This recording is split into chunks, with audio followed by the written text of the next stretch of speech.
Demak, qadrli do'stlar, hurmatli xonimlar va janoblar, yuksak hurmat ehtirom ila forum startiga 2 daqiqa qolgan e'lon qilamiz.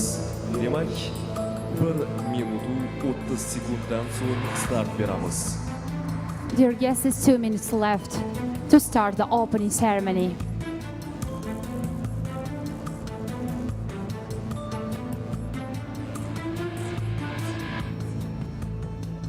We would kindly request you to take your seats, please.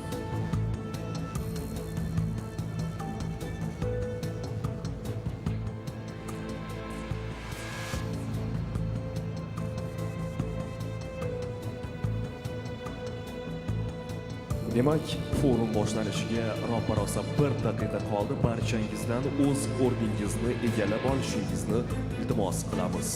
Dear guests, ladies and gentlemen, 1 minute left to the start of the forum. Please take your seats.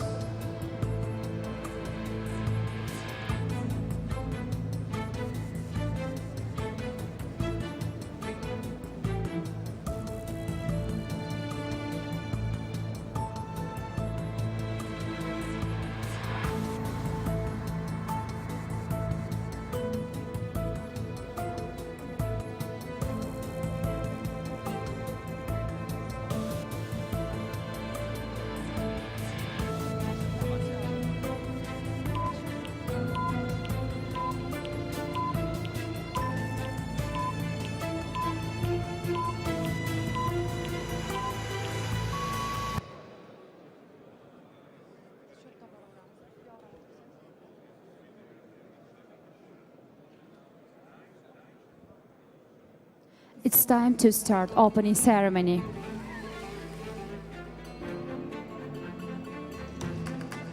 Bu yangi O'zbekiston. Bugun har kuni doimiy harakatda. Osiyoning eng tez rivojlanayotgan iqtisodiyotlardan biri. Aniq maqsadlar, iqtisodiy inklyuziv va barqaror kelajak sari dadil qadamlar.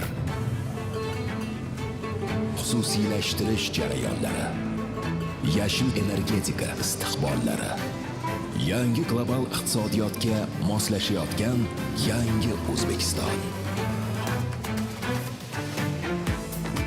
Taraqqiyot yo'lida har mahalla, har bir xonadon inson manfaati, xalq farovonligi, mamlakat islohotlarining bosh mazmuni.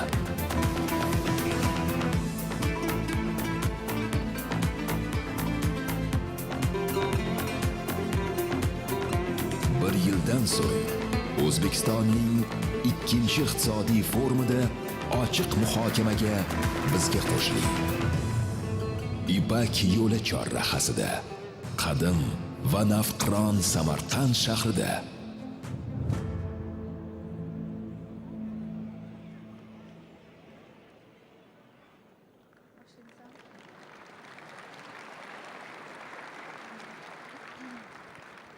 Assalomu alaykum, hurmatli xonimlar va janoblar. Sizlarni 2-chi O'zbekiston iqtisodiy forumida ko'rib turganimizdan benihoya mamnunmiz. Qadimiy Samarqand zaminiga xush kelibsiz. Demak, barchangizni ijozatingiz bilan O'zbekiston Respublikasi Prezidenti Shavkat Miromonovich Mirziyoyevning forum ishtirokchilariga murojaatnomasini o'qib eshittirish uchun so'z O'zbekiston Prezidenti administratsiyasi rahbarining o'rinbosari va Prezident matbuot kotibi Sherzod Ikromovich Asadovni taklif etamiz. Marhamat. Good morning, dear ladies and gentlemen. We are very pleased to welcome you at the second Uzbekistan Economic Forum. With great pleasure, we invite to the stage the Deputy Head of Administration of the President of Republic Uzbekistan, Presidential Press Secretary Sherzod Asadov, to read the address of the President of the Republic of Uzbekistan, Shavkat Mirziyoyev, to the forum participants. You are welcome. Assalomu alaykum, xush kelibsiz. Marhamat.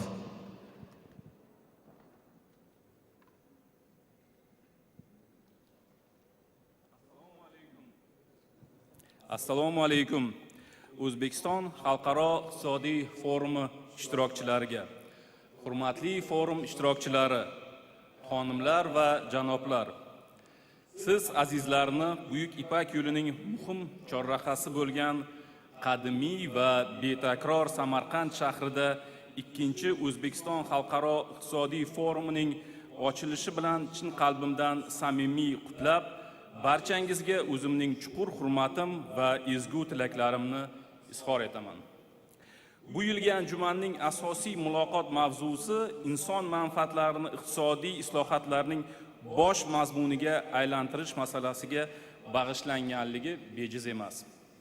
Dunyoda davom etayotgan murakkab pandemiya va global iqtisodiy inqiroz oqibatlari, turli notinchliklar va ziddiyatlar fonida yuzaga kelayotgan oziq-ovqat va energetika xavfsizligini ta'minlash, iqlim o'zgarishi muammolari inson taqdiri haqida jiddiy bosh qotirishni kun tartibiga dolzarb masala qilib qo'yayotganini albatta hammamiz ko'rib turibmiz.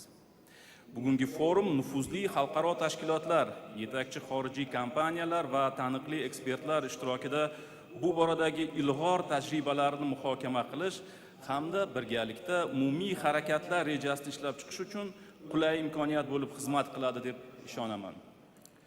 Qadrli do'stlar, biz xalqimiz bilan bamaslahat ishlab chiqilgan va hozirgi vaqtda jadal amalga oshirilayotgan yangi O'zbekistonning taraqqiyot strategiyasida inson qadri uchun degan ezgu g'oya asosida barcha sohalarda faol islohotlarni amalga oshirish bo'yicha ustuvor vazifalarni belgilab oldik. Xususan, mamlakatimizda 2022-2026 yillarda inklyuziv va barqaror iqtisodiy o'sishga erishish, inson kapitalini rivojlantirish va kambag'allikni kamida 2 barobarga qisqartirishni maqsad qilganmiz. Buning uchun biz quyidagi ustuvor vazifalarni tizimli ravishda amalga oshirmoqdamiz. Birinchidan, iqtisodiyotda xususiy sektor rolini tubdan oshirish, tadbirkorlikni qo'llab-quvvatlash, investitsiya va sog'lom raqobat muhitini yaxshilashga alohida e'tibor qaratilmoqda. Bu borada hududlarning sharoiti, o'ziga xos xususiyati va imkoniyatdan kelib chiqqan holda biznes uchun soliq yukini izchil kamaytirib borish va moliyaviy resurslar bilan ta'minlash katta ahamiyat kasb etmoqda. Ikkinchidan, aholining turmush sifatini oshirish va yashash sharoitini yanada yaxshilash maqsadida har bir mahallaning infratuzilmasini rivojlantirish bo'yicha keng ko'lamli dasturlarni hayotga joriy etmoqdamiz. Jumladan, butun respublikamiz bo'yicha obod qishloq, obod mahalla va tashabbusli byudjet dasturlari doirasida aholi uchun zarur bo'lgan ichimlik suv, elektr energiyasi ta'minoti, ichki yo'llar holatini yaxshilanib, ta'lim, tibbiyot muassasalari va boshqa ijtimoiy obyektlar barpo etilmoqda. Uchinchidan, aholining kambag'al va ehtiyojmand qatlamlarini manzilli ijtimoiy himoya tizimi bilan to'liq qamrab olish, ularni har tomonlama qo'llab-quvvatlash ko'lamini kengaytirishga alohida ahamiyat qaratilmoqda. Bunda professional ta'lim sifatini oshirish, mehnat bozorida talab yuqori bo'lgan zamonaviy kasb-hunarlarga o'qitish orqali aholini birinchi navbatda yoshlarni va xotin-qizlarni tadbirkorlikka jalb qilish va kafolatli daromad manbai bilan ta'minlash masalasi strategiyamizda muhim o'rin tutadi. To'rtinchidan, tashqi bozorlar va hamkor davlatlarda yuzaga kelgan tahlikali vaziyat sharoitida mamlakatimizda makroiqtisodiy barqarorlikni ta'minlash hamda inflyatsiya sur'atlarini jilovlash choralari ko'rilmoqda. Natijada joriy yilda mamlakatimizda 5% dan yuqori iqtisodiy o'sish kutilmoqda. Beshinchidan, qishloq xo'jaligiga suv va resurs tejovchi aqlli texnologiyalarni joriy etgan holda mahsulot ishlab chiqarishning barqaror tizimlarini yaratish hamda oziq-ovqat xavfsizligini ta'minlash doimiy diqqat markazimizda bo'ladi. Oltinchidan, barcha hamkor davlatlar bilan savdo, iqtisodiy va investitsion hamkorlikni kengaytirish, raqobatbardosh mahsulotlar bilan tashqi bozorlarga chiqish, bu borada transport logistika tizimlarini rivojlantirish orqali o'zaro bog'liqlikni ta'minlash islohotlarimizning asosiy yo'nalishlaridan biridir. Hurmatli forum ishtirokchilari, albatta yangi O'zbekiston o'z oldiga qo'ygan yuksak marralarni amalga oshirishda xalqaro moliya tashkilotlari, xorijiy davlatlar va yetakchi kompaniyalar bilan yaqindan hamkorlik qilmoqda. Shu o'rinda bizga xayrixoh bo'lgan, birgalikdagi loyihalarni amalga oshirishda faol ishtirok etayotgan barcha hamkorlarimizga o'z minnatdorligimni bildiraman.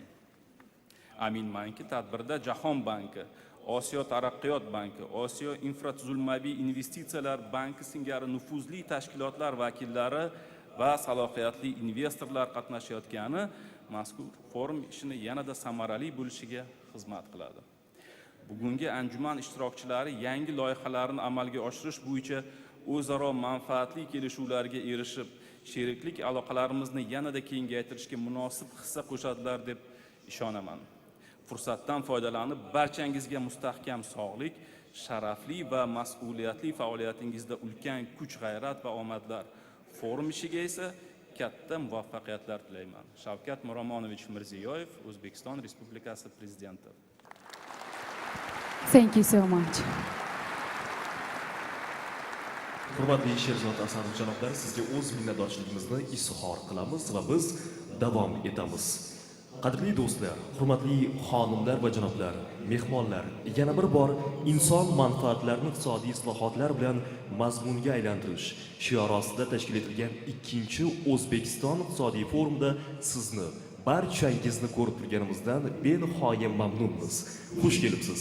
Ishonamizki, ushbu forum sizda yorqin va unutilmas taassurotlar qoldiradi. Endi esa yuksak hurmat ehtirom ila so'zni O'zbekiston Respublikasi bosh vaziri o'rinbosari, iqtisodiy taraqqiyot va kambag'allikni qisqartirish vaziri Jamshid Qo'chqorovga beramiz. Marhamat. Dear guests, we are glad to see you at the Uzbekistan Economic Forum, organized under the motto, People at the Heart of Economic Reforms. We hope this forum will leave you bright and unforgettable impressions. Now we yield the floor to the Deputy Prime Minister of the Economic Development of Poverty Reduction of the Republic of Uzbekistan, Jamshid Qo'chqorov. Assalomu alaykum, hurmatli mehmonlar, xonimlar va janoblar. So'zimizning avvalida sivilizatsiyalar chorrahasi bo'lgan Samarkand shahriga dunyoning turli qit'alaridan tashrif buyurib, an'anaga aylanib borayotgan mazkur anjuman 2-chi O'zbekiston iqtisodiy forumida ishtirok etayotganingiz uchun minnatdorchilik bildirmoqchimiz. Xush kelibsiz. Siz tashrif buyurgan mazkur joyda 2 yil oldin hech nima yo'q edi desak bo'ladi. Davlatimiz rahbari hurmatli Shavkat Mirziyoyevning sa'y harakatlari tufayli siz ko'rib turgan muhtasham inshootlar qurildi. Siz bilan shu yerda uchrashganimizdan bag'oyat mamnunmiz. Ushbu forumning asosiy mavzusi sizlarga ma'lumki, inson manfaatlarini iqtisodiy islohotlarning bosh mazmuniga aylantirishdir. Bu mavzu O'zbekiston Respublikasi Prezidenti Shavkat Mirziyoyevning joriy yilni inson qadrini ulug'lash va faol mahalla yili deb e'lon qilingani va yangi O'zbekistonning taraqqiyot strategiyasi bilan chambarchas bog'liqdir. Avvalambor, o'tgan yilgi bo'lib o'tgan 1-chi O'zbekiston iqtisodiy forumining ayrim natijalari bilan o'rtoqlashishga ijozat bergaysizlar. 1-chi forum o'tgan yili avvalgi 5 yil davomida amalga oshirilgan islohotlar sarhisobi va istiqboldagi rejalarga bag'ishlangan edi. Shuningdek, mazkur forum doirasida xususiylashtirish, davlat xususiy sherikligi, kredit liniyalari va boshqa hamkorlik yo'nalishlari bo'yicha 50 dan ziyod shartnomalar imzolangan edi. Shu bilan birga, o'tgan yilgi forumdagi muzokaralar va uchrashuvlar 22-26 yillar uchun yangi O'zbekistonning taraqqiyot strategiyasiga yangicha yondashuv, fikr va dadil maqsadlarni taklif etishga ishonch baxsh etgan edi. Ushbu takliflar va maqsadlar hurmatli Prezidentimiz tomonidan ma'qullanib, taraqqiyot strategiyasida o'z aksini topganini mamnuniyat bilan bildiramiz. Bu yilgi forum esa o'tgan yilgi forumning mantiqiy davomidir. Keyingi 2 kunlik tadbirda taraqqiyot strategiyasidan o'rin olgan islohotlarni real hayotda amalga oshirish, hamda belgilangan maqsadlarga erishish bo'yicha sizlar bilan fikr almashmoqchimiz. Hurmatli do'stlar, bugungi forumimizga juda ko'plab qariyb 1000 ta chet el tashkilotlaridan mehmonlar kelishgan. Ruxsatingiz bilan ularga xush kelibsiz deb aytmoqchimiz. Dear friends, today's forum attracted over 1,500 guests, including 1,000 representatives of Uzbekistan, closest reform and transactional partners. I can say amongst many distinguished guests, Honorable Anna Berdiyev, World Bank Vice President, Honorable Shihin Chen, ADB Vice President. They attended our forum last year. Welcome back. Leila Sheikhoku, First Vice President of IFC. I also would like to welcome Jihad Azur, IMF Director of Department. Thank you for hosting. Also I would like to thank you, Mr. Azur, to hosting the Regional Economic Outlook in Samarkand. And warm welcome to the Central Bank Governor and Deputy Governor to the Economic Forum, who is in our region. Also, let me to welcome Konstantin Limitovsky, Asian Infrastructure Investment Bank Vice President, who has become Uzbekistan close partner during short period of time. May I also use this opportunity to welcome former Director General of UNESCO, Irina Bokova, in her current role at White Shields, for assisting Uzbekistan's reform effort using international ratings. I am very glad to finally meet with Vakhtang Bechkeridze, CEO of the TBC Group, and welcome TBC's guests who are attending the TBC Investor Analyst Day. This event is first of its kind in Uzbekistan, and I hope more will follow. Dear ladies and gentlemen, of course, I have to name a lot of my friends, but it would take, believe me, a long time. That's why let me stop welcoming personally our friends. Anyway, I would like to thank each of you and again and again to say welcome to Forum to Samarkand. Xonimlar va janoblar, taraqqiyot strategiyasining markazida eng birinchi navbatda inson qadri va manfaati turadi. Unda 2026-yilgacha mamlakatimizda aholi jon boshiga to'g'ri keladigan yalpi ichki mahsulot miqdorini amaldagi $2000 dan $2800 ga olib chiqish hamda iqtisodiy o'sishning inkluzivligini ta'minlash orqali kambag'allik darajasini 2 baravarga qisqartirish asosiy maqsad sifatida aks ettirilgan. Bu orqali biz 2030-yilga borib jon boshiga to'g'ri keladigan yalpi ichki mahsulot miqdorini $4000 dan oshirish va o'rta daromadli mamlakatlarning yuqori guruhiga kirish uchun qat'iy maqsadga erishish yo'lida navbatdagi bosqichni muvaffaqiyatli bosib o'tgan bo'lamiz. Iqtisodiyotning yuqori sur'atlarda o'sishini ta'minlash esa iqtisodiyotni yanada erkinlashtirish va unda xususiy sektor ulushini oshirishni taqozo etadi. Shuning uchun bugungi forumning qariyb yarmi o'zbek biznesi vakillaridan bo'lgan 300 ta xususiy sektordan o'zimizning mehmonlarda ishtirok etayotganidan bag'oyat minnatdorchiligimizni bildirib, ularga xush kelibsiz forumga deb aytmoqchimiz. Hurmatli prezidentimiz siyosatlarining muhim yo'nalishlaridan biri bozor islohotlarining yordamga muhtoj qatlamlariga salbiy ta'sirini kamaytirish va manzilli ijtimoiy himoyani ko'rishdan iboratdir. Ushbu forumga ijtimoiy sohadagi eng faol nodavlat notijorat tashkilotlarni ham taklif qildik. Ular avvalo muhtoj insonlarga to'g'ridan to'g'ri yordam berish bilan birga bizga, hukumatga ijtimoiy himoya choralarini to'g'ri belgilashda yordam berib kelmoqdalar. Kecha biz ular bilan juda mazmunli davra suhbatini o'tkazdik va fuqarolik jamiyati a'zolariga faol ishtirokchilar uchun o'z minnatdorchiligimizni bildirmoqchimiz. Hurmatli forum ishtirokchilari, bugungi forumimizda 11 ta sessiyalarni o'z ichiga olgan. Shu bilan birga biz hamkorlarimizga forum doirasida o'z tadbirlarini tashkil etish uchun tegishli platformalar ham tashkil etib berdik. 17 ta hamkor tadbirlar ham forum kun tartibidan o'rin olgan. Dear friend, we are living through a challenging period not seen by our generations. 2 years of COVID-19 pandemic, current geopolitical crisis and tension across the globe, supply chain disruption, high inflation, and rising global interest rates pose high degree of risk to global economy, especially to developing countries like Uzbekistan. Moreover, climate change is already affecting us all. Ordinary people and businesses are suffering because of the climate change. What is very clear is that some of these global and regional challenges are here to stay in the medium to long term. Therefore, now more than ever, it is necessary to join our efforts, discuss the way forward to mitigate some of these risks, and build plans for a better future. As such, I would encourage you all, renowned international experts, financial scholars, NGOs, and businesses, to actively contribute to the discussion, share your ideas, or question some of the proposals. I also ask the moderators to allocate enough time for the audience for questioning and answering.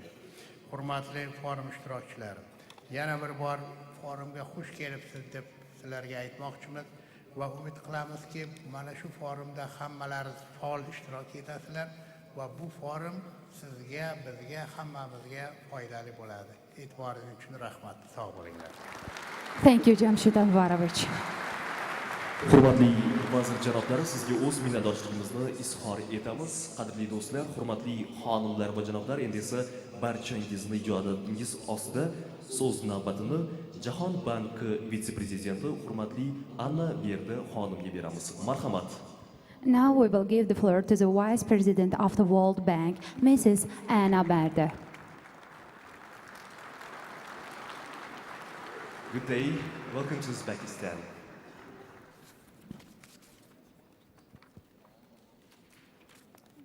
Great, thank you so much. And let me start by wishing you a very good morning, and also to say what a great pleasure it is to be with you here and to be back in Uzbekistan for the second Economic Forum.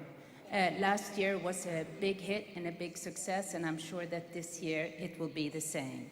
I would also like to acknowledge and thank the Deputy for the Presidential Administration as well as the Press Secretary, Mr. Shersud Asadov. It was very good to hear the words conveyed from the President, and also, of course, Deputy Prime Minister Kuchkarov, Minister of Finance Ishmetov. It's great to be with you. Just a month ago, I was here in Uzbekistan, in Tashkent, meeting with President Mirziyoyev and other senior government officials to discuss new opportunities for expanding our strategic partnership. We have a new country partnership framework that was endorsed by our board, which will support the government's next generation of reforms and priorities, and it's outlined very much and anchored in the development strategy for New Uzbekistan, covering the period 2022 and to 2026. When I was here, we also took the opportunity to celebrate 30 years of cooperation between Uzbekistan and the World Bank. I think it's fair to say that throughout these 3 decades, our cooperation has resulted in strong outcomes for Uzbekistan. But what is particularly impressive is that our program has expanded and become especially productive since 2017, when the country launched its transformational reforms. I hope that by the time we celebrate our 40th anniversary, we can look back at a 4th decade as a key part of the successful transition to a high-income, inclusive, and market-based economy that the people of Uzbekistan are building now.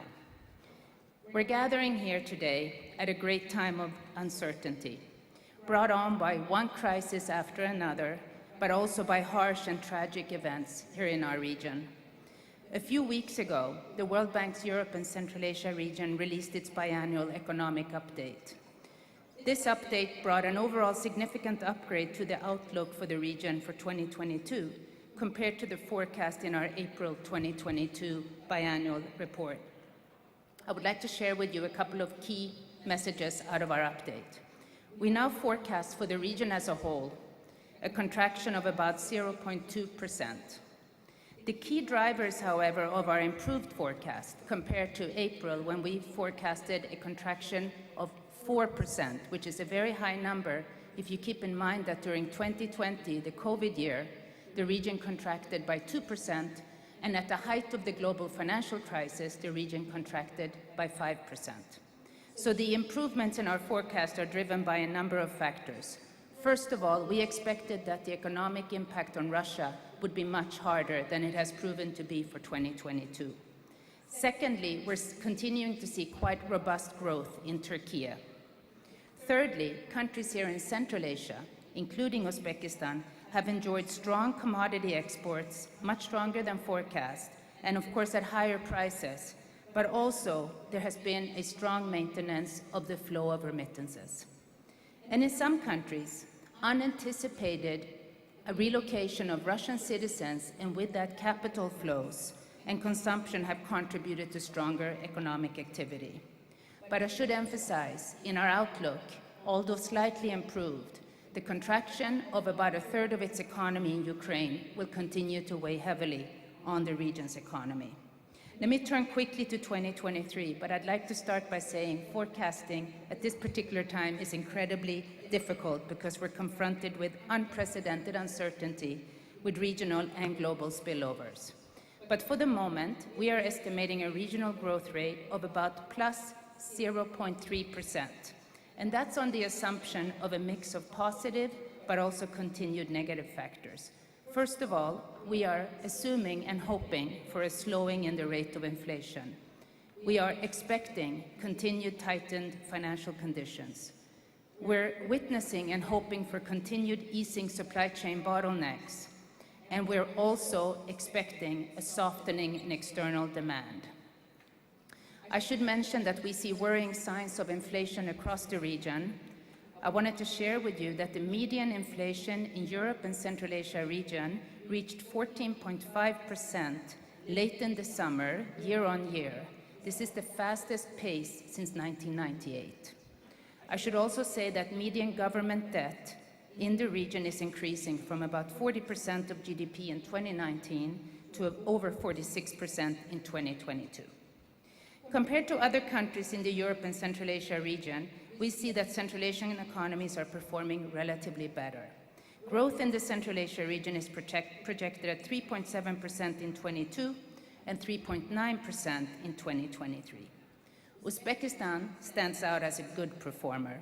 This is in large part thanks to market reforms that have made it more resilient to external shocks. With GDP projected to expand by 5.3% in 2022, Uzbekistan will be one of the fastest growing of the Europe and Central Asia region's 23 countries. And with growth projected at 4.9% next year, the country is expected to have among the highest growth rates in the region. My key message to all of you today is that Uzbekistan is on the right path. We have witnessed impressive development gains over the past 6 years as the country pursued market-oriented reforms. But there is a need to continue this strong momentum to help the government achieve its ambitious goal to reduce poverty by half by 2026 and reaching an upper middle income status by 2030. Looking back, Uzbekistan can be proud of its record of market-oriented reforms. Since 2017, the government has eased foreign exchange and trade restrictions, liberalized prices, and improved the business environment. It has modernized its banking framework and strengthened financial sector supervision. An overhaul of the tax code has made the budget more transparent and pro-poor. Inflation targeting, new fiscal rules, the scaling back of quasi-fiscal measures, and a new debt law are helping to keep consumer prices and public debt in check. Close to 500 small SOEs, state-owned enterprises, have been privatized or liquidated since the start of the process, while large enterprises are undergoing corporate governance and financial transparency reforms, and separation between regulation and commercial activity has been completed in several sectors. Measures to strengthen social protection and systems have progressed too.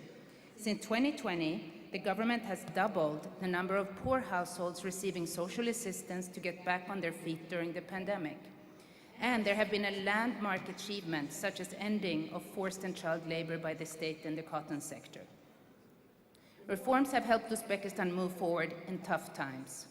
Without a doubt, these transformative reforms have helped the country not only withstand shocks, but also reduce poverty from 22.8% in 2019 to less than 16% this year, and with less than 5% of the population under the globally comparable poverty line, Uzbekistan has done better compared to other lower middle-income countries. Since the first Uzbekistan Economic Forum in Tashkent last year, more has been done by the authorities. This year, for example, saw reforms moving ahead in several areas. First of all, the authorities introduced a new insolvency framework to encourage restructuring of distressed but viable firms, protect capital allocated to productive business and decent jobs, and speed up the transition to market principles. Earlier this year, the President signed a comprehensive new social protection strategy, and a new privatization law has been prepared that will help guide what promises to be a transformational program to sell state assets, and the government has also recently approved the sale of UMS, a public telecom state-owned enterprise with a sizable customer base.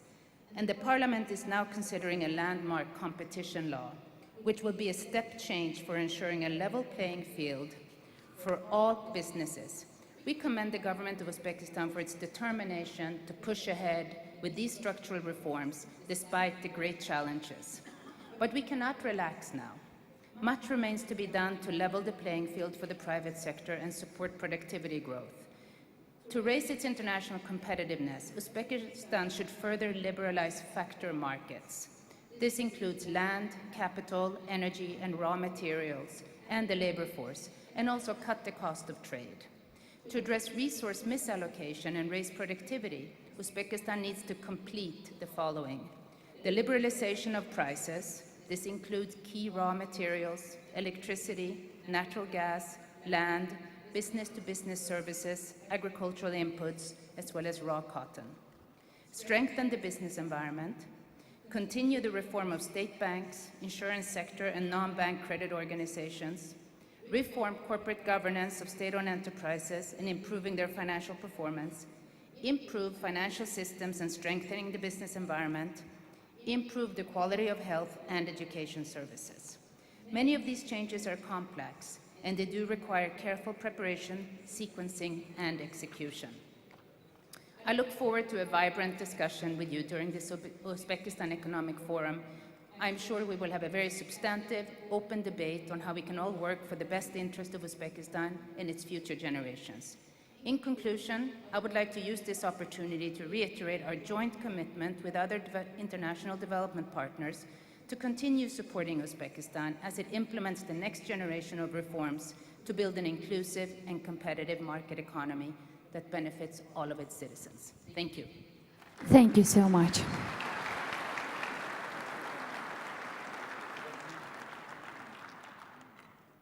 Hurmatli Anna-Berdi xonim, mana shunday samimiy va mazmunli nutq uchun sizga o'z minnatdorchiligimizni izhor qilamiz va keyingi so'z navbatini Osiyo taraqqiyot banki vitse-prezidenti Shiksin Chenga beramiz. Marhamat.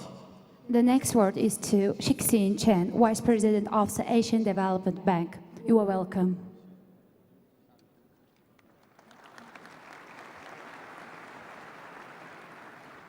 Good morning, Mr. Welcome to Uzbekistan. Nice to see you. Okay. Good morning, everyone. Yeah. So, Your Excellency, Deputy Secretary of the President Administration Office, Mr.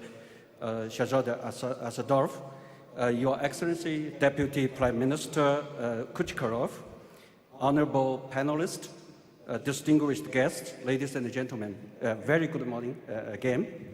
I'm so happy to be here in the ancient and significant city on the Great Silk Road, Samarkand. So let me express my appreciations to the government of Uzbekistan for organizing this second economic forum, which has already proved itself as a platform for the exchange of our views on Uzbekistan's forward-looking development agenda. Let me make 3 points here. First, on the people at the heart of reform agenda.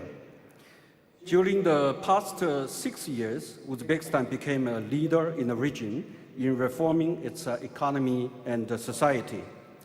The reform was taken in a challenging environment. First, it was the COVID-19 pandemic, through which the government was able to successfully navigate the economy, keeping it growing even in 2020.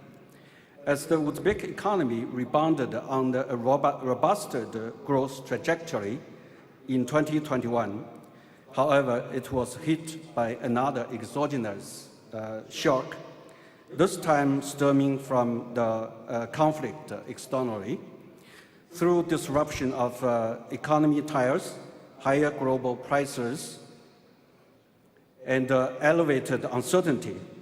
So to help the country address this elevated uncertainty, the Asian Development Bank has recently approved a $500 million counter-cyclical support for Uzbekistan, which will provide much-needed fiscal space to increase public spending on social protection, food security, and support businesses. People vulnerable to prices rising, especially for foodstuff, will continue receiving social assistance payments. Looking ahead, we in ADB think that it is imperative to continue the reform momentum, to build on past successes, and importantly, to invigorate the reform efforts. Without this, it will be hard to achieve the ambitious goal announced by the government of becoming an middle-income country by 2030 and reducing the poverty by half by 2026. Many things need to be done going forward. I would like to highlight a few. First, strengthen the economic competitiveness through a private sector development. Second, focus on human capital development. And third, pursuing a green transformation of the economy.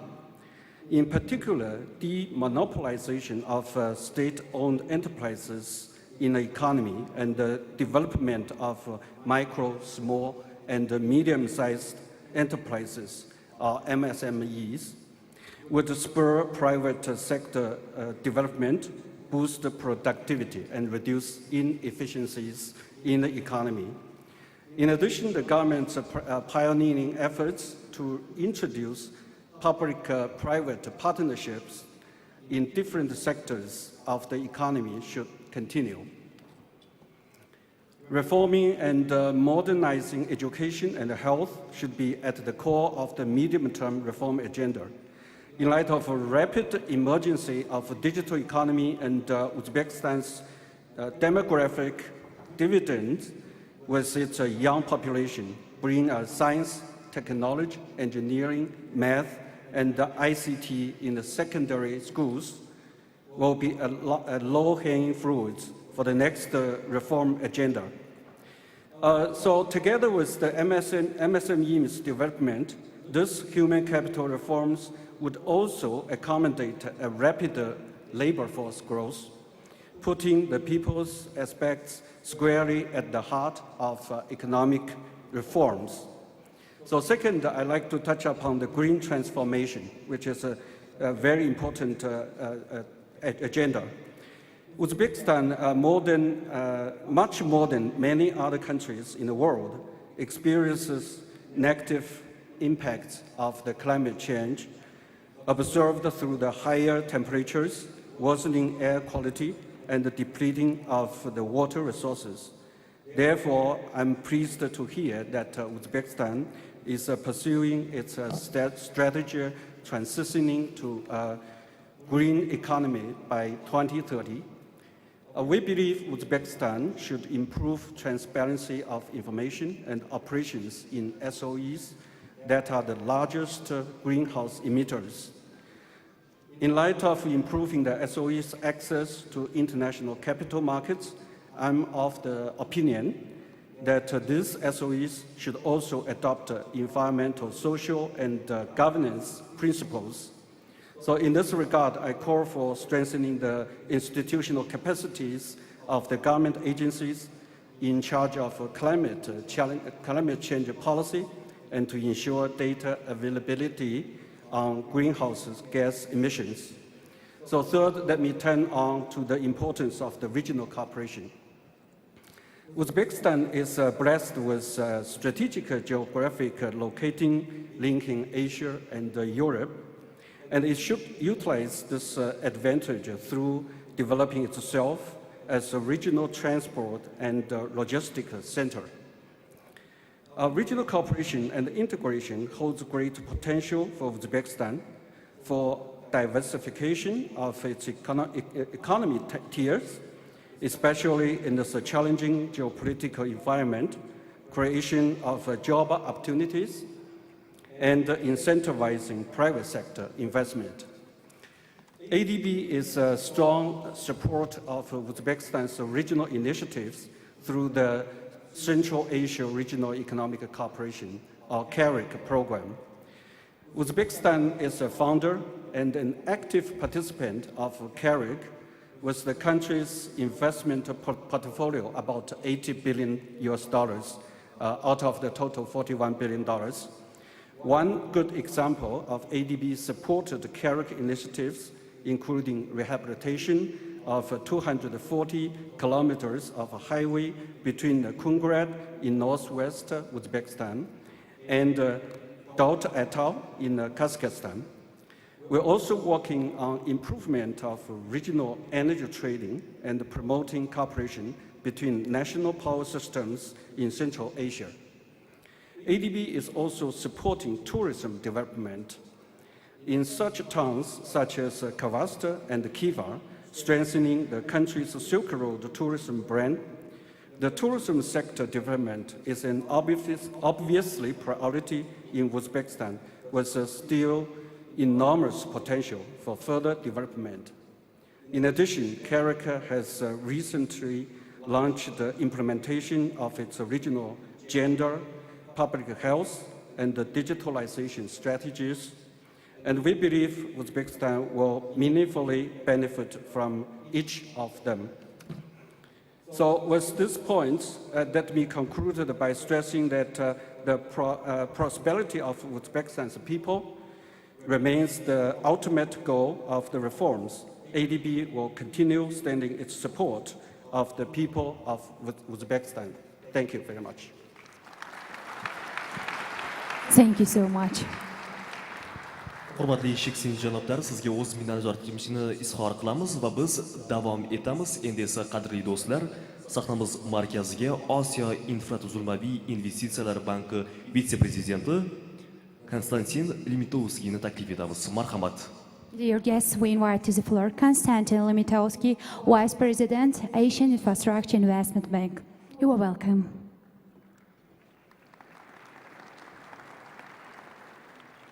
Thank you very much. Your Excellencies, Deputy Prime Minister Kuchkarov, colleagues, partners, friends, and ladies and gentlemen. It's my great honor to speak at the opening session of the Uzbekistan Economic Forum, the second forum, and I would like to thank the government of Uzbekistan for inviting AIB and for excellent organization of this event. As has been already emphasized in the key note speeches of my dear colleagues, compare it with the first forum a year ago, we are now facing an increasingly uncertain global environment for development. As Annabeth just said, Uzbekistan economy dealt with pandemic relatively well, but the impact of the conflict and fallout of the Russian sanctions hit the economy rather hard due to the increased inflation, the higher cost of debt of the capital, and among the others, disruption of supply chains and the reduction in trade and remittances. This exposes one of the major vulnerabilities of Uzbekistan economy. And in this environment, Uzbekistan will need to continue reforms and continue to diversify its economy and strengthen its connections with more economic centers in the future. A lot's been said already about the variety of aspects of the reality by VP Chen and Anna Berti. It's always difficult to be going after these authorities on the subjects. So I would like not to repeat certain things which I wanted also to speak and shorten this introduction as well. But I would like to touch on a few issues which are important for infrastructure development, and AIB is Infrastructure Investment Bank. In particular, I wanted to emphasize the importance of the private capital mobilization into a variety of industries, but most importantly into the infrastructure. And Uzbekistan has launched a comprehensive privatization program aiming at privatizing almost 3,000 enterprises by 2025, including many in the key sectors of infrastructure, such as energy, transport, telecoms. At AIB, we commend these efforts by the government and support the government privatization agenda.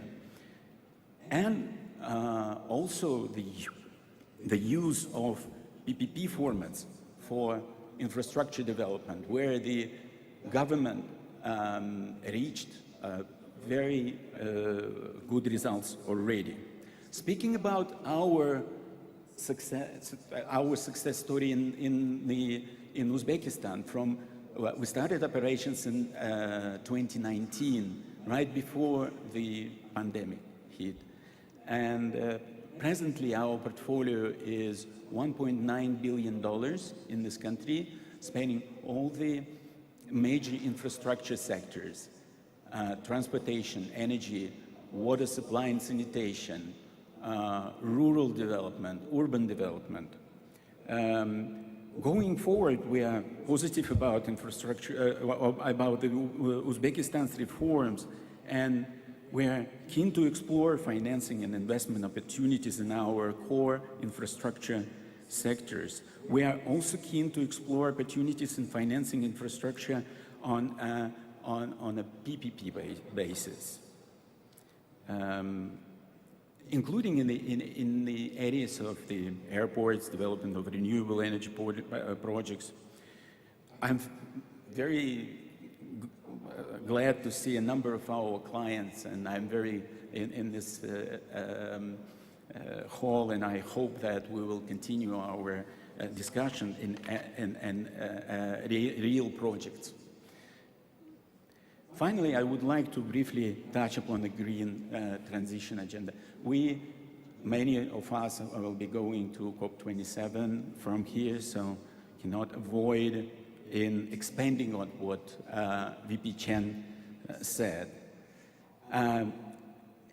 Specifically for Uzbekistan, I would say that green transition should have a not only goal, but also a roadmap as well. And Uzbekistan is doing well in actually performing and attracting the private sector investments in renewable energy, like solar, wind, including hydro. In case of Uzbekistan, to transit to low carbon economy, we believe natural gas is still playing an important role in transition to providing a base load and to ensure the grid stability. To close, let me say that this is my 4th time I'm visiting Uzbekistan as 2022, and it's despite the travel restrictions. As you know, AIB is based in Beijing, and there are some travel limitations. because this is a country full of actions, with the government constantly pursuing reforms. Whenever I'm here, I feel changes, and I expect to see more for good development of economy and for benefit of Uzbek people. Thank you very much. Thank you so much. We are glad to see you here. Janob Konstantin, sizga o'z tashakkurimizni izhor etamiz. Demak, shuningdek, hurmatli forum qatnashchilari, sizning e'tiboringizga Xalqaro moliyaviy korporatsiyaning boshqaruvchi direktori va ijrochi vitse-prezidenti janob Mahtar Diopning video murojaatini taqdim etamiz. E'tiboringizni ulkan monitorimizga qaratasiz. Marhamat. Ladies and gentlemen, let me introduce the welcoming video from Mahtar Diop, Managing Director and Executive Vice President of IFC. You are welcome. Distinguished participants, panelists, ladies and gentlemen, warm greetings to all of you from Washington. I'm delighted to have this opportunity to address the second Uzbekistan Economic Forum. I visited Uzbekistan for the first time last year, and one thing that was obvious, the country is changing for the better. Even amid historic uncertainty, economic headwinds, rising energy and food prices, and major changes in trade routes, Uzbekistan has increased export, bolstered financial stability, and ushered in a new digital age. What's the secret to your success? You have coupled public sector reform with private sector investment. Thanks to the leadership of His Excellency President Mirziyoyev, reforms have attracted world-class players in Uzbekistan's energy sector, especially in renewables. Many state enterprises have been privatized. These efforts have been enhanced by significant private sector investments, with another $70 billion of foreign direct investment expected within the next 5 years. IFC has been proud to work with Uzbekistan throughout this period of reform, advising on key public-private partnerships to attract investors. We are just getting started. IFC continues to partner with the government to improve the investment climate and attract private investors. Our shared goal is to create jobs, help entrepreneurs, improve infrastructure, and expand access to capital and digital financial services. And ultimately, all this to drive inclusive economic growth. It's an ambitious agenda, but the sky is the limit when the private sector comes together with a government that is reforming for the future. Today, the new Uzbekistan is a nation brimming with promises and determined to transform crises into opportunities in a challenging environment. IFC will continue to work hand in hand with you to ensure this promise is realized. I wish you all the best for a highly successful economic forum. Hurmatli janobimizga o'z minnatdorchiligimizni izhor etamiz. Demak, qadrli forum mehmonlari, aziz ishtirokchilar, ushbu muhim tadbirda bugun biz bilan birga ekanligingizdan benihoya mamnunmiz. Umid qilamizki, mazkur forum sizda yangi O'zbekiston bilan yaqindan tanishish uchun muhim imkoniyat vazifasini o'taydi. Endi esa barchangizni ijozatingiz ostida forumning birinchi plenar yig'ilishini boshlaymiz va so'zni plenar yig'ilish moderatori Bloomberg TV va CNN xalqaro axborot nashrlari sobiq jurnalisti Rayan Chilkotga beramiz. Marhamat. Dear participants, we hope that this forum will serve as an important opportunity for your acquaintance with the new Uzbekistan more closely. With your permission, we will start the first plenary session of the forum. We will give the floor to the moderator of the opening plenary, former journalist of the Bloomberg TV and CNN, Mr. Rayan Chilkot. You are welcome. Nice to see you. Welcome to Uzbekistan. Qadrli do'stlar, barchangizga forum davomida yuqori kayfiyat tilab qolamiz.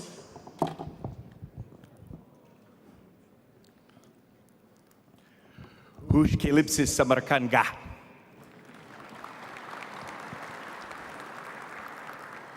Welcome everyone. I'm Ryan Chilkot. Thank you very much for the introduction, and I am honored to be back as your moderator now for the plenary session of the Uzbekistan Economic Forum. It has been a real pleasure to watch this forum turn into Central Asia's largest regional economic forum. Truly impressive in its only second year to achieve that. And I think that is something that really speaks and underlines this country's commitment to its reform program, to improving and building a better future for the great people of Uzbekistan, and finally, to fostering open dialogue. And that's exactly what we're here to do. We're done with the speeches. We're now going to move into discussion, and I will set aside some time for a little Q&A, and we will have an active discussion up here on the stage, just as the Deputy Prime Minister requested we do. So, with no further ado, let me get started and begin the plenary session. Please join me in giving a warm welcome to our esteemed speakers this morning. Deputy Prime Minister, would you be so kind as to join us up here on stage and take your seat? Please join me in welcoming the Deputy Prime Minister. Anna Bierde, the World Bank's Vice President for Europe and Central Asia. Anna, please come up. Come on up. Don't be shy. Join us on the stage. I'll call you off one by one. Shiksin Chen, Vice President of the Asian Development Bank. Please, sir. Jihad Azur, the IMF's Director for the Middle East and Central Asia Department. Konstantin Limitovsky, Vice President of the Asian Infrastructure Investment Bank. And thank you for your speech, Konstantin, earlier. And finally, last but not least, Vakhtang Butskidze, Group CEO for the TBC Group. Thank you all.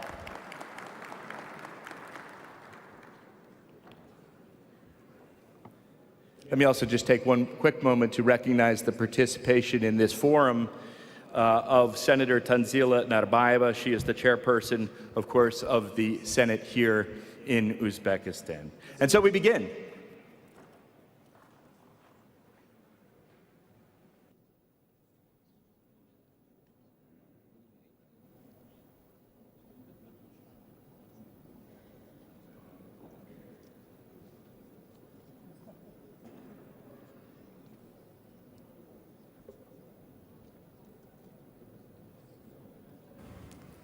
Are you getting my audio? Yes, you are getting my audio. Fantastic.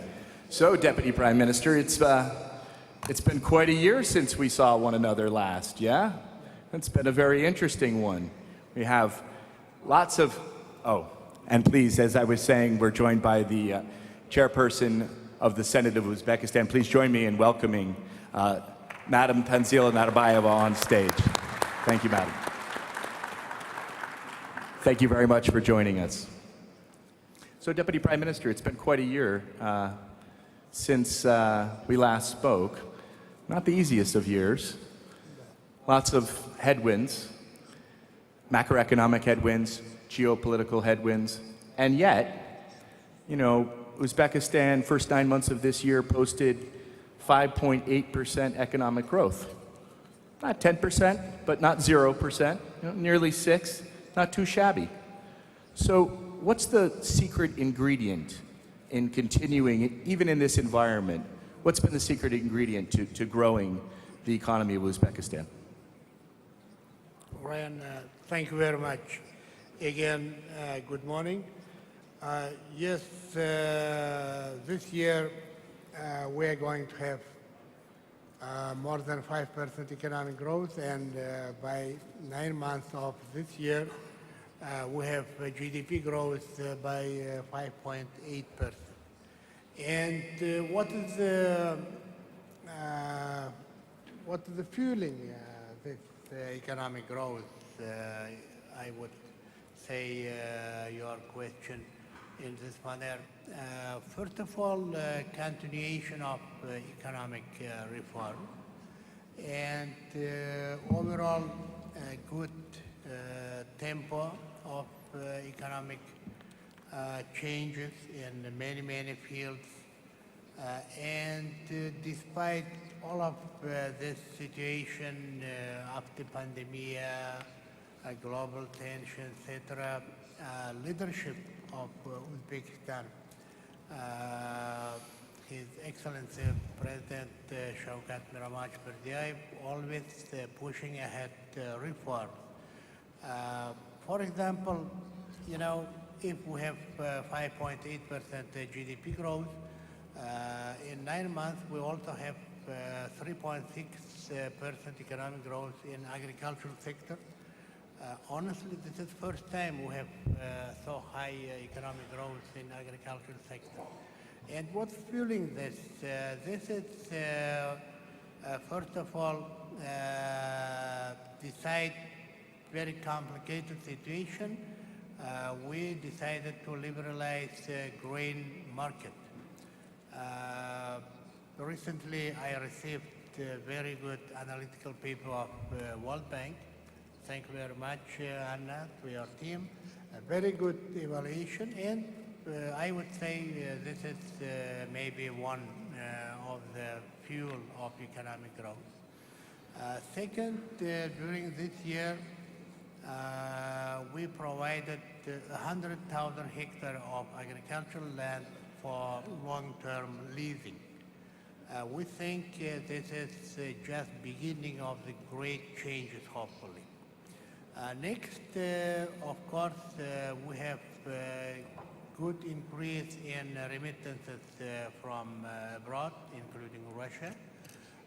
We have good growth of export, and service sector is doing very well. So, Ryan, this is, in my understanding, main fuels for economic growth in Uzbekistan. Thank you. And Deputy Prime Minister, if I could ask you one more question. Amongst all of the headwinds that I mentioned, the geopolitical situation in Ukraine is, of course, one of them. So let's start with that not so easy topic. What has the impact of that conflict had on Uzbekistan's economy? Yeah, Ryan, first of all, we have a very complicated period of time. First of all, 2 years of pandemic. Now this global tension, all this supply chain disruption, everything. And this food and energy sources raising prices. You know, all food indexes went very high. And just after this crisis, after pandemic, we talked to our friends in World Bank, ADB, about possible consequences of this tension to Uzbek economy. And first of all, we paid high attention to food security because we were very much worried about that. You remember, even now in some other regions, it's continuing this fragmentation of markets. Many of suppliers introducing new limitation for export, other. Finally, now it's okay. So first of all, we were very much worried about food security. But today, I would say we basically don't have a problem, thanks to our neighboring countries, suppliers of grain, others. They open the market. And next, we were very much worried about possible drop in remittances from Russia. But we have a huge increase instead of drop. And next here, already it was told by speakers, we have reallocation of thousands of people who are working.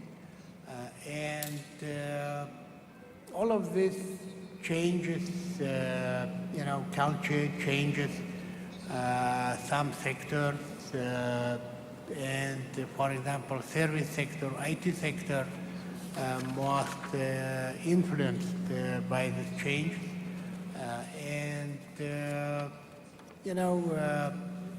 beginning first day of all of that rain, we tried to look to possible consequences, not just as a problems, but also opportunities.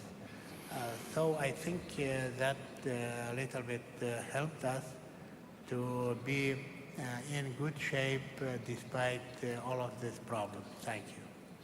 Thank you, Deputy Prime Minister. Jihad Azur, I would like to turn to you, sir. And before I do, I would just like to remind everyone that the IMF is going to be introducing or presenting, you'll be presenting the IMF's regional outlook, economic outlook, just after this, after the tea breaks. Don't miss it. That's in, I believe, Grand Hall 2. So please make sure you make your way there after the networking tea. It's a real honor that that's happening for the first time in Uzbekistan. I know the government of Uzbekistan is very appreciative for that. I wanted you to pick up on the Deputy Prime Minister's comments there about the consequences of geopolitics right now in the region. Obviously, he talked a little bit about the negative impact, but also that this is an opportunity. So if you could perhaps respond to what the Deputy Prime Minister there said and paint the opportunity a bit for us, please. Thank you very much, and thank you for having me. Good morning, everyone. During the first session, we heard a lot about uncertainties. And this is definitely the word of the moment. But there are things that we know. First one is globally, growth will slow down because monetary policy is currently in need to tighten exchange rate, which will have an impact on global growth. Energy security will remain an important priority worldwide, as well as also food security. Maybe on the food security is not the issue of access, it's more the issue of affordability. Also, what we know that this year we were expecting that the war in Ukraine will have a massive negative impact on the region, and it did not have. At the contrary, some of the countries have achieved a very good outcome in terms of economic growth, in terms of remittances, in terms even on current account. Therefore, I think where we should today look at is shield your economy, and this would require to make sure that you understand very well where the global headwinds are going to affect your economy. And this requires to use the tools that always have helped: credibility and predictability. Credibility in policies and anchor them into the medium term.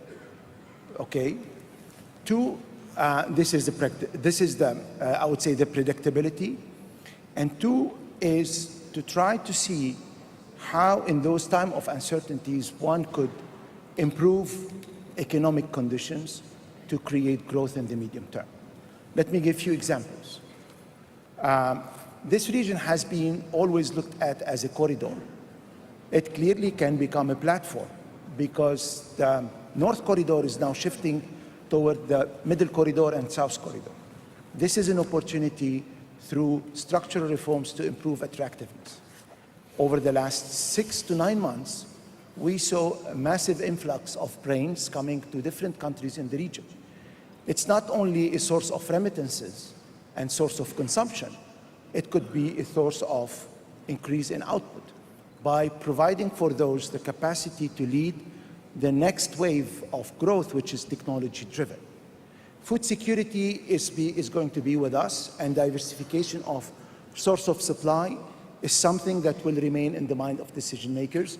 And therefore, even in traditional sectors, if you unlock and link, you can have increase in output. Last but not the least, I think it's very important today for the region to recognize that the region makes sense in itself. And increasing cooperation among countries in the region, and a forum like this is one of those important moments at this important time where people from different countries in the region, from Kazakhstan, from Armenia, from Georgia, from Tajikistan are meeting here in order to discuss regional issues. Therefore, I call on those decision makers who are here in the room to develop gradually what I would call the regional policy dialogue. And the regional policy dialogue is the best way to remove barriers, increase connectivity, and create a greater space. I very much think that this region has a great potential into what the global world is looking like, which is fragmentation is making people look more into the neighborhood than into a wide range of what we used to call the global value chain. Therefore, I think currently we are at a defining moment, and it's important to link policies to coordination and also to mitigation of the risks. Jihad, well, I know that the government of Uzbekistan would welcome using the Uzbekistan Economic Forum in the future as that platform for that regional collaboration. One more quick question to you, sir. Another economic headwind, perhaps, or of sorts, is the tightening of rates that we're seeing around the world. Late last night, about 11:30 in the evening, we learned that the Fed had just raised rates by 75 basis points. The sixth time that the Fed has raised rates this year.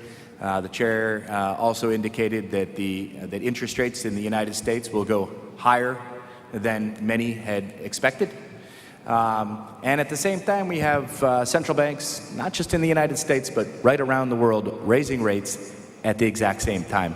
Rather unprecedented situation. So briefly, so that we can then move on and talk about investment and the reforms, in 45 seconds, if you would, what does that mean for Uzbekistan, that tightening? Well, it means that liquidity will be tighter, interest rates will go up, and you have to shift more toward FDIs than capital flows in terms of portfolio flows. And I think countries will compete on that. And the best way to do it is to have the best projects prepared, the right macro, fighting inflation, and strengthening your financial sector. Those are elements that reduce and mitigate the risks that are now growing in the surrounding as well as also globally. And Deputy Prime Minister, if I could now turn to you, because the last 5 years of economic growth in Uzbekistan have been driven by, to a large extent, public investment. And the goal now, of course, is to draw that growth from the private sector, and some of that from foreign investment. So given what we just heard, how are you going to do that? You know, Ren, I would, what I would add to Mr. Azur, you know, very difficult time after this post-crisis. You know, usually we were historically talking about post-crisis recovery or post-crisis improving situation, but you know, it seems to me that we just finished one crisis and begin to maybe not the second crisis, but even we call it the crisis because many people, important people, are talking about recession in many countries or, I mean, leading countries, and slowing of economic growth in big or trade partners. You know, Uzbekistan is just a developing country, and we are borrower. Just 2 or 3 years ago, we used to sell our bonds with coupon 3.75%. I guess maybe if I'm wrong, no other bank would say that. Now, you know, in secondary market, our papers are selling on 8.5%. You know, very difficult. So what to do? First of all, this article of Anna, which were published 2 days ago, and what we discussed yesterday with Mr. Azur, with our central bank, Minister of Finance, you know, this post-crisis situation, in our understanding, this is a preliminary understanding, I would say. We have to, it seems to me that we have to follow this tightening, monetary tightening policy. This how to fight inflation. Yesterday, I remembered to Mr. Azur about what said the chief of Fed in autumn meeting of IMF and World Bank. Very complicated. You know, we are very much worried. This increase in interest rate yesterday also means that the dollar would go up, gold down, borrowing is more expensive. So we think we just got into the period of high price money, or I don't know how to say in English. So we have to be in the same wave with other economists, in my understanding, because due to policy of economic reforms of His Excellency Mr. President Mirziyoyev, we are one of the part of world economy. So we have to be in same wave, not against the wave. But at the same time, Ryan, you know, we have to have good economic growth. So we have to find out new fuels, how to push up economic growth. Thank you, Ryan. Thank you. Thank you, Deputy Prime Minister. Vakhtang, you're far away, but I haven't forgotten about you because we're talking about private investment, how to encourage it. Well, you are an investor that has brought investment to Uzbekistan. Remarkably, a bank from Georgia making its international expansion, its first move outside of Georgia, right here to Uzbekistan. Came here in 2019, if I'm not mistaken. So, you provide a very interesting and unique case study for many people here in the room into what it's actually been like, right? You came here, you got a banking license, and you have, now more than 2 million active users? You'll have to correct me. What has the journey been like? Thank you. Do you hear me?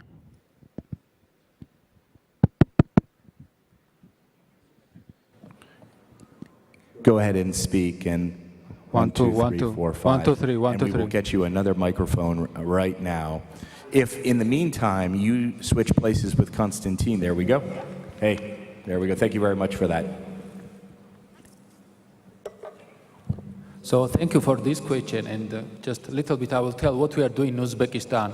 So today we are providing services to the private individuals, and we are servicing by the payments, offering to them the loans and the deposits, and we have two main businesses. We have the payment business, one of the largest payment provider in the country, PayMe, and the fully digital bank, TBCUs. What does it mean when I say digital bank? What does it mean? It means that we have not a cash, we have not ATMs, we have not a post terminals, but on the other hand, today we registered around 9 million individuals in two businesses, and monthly we are serving around 2.5 million customers digitally, which is, I think it's very remarkable to say that. And to answer your question about why we made decision to come to the Uzbekistan, I think we are the public company. We are listed on the London Stock Exchange, and we have investors in UK, in USA, in the continental Europe, and all the decisions we are making, we are thinking how investors will look on it. And I think there are two pillars. First, on any kind of the decisions we are making, country and the industry.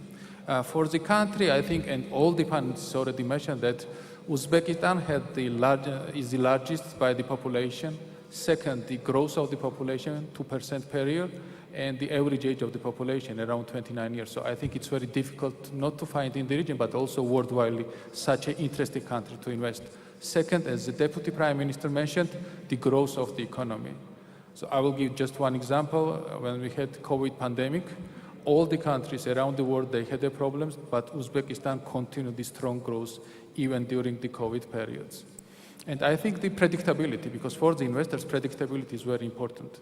And fourth, reforms which are going in the country, and especially in the financial sector, where we are participating, and it is continuing on. And all the time I'm trying to bring the example that today in Uzbekistan exists the system that individuals can digitally open accounts, which you could not find in many European countries. So this is already in Uzbekistan. So this is the cases which shows to us and also to the other investors that it's a good place to make to the investors and to the future.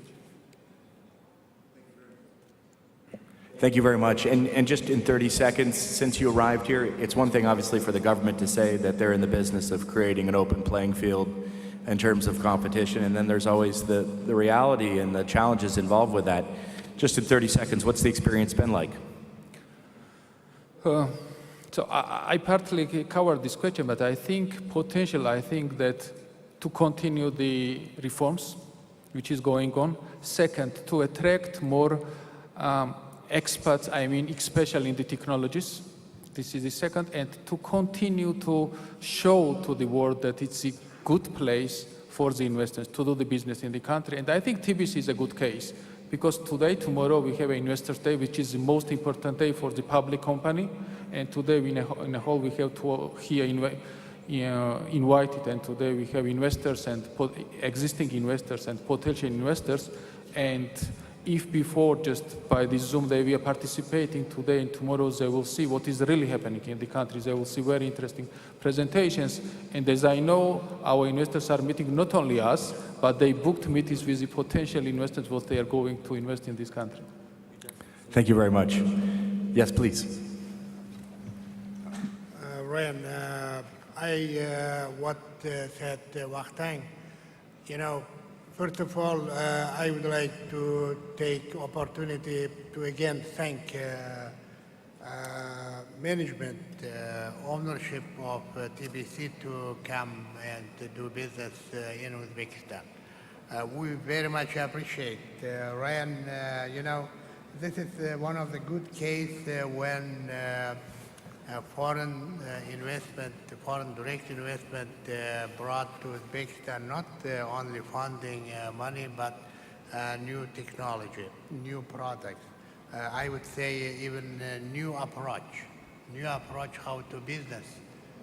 What is the retail in the banking sector? We're learning. For example, me, chairman of the central bank, Minister Ishmetov, we use some of your approach in our meetings, speech. Thank you. And we wish all the best to your bank in Uzbekistan and abroad. Thank you. And Deputy Prime Minister, not only bringing technology to Uzbekistan, but bringing their Capital Markets Day, right? Which I think is pretty extraordinary. I'm not sure, I've always thought of London as the venue for Capital Markets Days. I never really thought that Samarkand would be a contender to London, but Samarkand is better than London. There you hear it. So, Anna, we just heard I'll give it to that. I'm a fan, and I think Samarkand will get even better, right? When you take the rich history and the commitment to building a better future, of course, it can only get better. Anna, I want to ask you about reforms. We heard the word several times there. We were discussing them last year. Where is Uzbekistan right now in terms of the reform program? Thank you very much, Ryan. And in my opening remarks, I did a pretty good rundown of the impressive track record of reforms. And I think last year I also emphasized that in a very short period of time, Uzbekistan has actually undertaken more reforms than many other countries. Some of them take decades to take that type of reform and the level of reforms. But having said that, there's still ways to go. And last year we released the country economic memorandum, our first actually in Uzbekistan, and it has as one chapter to compare how Uzbekistan is sequencing and the pace of reforms compared to other transition economies, particularly looking at the experience of countries in Eastern Europe and also in East Asia. And I thought it was interesting to actually see that in this period of time since 2017, Uzbekistan is actually very much right on the mark when it comes to the sequencing of reforms with countries that have gone before them in their transition to market economies. So liberalization of prices, liberalization of trade, access by enterprises to foreign currency, and also unifying the exchange rate. These were really big reforms in the early days when the reform program started. But then there are a couple of areas where Uzbekistan now is actually turning out to be slower than those that have gone before them. And I want to emphasize two areas. One area is on the large and medium-sized enterprises. So I mentioned in my opening, there's been a lot of progress on smaller firms, privatization of smaller companies. But in the larger space, Uzbekistan is turning out to be slower. So this is state-owned enterprises and state-owned banks. And we think that a lot of preparation work needs to go into this, but it is really time to focus now on the privatization and restructuring of state-owned enterprises and state-owned banks. That's one. The second area is on human development. And I'm very encouraged by how much emphasis this country puts on the one hand, large structural reforms, and on the other hand, making sure that everybody in this country benefits from the reforms. But it's actually hard to achieve because reforming education sectors, reforming the health services, and making sure you have that social protection system underpinning reforms takes time.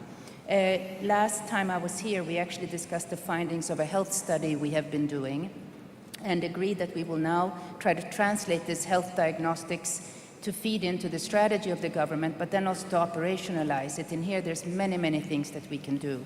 And I think that this needs to now also be accelerated, but I know it's a priority. The final point I wanted to make, and this is something I often raise in the meetings that we have here, is very few countries have completed a transition to a market economy, increased growth, and become a higher income country without increasing the contribution of services to the economy. And Uzbekistan actually has a remarkably, compared to its peers, low level of contribution. It's in the mid-30s, mid-30%, whereas the average in Europe and Central Asia is more around the 50% mark. Even countries in Central Asia outside of Uzbekistan have a higher rate. So our next country economic memorandum that we will produce will actually do a deep dive into services to see what's the scope and the strategy for increasing the contribution of services to the economy. And I think this will be very, very important. Deputy Prime Minister, two things. One is, with your permission, I would like to extend this session by 10 minutes, if that's okay. And two, perhaps we could hear from Shiksin on the reforms for a second, and then maybe you could respond. But first, we go to ADB. Does that sound like a good idea? Let's do it. Shiksin, if you, somewhat briefly, because we're already late. Okay, yeah. Yes. Thank you. Yeah, so, the current situation in Uzbekistan and the region, I just suddenly think about it's like the weather this today. The morning is very foggy, but suddenly the sunshine coming, so it's become clear. Yeah. So definitely a strong headwind there in terms of trade remittance and also supply chain disruption. But here today I like to highlight this because towards the upper middle income country, you need maybe at least average 7% of growth in the near future. That's kind of challenging in terms of the uncertainty of the system here itself, specifically the outside external situation. So the key point we think is that maybe we need to think about more about catch up the opportunity windows. So what is the opportunity windows to support the growth? Yeah. ADB, we think about maybe several areas. We are going to work with you to support you. The first area is the green growth. There's definitely huge kind of opportunities there. For instance, you're talking about renewable energy, 12 gigawatts before the 2030. So our pipeline currently it's talking about 2 gigawatts in the private sector, only private sector. So you see, this is kind of opportunities there. Secondly, regional cooperation and integration, as Jihad mentioned, it's really important. Trade within yourself, maybe not would be able to double your size, but with others together.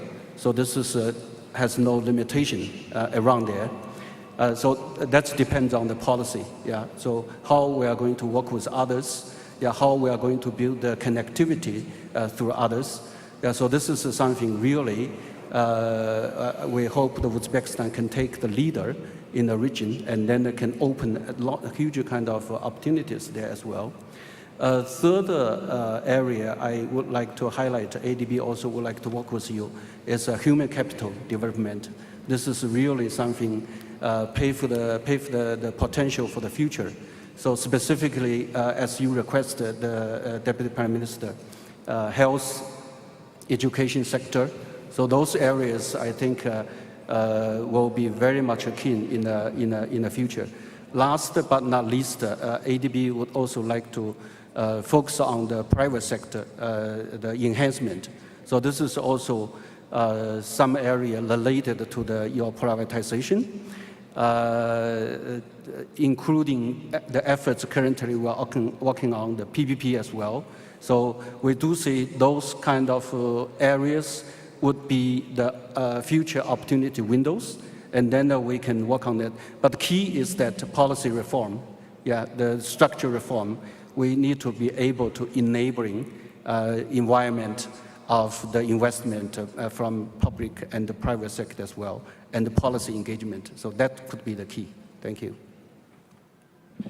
Thank you very much for that. Two things. I'd like to take a couple questions from the audience. So if you have a question, please raise your hand so we can get a microphone to you. But before we do that, I would like to ask Senator Narbayeva, Chair of the Senate, if I could address a question to you. Thank you, Madam Senator, so much for coming to our discussion. You know, the title of this forum is People at the Heart of the Reforms. And this is something that we hear the President talk a lot about, that we cannot forget that these reforms are about the people of Uzbekistan. Would you be so kind as to explain why is that so important? Assalomu alaykum, aziz mehmonlar, hurmatli bugungi tadbir ishtirokchilari. Men avvalo barchangizni mana shu O'zbekiston uchun bir yangi bir yo'nalish sifatida tashkil qilinayotgan O'zbekiston ikkinchi iqtisodiy forumida barchangizni qutlashdan juda ham benihoya xursandman. Biz mana shunday O'zbekistonimizga aziz mehmonlar, bizni navqiron, doimiy bir yosharib borayotgan Samarkand shahrimizga xush kelibsiz degim kelyapti hammalaringizga, chunki bitta joyga hammalaringizni yig'ilishingiz va mana shunday ajoyib bir mavzu asosida fikr almashishingiz bu nafaqat O'zbekiston uchun, balki kim qayerdan kelgan bo'lsa, o'sha davlatlar ham uchun, xalqaro tashkilotlar o'zlarining tajribalari uchun ham juda ham yaxshi bir maktab bo'ladi degan niyatdaman. Albatta, O'zbekiston uchun mana shu forumning ahamiyati juda ham beqiyos. Hurmatli moderatorimiz hozir aytib o'tdilar, bu insonlar uchun. Birinchi navbatda insonlar uchun ahamiyati. Chunki O'zbekiston o'zining rivojlanishini, tez rivojlanishini maqsad qilib qo'ygan mamlakatlar sirasiga kiradi. Va oxirgi yillarda mana O'zbekistonda ochiq, pragmatik siyosat olib borilishi bizga mana shunday imkoniyat berdiki, sizdek butun dunyoga mashhur bo'lgan yetuk vakillar, iqtisodchilar, xalqaro tashkilotlar vakillari, o'zimizning o'zbekistonlik hamkasblarimiz mana shu sohada juda ham katta bir ishlarni qilayotgan, hammamizni bir davraga yig'ib fikr almashishga juda ham katta bir imkoniyat bo'ldi. Albatta biz bugun sizlar bilan hozirgi kunga qadar O'zbekistondagi erishilgan, mana hozir bizni ham kasblarimiz tomonidan aytib o'tilyapti, O'zbekistonni bugungi kunga qadar erishgan iqtisodiy natijalari va nafaqat iqtisodiy yo'nalishda, balki ijtimoiy sohalarda inson huquqlarini ta'minlash borasida erishilayotgan natijalar, muammolar va ularni hal qilish bo'yicha tavsiyalaringizni albatta berasiz. Biz bundan juda ham xursandmiz. Sizlarga ma'lum, O'zbekiston umuman mana shu butun dunyodagi vaziyat, ustuvorliklarni e'tiborga olib, o'zining taraqqiyot strategiyasini belgilab olgan va 2022-2026 yillarga mo'ljallangan ustuvor vazifalar har yili qabul qilinadigan alohida davlat dasturlarida aniq indikatorlari bilan, aniq chora-tadbirlari bilan o'zini ifodasini topadi va bugun o'tkazilayotgan mana shunday anjuman sizlarni bizga beradigan tavsiyalaringiz albatta mana shunday katta yirik hujjatlarda o'zini aksini topadi. Biz mana hozir 2023-yilga mo'ljallangan davlat dasturini ishlash borasida ish olib boryapmiz.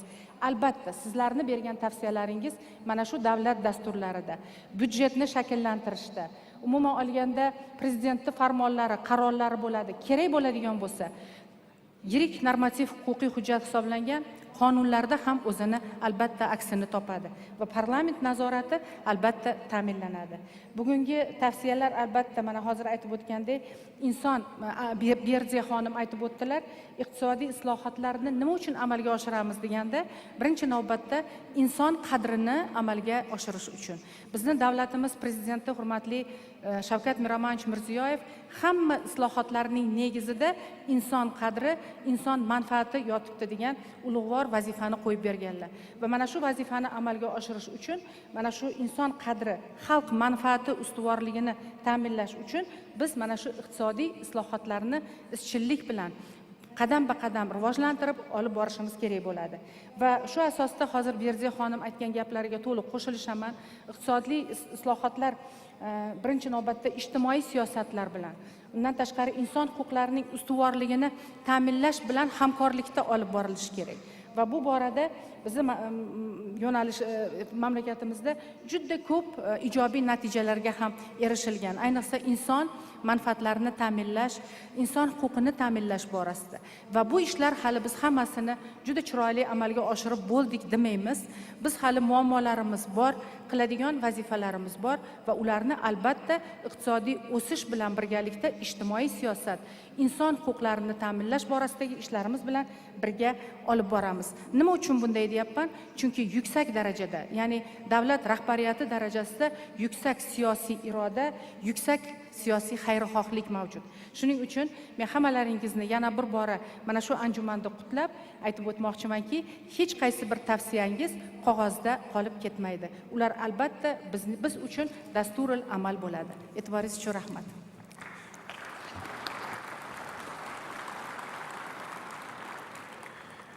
Madam Narbayeva, thank you very much for that. I promised that we would take some questions from the audience, so if I could see a show of hands. Oh, I see one over here. If we could get a microphone to Alisher Jumanov next to the camera over here. While we're getting a microphone to Mr. Jumanov, that would be fantastic. Or, Alisher, I know you can be loud if you want. Do we have a microphone that we can bring over? While the microphone is coming over to Alisher, Deputy Prime Minister, oh, we have the microphone. So, 2 seconds, sir. I want to give you an opportunity to respond to the question about reforms and the issue of the perception that the privatization program could be going faster. And also the question from the gentleman in the audience here, Alisher Jumanov, ESG Wealth, please. Thank you, Ryan. This is my question to His Excellency Mr. Kuchkarov and other honorable panelists. I represent Boston-based investment firm. We interact with the leading US-based global investors, firms like Templeton, Fidelity, BlackRock. They often ask us, what is the Uzbekistan single most important asset? And our response is, it's not cotton or gold or nat gas, but rather it's a country's hugely underutilized human capital. Indeed, in the era of depopulation around the world, and especially in Eastern Europe, in the former Soviet Union, Uzbekistan has seen its population grow by 80% in the last 30 years, and moreover is expected to double to over 70 million people in the next 40 years. And only in the next 3 years, Uzbekistan's population is expected to increase and exceed the population of Poland and Ukraine. So my question is, how the government of Uzbekistan, along with the esteemed IFIs which are present here, can assist the people of Uzbekistan to capitalize on this unique demographic dividend and build competent and competitive knowledge economy. Thank you. Thank you, Alisher. Deputy Prime Minister. Thank you for your question. This is a really interesting question because one of the specific of Uzbekistan is growing population. Nation is young, and every year population of Uzbekistan increasing by 1.9%. Quite significant increase, and we always keep in our mind about this, and that issue are recently discussed in government. Yes, it would provide us a very good opportunity, so-called demographic dividend. And from this point, you know, improving of human capital of our nation, this is one of the main tasks, and maybe even most stable, most effective fuel for economic growth and improving prosperity. As an example that we are not forgot that is that, for example, our CPF with World Bank country partnership framework. Second part of it is human capital development. So also strategy of development of Uzbekistan, which is approved by President of the country, is also include special part about improving human capital. What we keep in our mind when we are talking about human capital development? First of all, education. Second, healthcare, and third, this housing utilities. Most challenging for us is education. You know, we need to change education, and now a special group in administration office,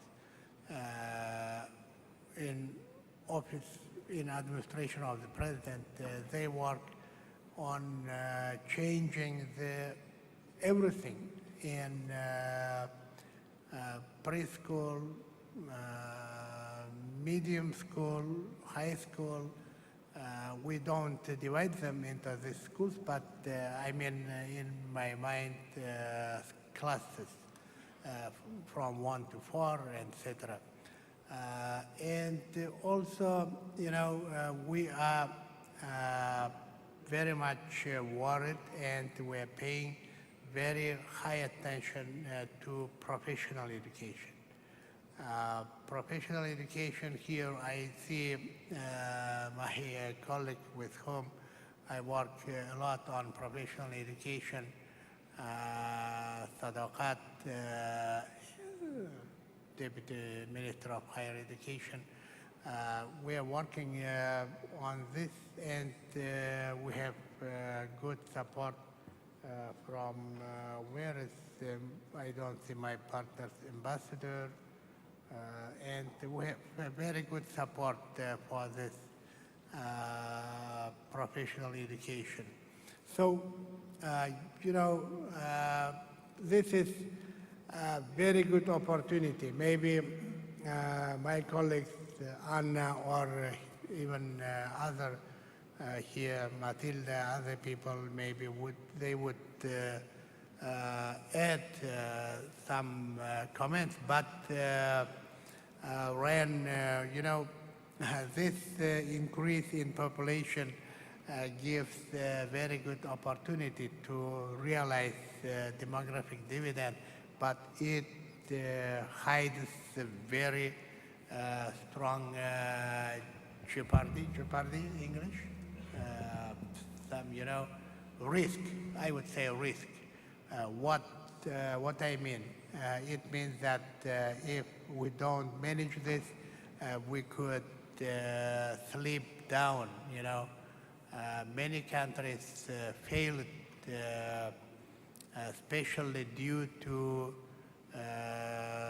bad management with this field. I mean, improving human capital, how to manage the situation, to take appropriate measures, etc., etc., etc. Thank you. And Deputy Prime Minister, if I could get you very briefly on the privatization program. Yeah. Now about the privatization. Yes, we have a very ambitious program for privatization. And before this forum, some of my colleagues were asking, last year you signed a Coca-Cola deal. How about this year? This year we are a little bit behind. Here, Hayla and her team of IFC, we are working with Deloitte, yeah? Akmal, Deloitte? Deloitte in order to sell Fergana Azot. We were planning that the Fergana Azot will be one of the good case to sell it, but we are a little bit late.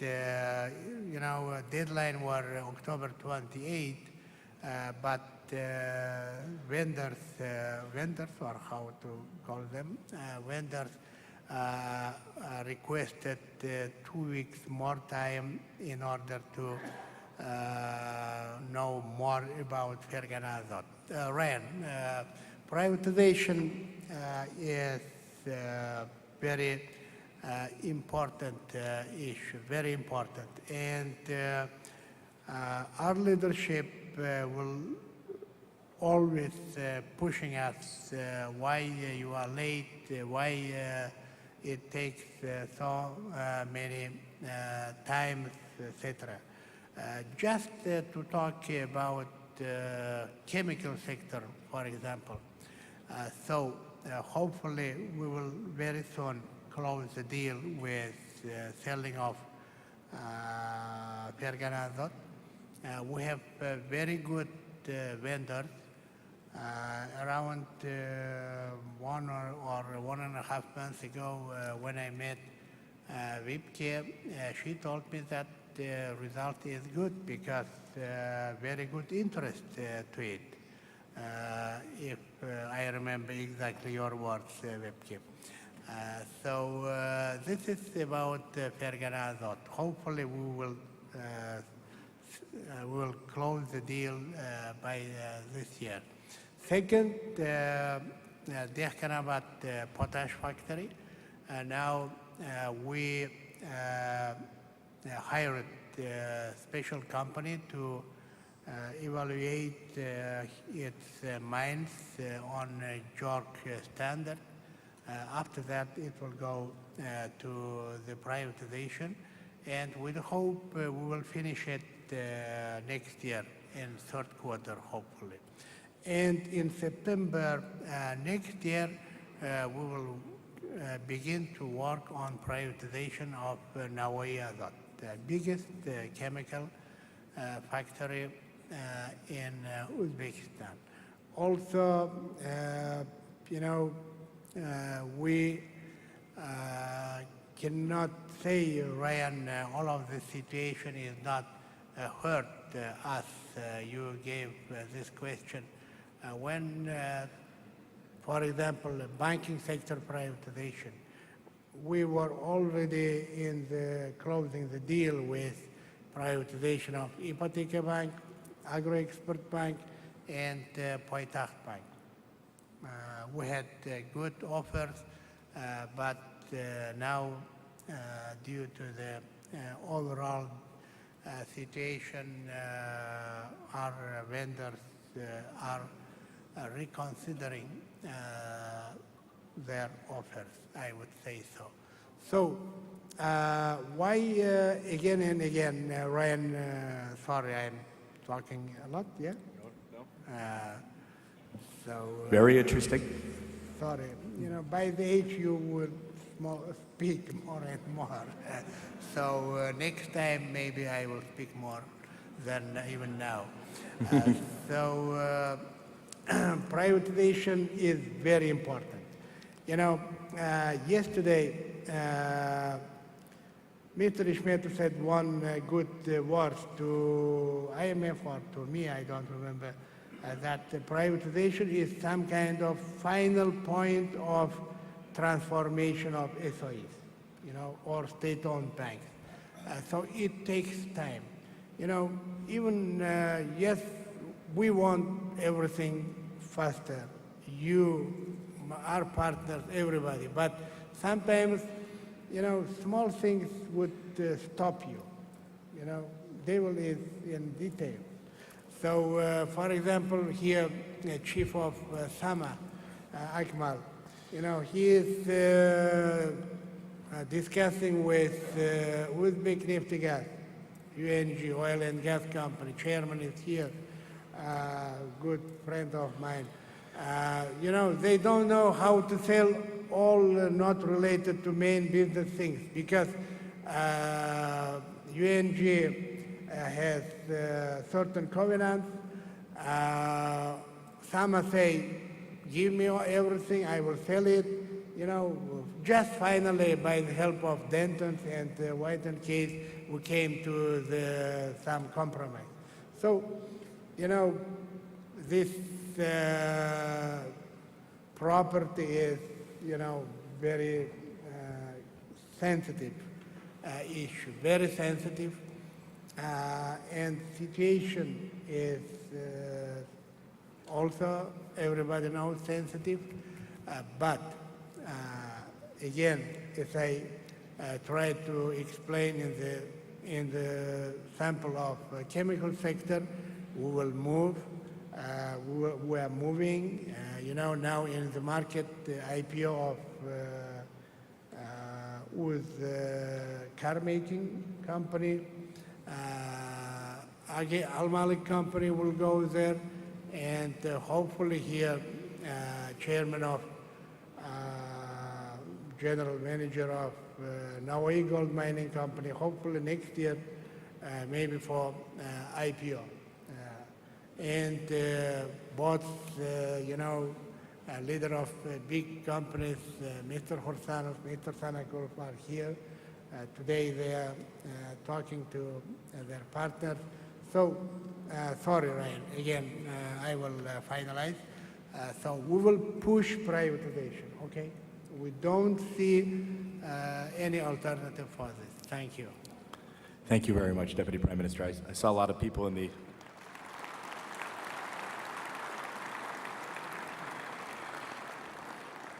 I saw several people in the audience taking notes.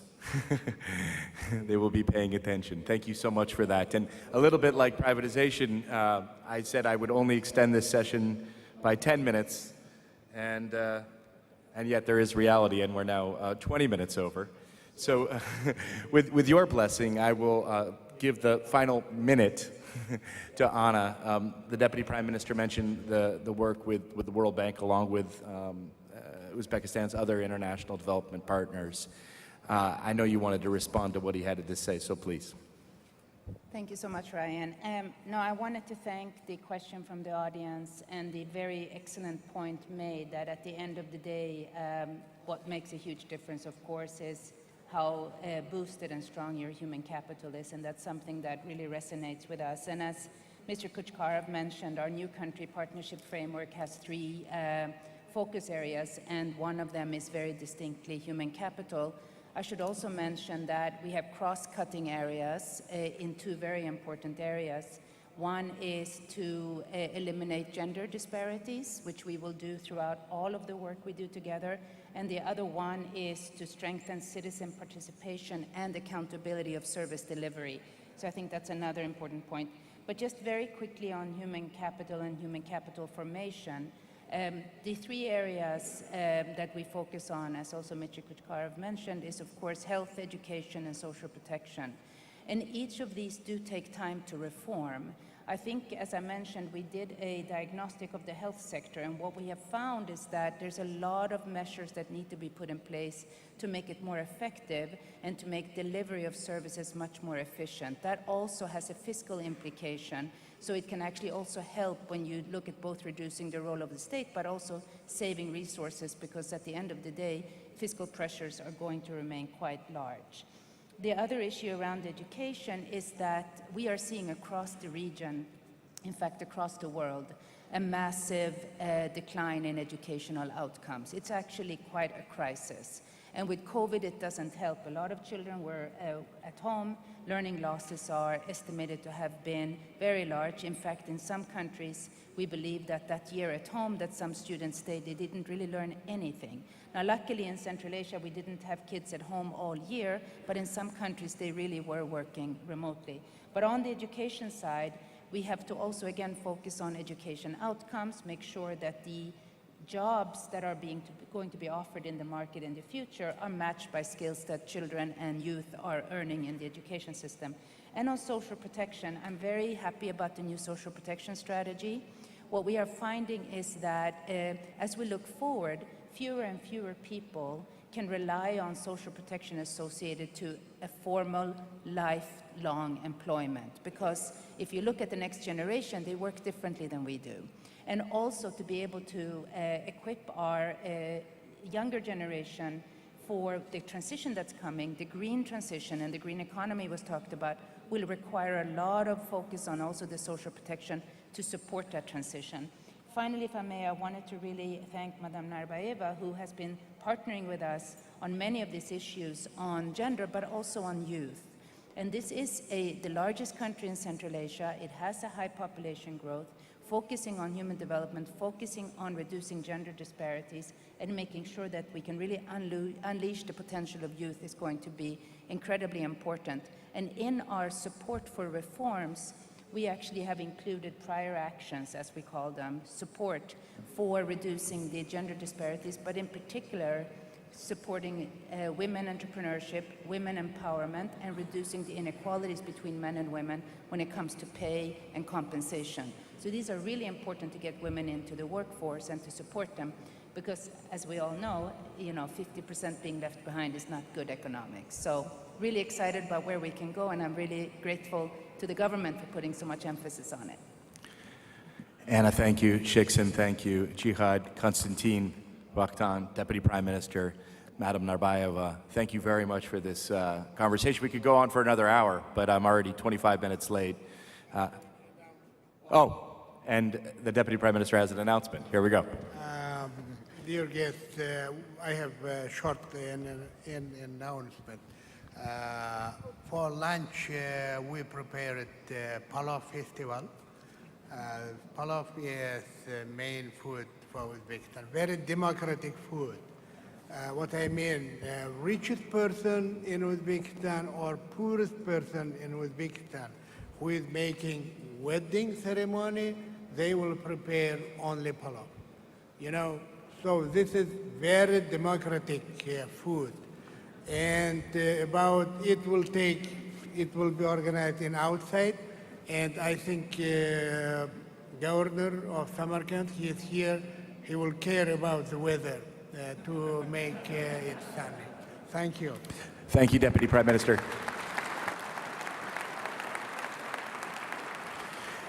And just a reminder that even in Uzbekistan, there is no such thing as a free lunch. Before the Palav lunch, we have the IMF's Regional Economic Outlook. If you don't go to the IMF's Regional Outlook, then you may not have lunch. No, just kidding. It's going to be fantastic, and Finance Minister Ishmetov will be there, as well as the governors of, if I'm not mistaken, Georgia and Kazakhstan. So a real treat. That's going to be in Grand Hall 2, and that is beginning imminently. So if you want a tea, grab it, but get over there. And again, please join me in thanking our panelists for what I think was a pretty comprehensive conversation.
And there are plenty of seats out here, so in case anyone wants to move to this side, you're most welcome to do so.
Great, I think we can get started.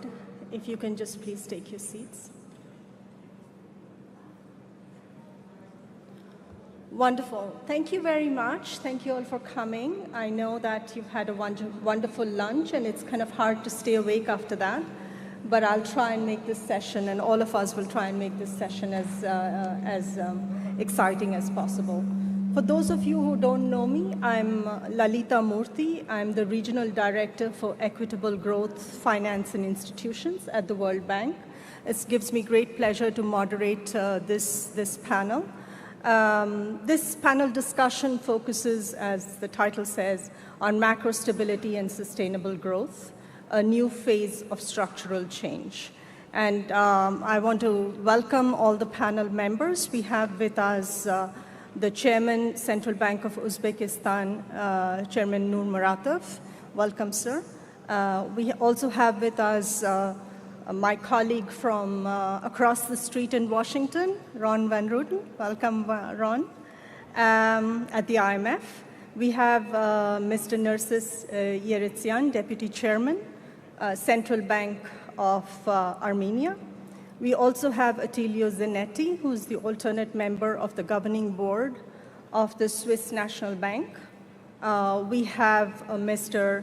Mamadyarov, who's the Deputy Chairman, Central Bank of Azerbaijan, and also Zohri Idris, who is the CEO of the Policy and Economic Affairs Center of Malaysia. So with that introduction, let me get started. Given the background of many of the panel members, a lot of discussion will focus on monetary policy, on inflation, but we'll also try to cover some of the structural growth challenges that many of the countries are facing right now. So maybe we start with you, Ron, if we can, if you can help us frame the discussion for today. Tell us a little bit about your views on the key macro and financial challenges and the macro financial strengths and weaknesses of the Uzbek economy, and if you can just also take a time perspective, both in the short and the medium term. Thanks. Yeah, thank you. Thank you, Lalita. I think, a lot of was said already in the discussion this morning, that Uzbekistan actually in the last 5 years has made tremendous progress on the road to its economic transition, to implement reforms. And starting essentially with what you can call more the broader macroeconomic reforms. They have started with key reforms like the liberalization of the exchange market, price liberalization was mentioned. They implemented a very broad-based tax reform. And importantly also, they adopted new central bank laws, new banking laws, and made substantial improvements also in public financial management. And at the same time, and I think that's important to mention as well, they clearly built and strengthened capacity also at key economic institutions, not only the Central Bank of Uzbekistan, but also particularly the Ministry of Finance, the Ministry of Economy, other ministries as well, also supported by many of you, by many of the IFIs with substantial technical assistance. And I think what most of us have seen in that have helped the authorities with building the capacity and implementing these reforms is the enormous appetite and the enormous desire to transform the economy and go as fast as they can, and sometimes actually go a little bit faster than we would recommend them to go. But with the establishment of key economic institutions and strengthening the capacity in key ministries, what is important is that the authorities have also been able to implement sound macroeconomic policies. And even in these last 3 years, when the country was hit by several economic shocks, first the pandemic, now Russia's invasion of Ukraine, the authorities, they had the room, they had fiscal buffers that they had built before.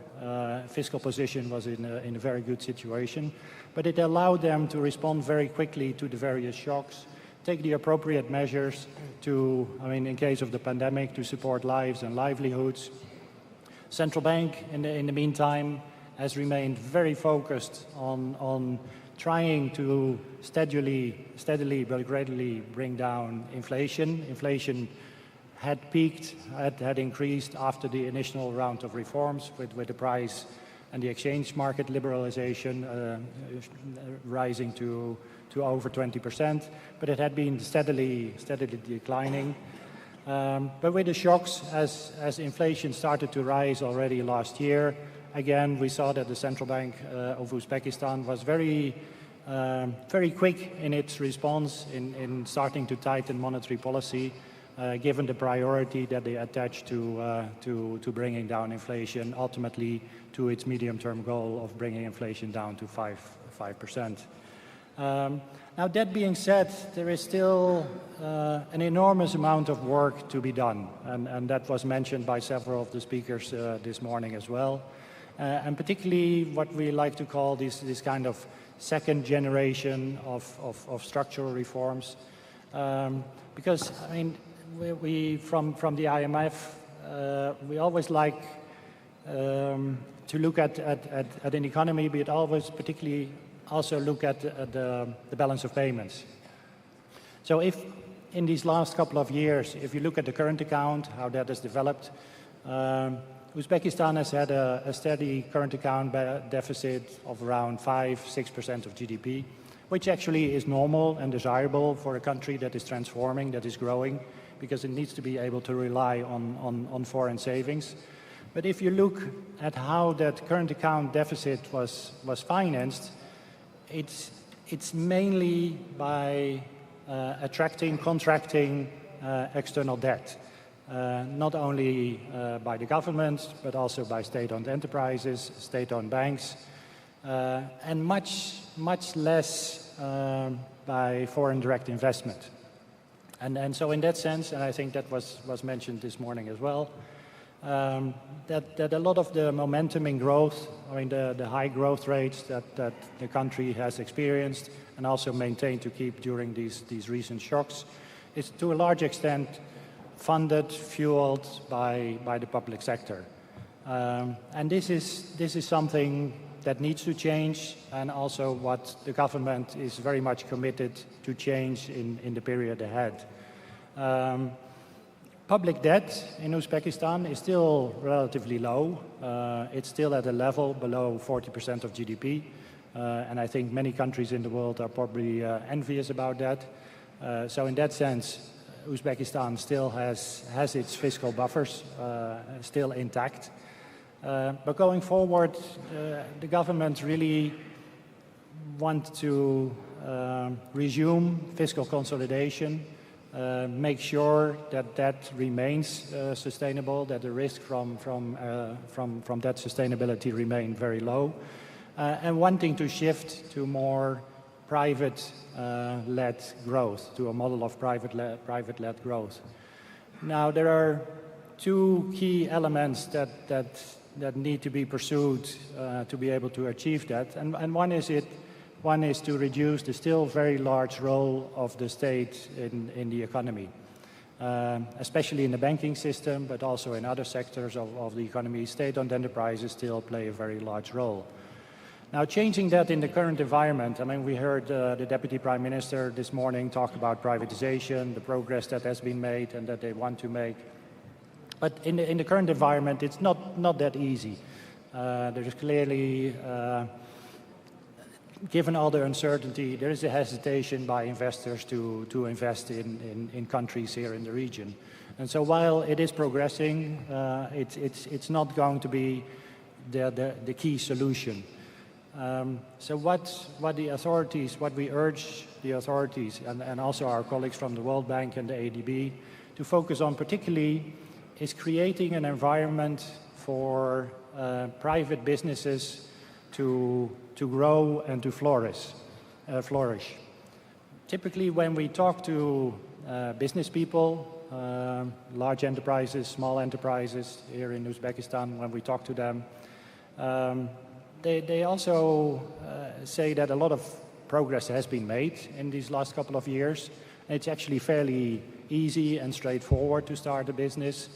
But what we often hear is that growing a business, expanding a business, that becomes more difficult. Then they run into a lot of bureaucracy, red tape, other things that we hear, that it's difficult to find skilled labor, labor that they're looking for. So improving the business environment for small and medium enterprises is, I think, key for Uzbekistan to be able to reach its development goals, to increase per capita GDP as the country envisages in its recently adopted strategy. So that is something that needs to be pursued. And I think also this becomes even more important, also what was mentioned this morning, is Uzbekistan has a rapidly growing population and a rapidly growing labor force.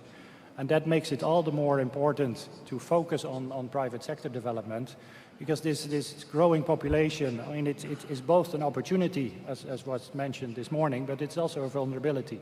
If you're not able to create sufficient jobs for your growing labor force in this country, I mean, at some point that could create difficulties. One outlet, of course, is that a lot of Uzbek workers have sought employment abroad, in Russia or in other countries, and that will continue to be the case. But ultimately, I mean, you don't want to be a country that is exporting mainly labor and gold and cotton. So being able to create attractive, productive, profitable jobs in the country itself is one of the key things to do. Part of that and linked to that is also what was mentioned this morning, increased regional cooperation, integration, not only with the global economy, but particularly also regionally. Let me say two last things before I stop. On this issue of private sector development, what we are seeing this year, and something that we also had not expected, because when the war broke out, I mean, like all of us, we were expecting actually a decline in trade, but especially also a decline in remittances coming into the country, because we had expected that the Russian economy would contract more, that Uzbek workers would possibly lose their jobs and might be coming home. Quite the opposite has happened, and as we heard earlier, we see actually a large increase in capital inflows this year, remittances, but also probably some capital flight.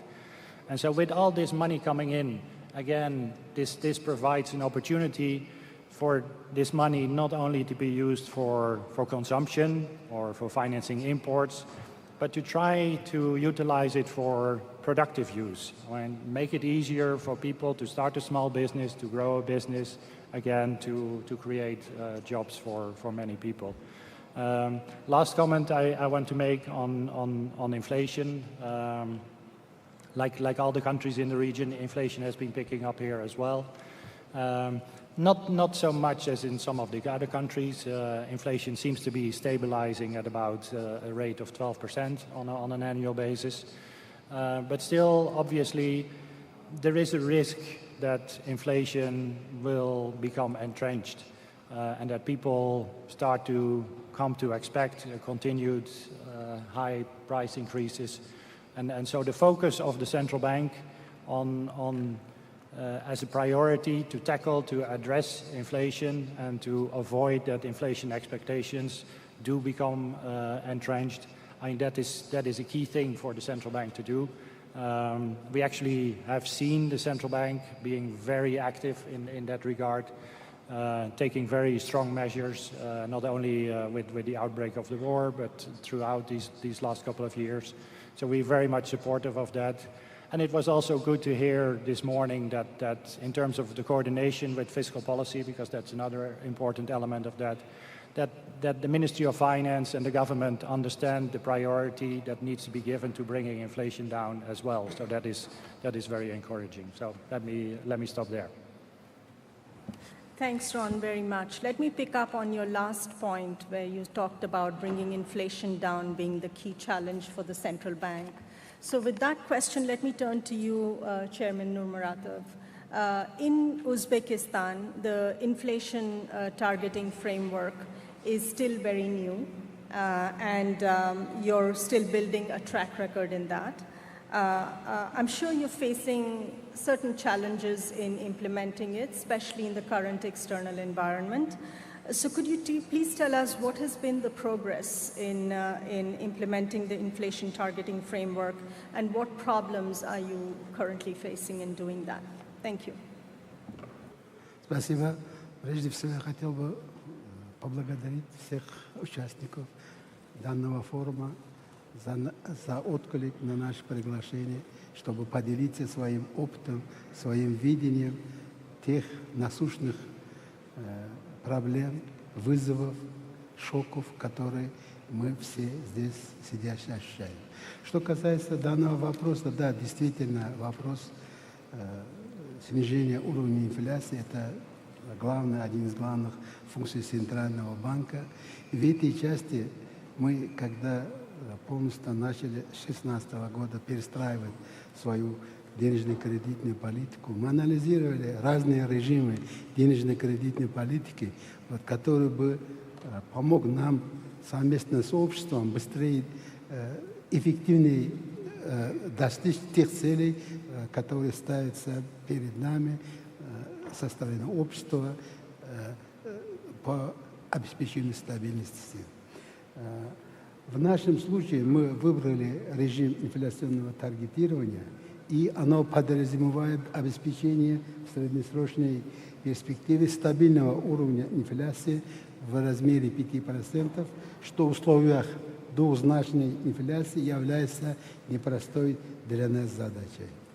Нужно признаться, что на подготовительном этапе к переходу на инфляционное таргетирование мы столкнулись со многими вызовами и недопониманием целесообразности внедрения инфляционного таргетирования.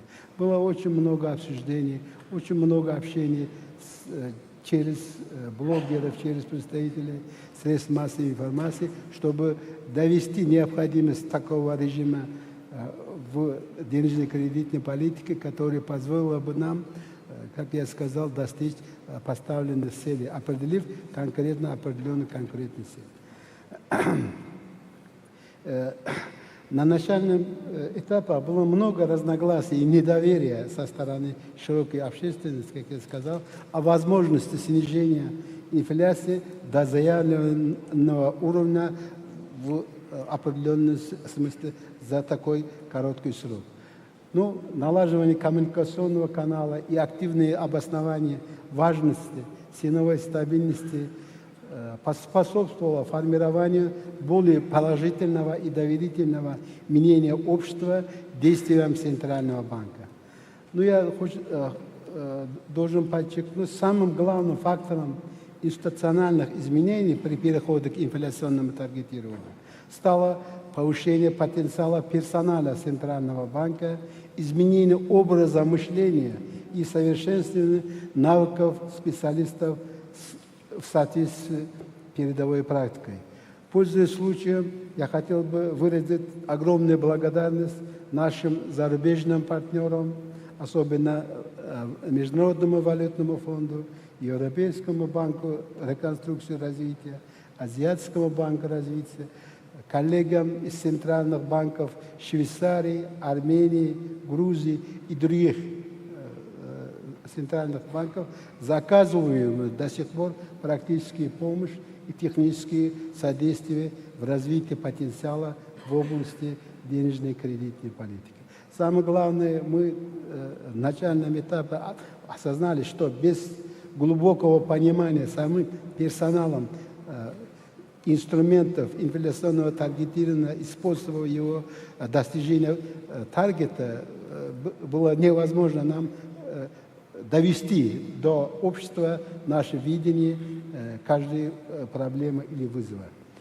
Мы осознали, что нельзя построить переход к инфляционному таргетированию на какой-то определенный этап реформ или на какие-либо подготовительные предпосылки, поскольку нельзя было увязать переход к определенным структурным изменениям.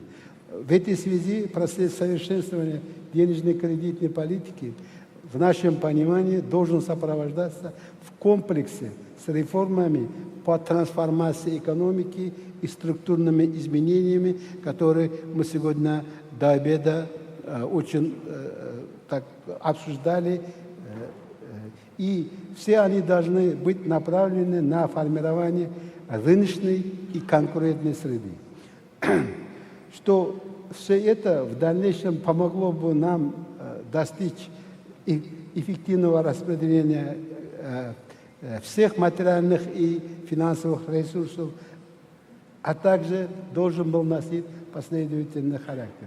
В этой связи сегодня было отмечено, что мы в конце 2017 года либерализовали валютный рынок с переходом на свободное плавание. Именно это стало фундаментальной основой для дальнейшего совершенствования денежной кредитной политики, и со временем валютный рынок набирает обороты и постепенно становится самодостаточным. В 18-20-х годах была сформирована, как только что подчеркнул Рон, законодательная и нормативная база для данного институционального изменения. Были обновлены, почти по-новому были изложены законы о Центральном банке, банках и банковской деятельности, валютном регулировании, платежах и платежных системах с фокусом на новые реалии. Начиная с 2020 года мы перешли к активной фазе внедрения стандартов режима инфляционного таргетирования с совершенствованием операционного режима, развитием прогнозно-аналитического потенциала и формированием коммуникационной политики. Именно вот эти изменения помогли нам преодолеть множество вызовов, в частности, кризис пандемии коронавируса и проблем последующего восстановления, и высокие риски и неопределенности в глобальной экономике, о которых сегодня было много сказано. Мы, как Центральный банк, стараемся адаптироваться к изменениям, сохраняя при этом наши фундаментальные принципы, а именно независимость, открытость и ориентированность на будущее. В нашем случае, я должен подчеркнуть, важным аспектом выступает поддержка руководством страны и дальнейшее понимание, самое главное, со стороны общества, необходимости изменения условий жизни касательно высоких цен. начиная с активной фазы внедрения элементов и условий режима инфляционного таргетирования, немонетарные факторы инфляции стали одной из основных, можно сказать, повесток экономической политики.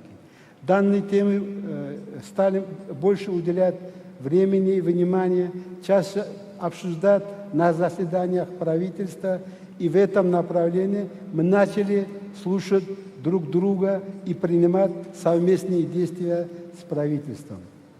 Результатом и показателем проводимой политики стало достижение в 2021 году промежуточной цели, это цели по инфляции, то есть 10%, что послужило существенным фактором снижения инфляционного ожидания. Я должен признать, что после достижения этого 10% уровня и общество начало всерьез воспринимать наши заявления и наши действия. Безусловно, сегодняшние вызовы, внешние шоки и инфляционные процессы оказывают воздействие на формирование разнонаправленности между фактической инфляцией и ее прогнозной траекторией. В наших оценках мы предполагали снижение инфляции в этом году до 8%. Но уже проясняется, что к концу года мы ожидаем инфляции на уровне 12-12,5%. С учетом этого мы внесли некоторые коррективы в горизонты достижения цели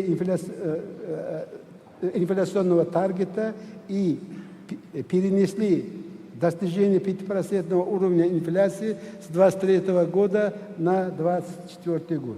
Но важно подчеркнуть, сегодня и господин Ишметов тоже об этом остановился, что в складывающихся непростых внешних экономических условиях мы остаемся, самое главное, приверженными выбранному курсу и располагаем всем необходимым набором инструментов для достижения поставленной цели в среднесрочной перспективе. Надо признать, коллеги нас часто критикуют за то, что мы подавляем совокупный спрос и убиваем активность посредством ужесточения финансовых условий на денежном рынке. Если взять в целом, мы также заинтересованы, честно говоря, в росте спроса и активности. Однако мы хотим, чтобы рост совокупного спроса соответствовал реалиям совокупного предложения, то есть потенциалу экономики. Важно, чтобы экономика не перегревалась, развивалась в рамках своих возможностей.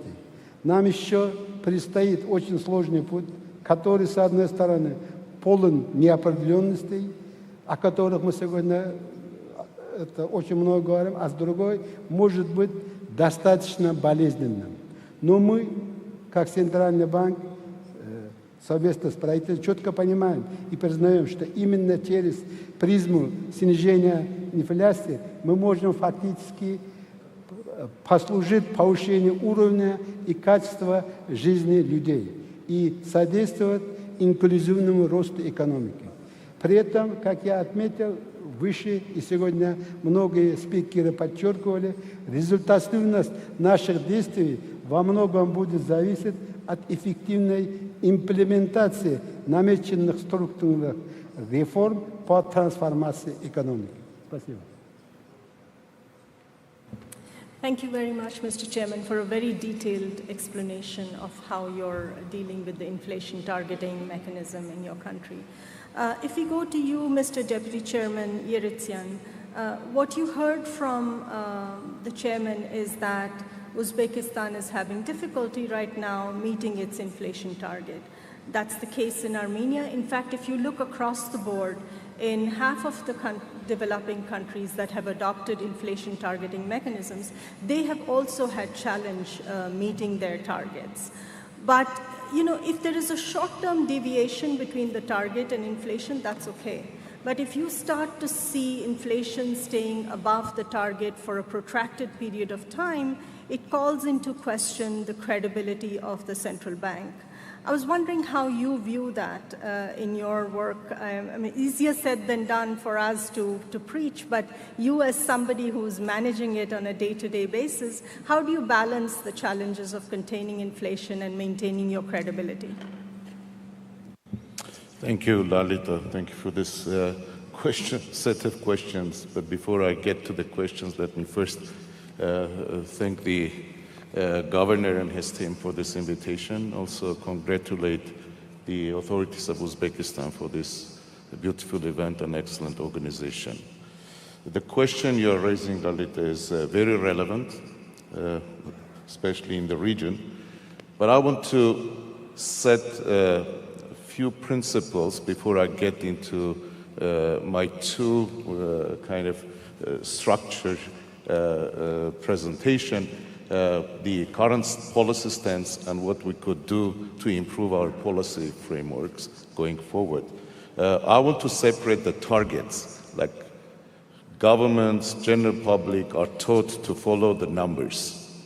But credibility comes with policy framework, which builds trust through transparency. Therefore, in normal times, and Armenia has had long period of time, very low inflation. But when the shock hits, you realize that people trust the central bank, not in normal times, but when you start navigating through these major shocks. And whether the central banks are capable in addressing those shocks in a timely manner, have the necessary instruments to contract and enough independent to act on a timely manner, that's what builds the basis for credibility. We just published a working paper, which you can find on our website, on the role of policy credibility in the context of the new policy framework that we pursue. The main lesson is that policy credibility is not given, but earned, and therefore there is always a cost to delaying actions. And pretty much even the Fed and central banks of advanced countries have also learned in a very dare way, basically, that this is the truth. You earn your credibility not by numbers, but by hard work and putting the right policy frameworks and analytical kind of foundations in them, basically. And the policy framework, the name of the policy framework we have been pursuing under the inflation targeting framework is called Forecast Policy Analysis System, basically. And our central bank has also produced another paper which does cross-country analysis of inflation targeting central banks, which proves that this FPAS framework, if pursued in an appropriate and transparent manner, has improved the implementation of monetary policy and communication of it. Therefore, this forward-looking framework is fundamental to our policy. And again, I would stress here that we shouldn't use, internally we use inflation forecast targeting. And the forecast shows the forward-lookingness of the framework rather than, and we try to explain to our general society as well, we are not targeting today's inflation because it has happened, basically. Our role is to make sure that inflation expectations are anchored and basically we tackle the shock in an appropriate manner. For example, back in 2020, the Central Bank of Armenia was one of the first countries that moved during a period of time where inflation was below 2% in Armenia. But we foresee, we basically tried, and Jihad also mentioned this morning about this fact, basically we said that the supply shock is significant enough that we have to act for to prevent the secondary effect of the supply shock and make sure that inflation expectations remain anchored. Because we do have surveys, and those surveys show that the inflation expectations might be, the uncertainties were high, but people didn't move their expectations up, but the gap was so large, therefore it gave a signal that we have to act. And this one, the takeaway from our paper I mentioned on credibility is set stake. You do not disregard supply shocks, the most difficult shock for monetary policy, basically, to pursue, because usually the monetary policy makers do not consider supply shocks as their part of the business, basically. They think it will come and go. You focus on the demand side. Since September 2020, Central Bank has increased interest rates by another 6.6% and 25 basis points in total. And as a result, in February 2020, we already saw inflation going down. We came down from almost 10% to 6.5% and very rapidly heading to 4%. But then we know this well-known kind of conflict emerged. And then in March, we saw inflation, especially core inflation, reversed, which means the fighting against inflation, this game isn't yet over. But we have a good news. The good news is that the troublemakers, which this time are the advanced economists, are already persuaded that inflation is permanent. And their credibility is not given because they are advanced countries. They have to re-earn their credibility again, which is going to help the emerging markets because they are aggressively going to contain inflation. We will basically stop facing this phase of imported inflation, and we will be focusing on the overheating from the conflict in Ukraine, basically, that it turns into external shock, basically boosted the demand, and we may face some overheating. Is it a sign of overheating or not? We are heading 15% GDP growth for this year, and core inflation is running at 10%. Not as high as in Central Asia, but still basically this credibility of the framework has helped to contain inflation, but also inflation expectations. But another year to go, we will basically miss these points. Therefore, we have to act quite aggressively. Now about the new framework. We do believe that the emergence of new challenges and uncertainties do enforce and do not lower the significance of the inflation targeting framework, but we have to change the approach and the way we perceive these policy frameworks. As I said, the role of underlying policy framework is key. But now this policy framework should not focus on one forecast, or we shouldn't be the smartest in the room as central bankers, but we have to start asking questions to ourselves. And we cannot hide behind the word uncertainty. I keep hearing uncertainty. If you have uncertainty or use the uncertainty as an excuse for already a couple of years, then you have to start measuring this uncertainty. Therefore, the new policy framework we suggest is changing the way this monetary policy would be implemented, and we will move into more risk management type of framework, which doesn't have any central kind of forecast, any baseline scenarios. And there are many scenarios around which the board of the central bank will be discussing and choosing the future policy path by explaining, including the different kind of paths and describing in a transparent manner, basically, what is the stance and what is the rationale behind the decision.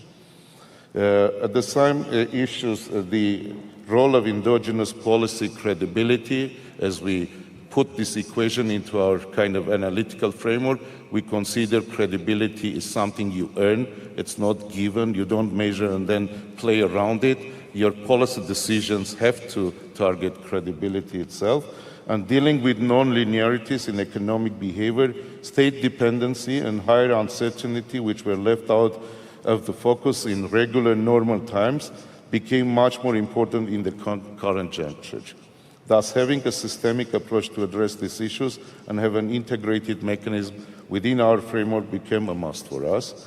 And then we call it, this new framework, FPAS Mark II, the next phase of FPAS. This is a next generation framework which aims to change the philosophy of monetary policy by moving it from a reference point provided towards a risk management approach, as I said.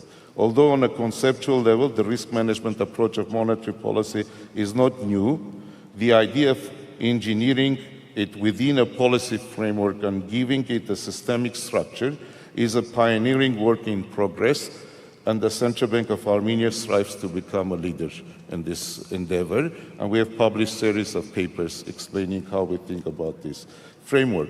If we achieve a result, this could be a good, basically, tool also advising the other central banks. And the final point is like, it's not about the policy framework in terms of analytics, models, etc.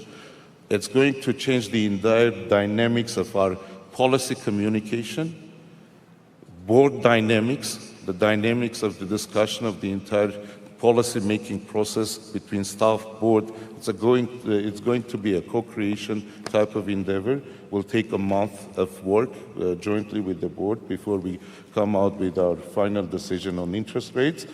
And it has a very significant other component on talent management, because we are going to target stars, high-quality economists with high frequency of leaving the central bank. And that's a challenge of the 21st century. We have to adjust our talent management to make sure that we keep our dialogue, discussions, and decisions at the highest policy levels. Thank you.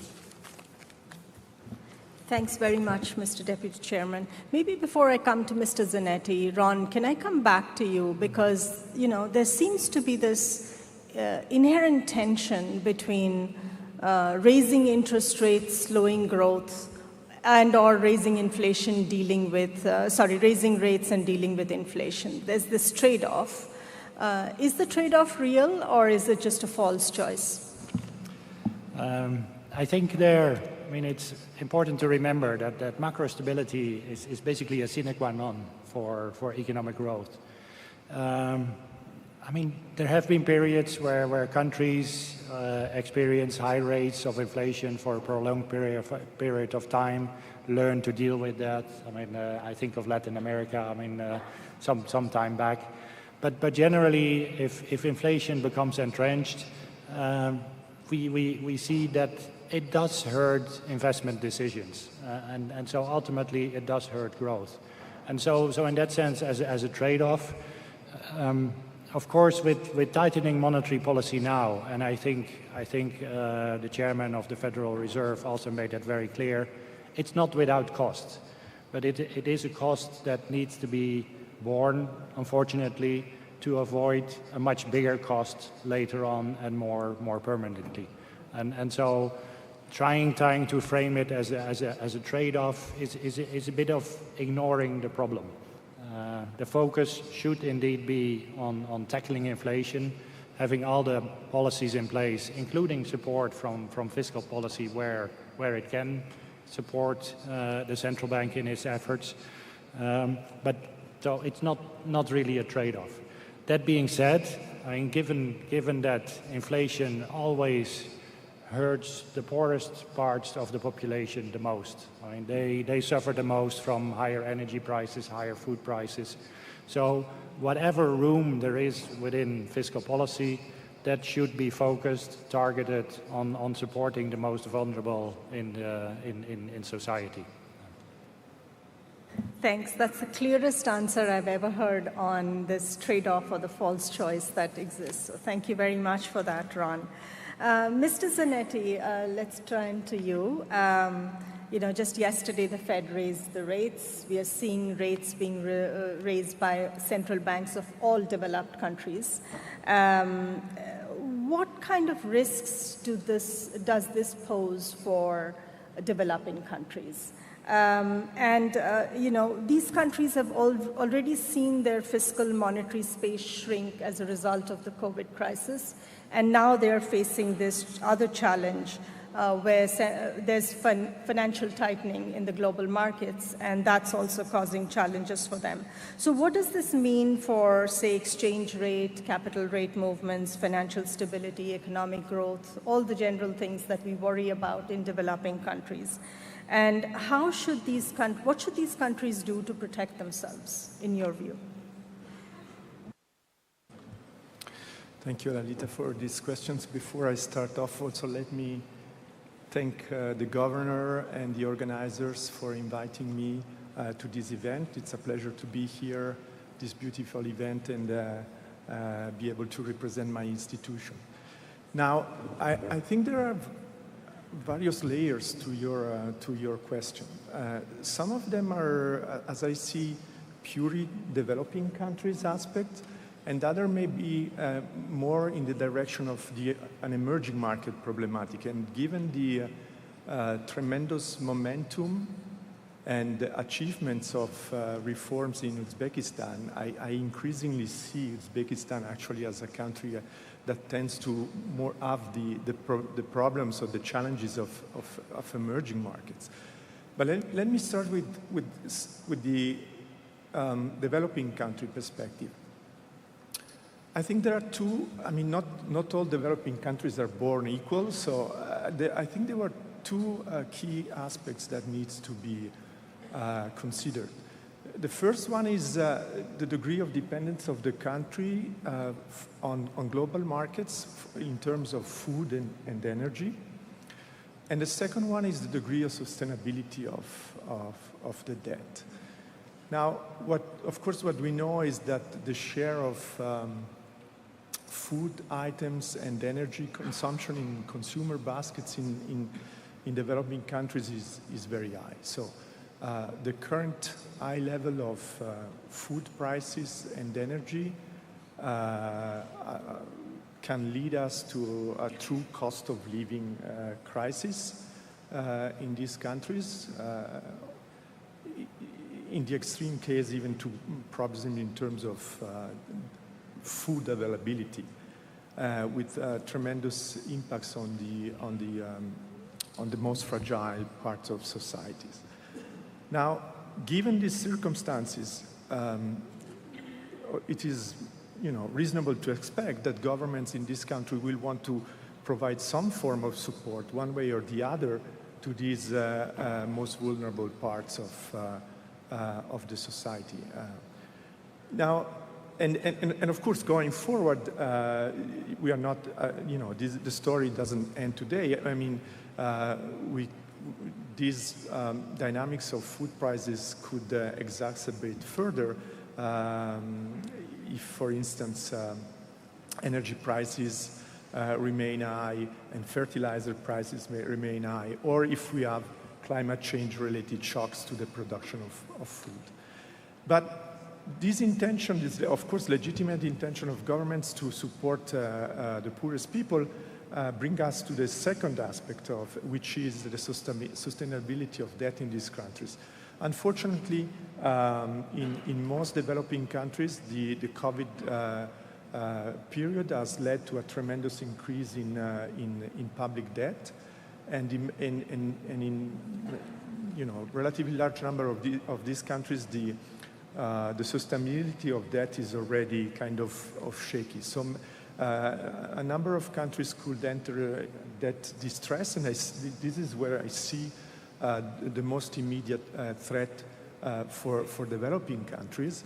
Now, the good news there is that fortunately we have international organizations, and we have the IMF in particular, and the IMF has proven for instance, back in March or into 2020, that it has the means, the financial means and capacities to support its membership and fulfill its mandate. But this is how I see things in the very short term for developing countries. Now, from more emerging markets perspective, it is where the discussion about capital flows and what you can do about it comes in. I mean, it's been mentioned. Central banks in advanced economy are tightening, and they will most likely keep tightening in the coming months. It is also been correctly mentioned from the perspective of a central banker, of a conservative central banker that I am, that there's no way to avoid that. It is the mandate of the central bank to deliver price stability.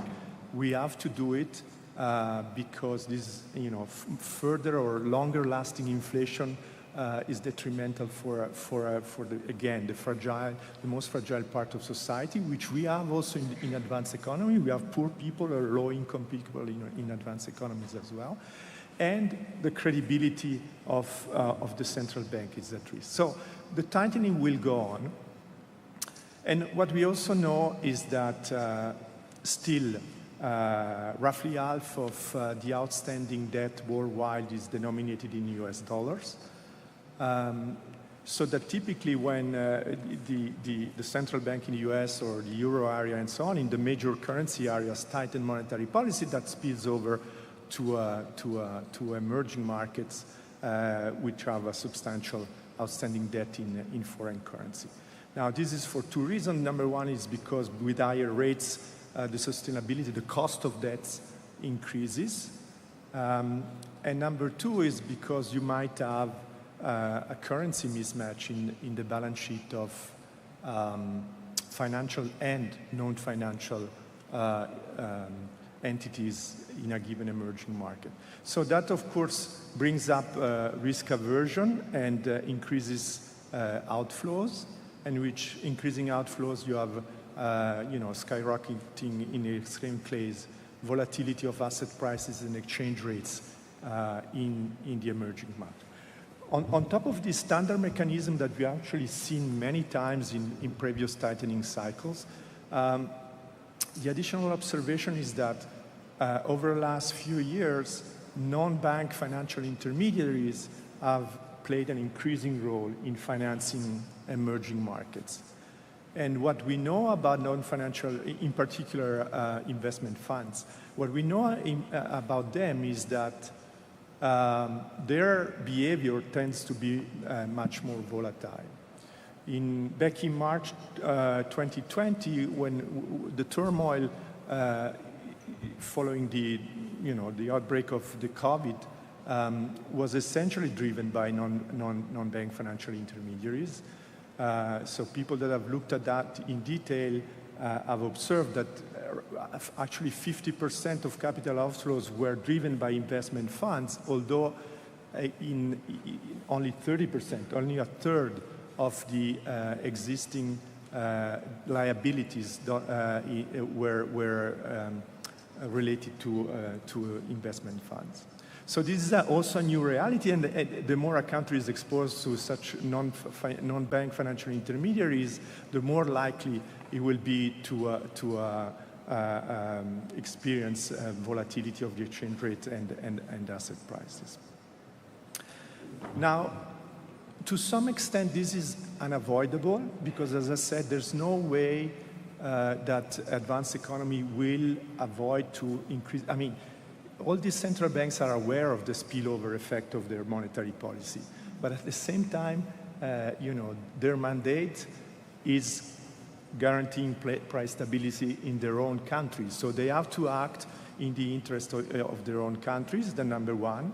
And indirectly, I also think that this is also in the interest of the global economy, because if inflation in these countries were to be more persistent and really get completely out of control, then you will need a much more brutal correction down the road, which in turn will be much more brutal for the rest of the economy as well. So I think interests do not diverge as much as sometimes one will think. But again, we have seen this in the past, and you can draw or lessons from history. And I think Uzbekistan is a country that has taken well note of the experiences in the past. And here I get to the final part of your question. What you can do? Well, in the very short term is very difficult because, the way you relate to international financial markets, if you want to be part of international financial markets, have very much to do with your institutional setup. So you need credible macro policies, and you need credible institutions. And I'm talking about macro policies and institutions across the board. This is the monetary policy framework, it is the fiscal framework, it is the financial stability, regulation, supervision, macroprudential measures, and so on. It is the whole package, and this is not something that you can improvise over time. But we do know that if you do that work, it does bring positive results. Because again, if we go back to the March 2020 turmoil, we clearly see that markets did differentiate across emerging markets. There was an initial increase in volatility basically across the board, but quite rapidly investors diversified their attitude towards emerging markets. So in some emerging markets, you saw capital flows return fairly rapidly. And again, the institutional setup and macro policies are crucial here. I mean, we can all see that, for instance, the Uzbekistani currency has remained fairly stable. There was some volatility at the immediate outbreak of the war, but then the Uzbekistani sum has remained a stable currency, and this is not, just by chance. It is certainly due to the action of the Uzbekistani central bank in the recent past. Thanks, Mr. Zanetti. I could not agree more about the need for strong institutions underpinning everything and policy credibility that comes with having strong policy underlying institutions. It's a very good point. Changing tracks slightly, let me go to you, Mr. Idris. You're from Malaysia. Malaysia has done remarkably well in the last 50 years since your independence. You've diversified very successfully from agriculture, primarily commodity exports, to now you have diversified manufacturing base. You've done very well in the services sector. What lessons can Uzbekistan learn from Malaysia? And maybe in this context, if you can tell us a little bit about what Malaysia did to promote exports, attract foreign direct investment, and how did it grow its services sector? This morning we heard that the services sector in Uzbekistan is very small. So what did Malaysia do that Uzbekistan can learn? Thank you. Thank you, Lalita, for the questions. My special thanks goes to the Ministry of Finance for having me to represent the Policy and Economic Affairs Center of Malaysia to be with the esteemed panelists on stage this afternoon. Now, I would phrase my response to you in three parts of my answers. Now, the first things that we'll be looking at is to look at the GDP growth of Malaysia to generate the trends of our GDP for us to understand where are the upheavals faced by Malaysia as a developing economy.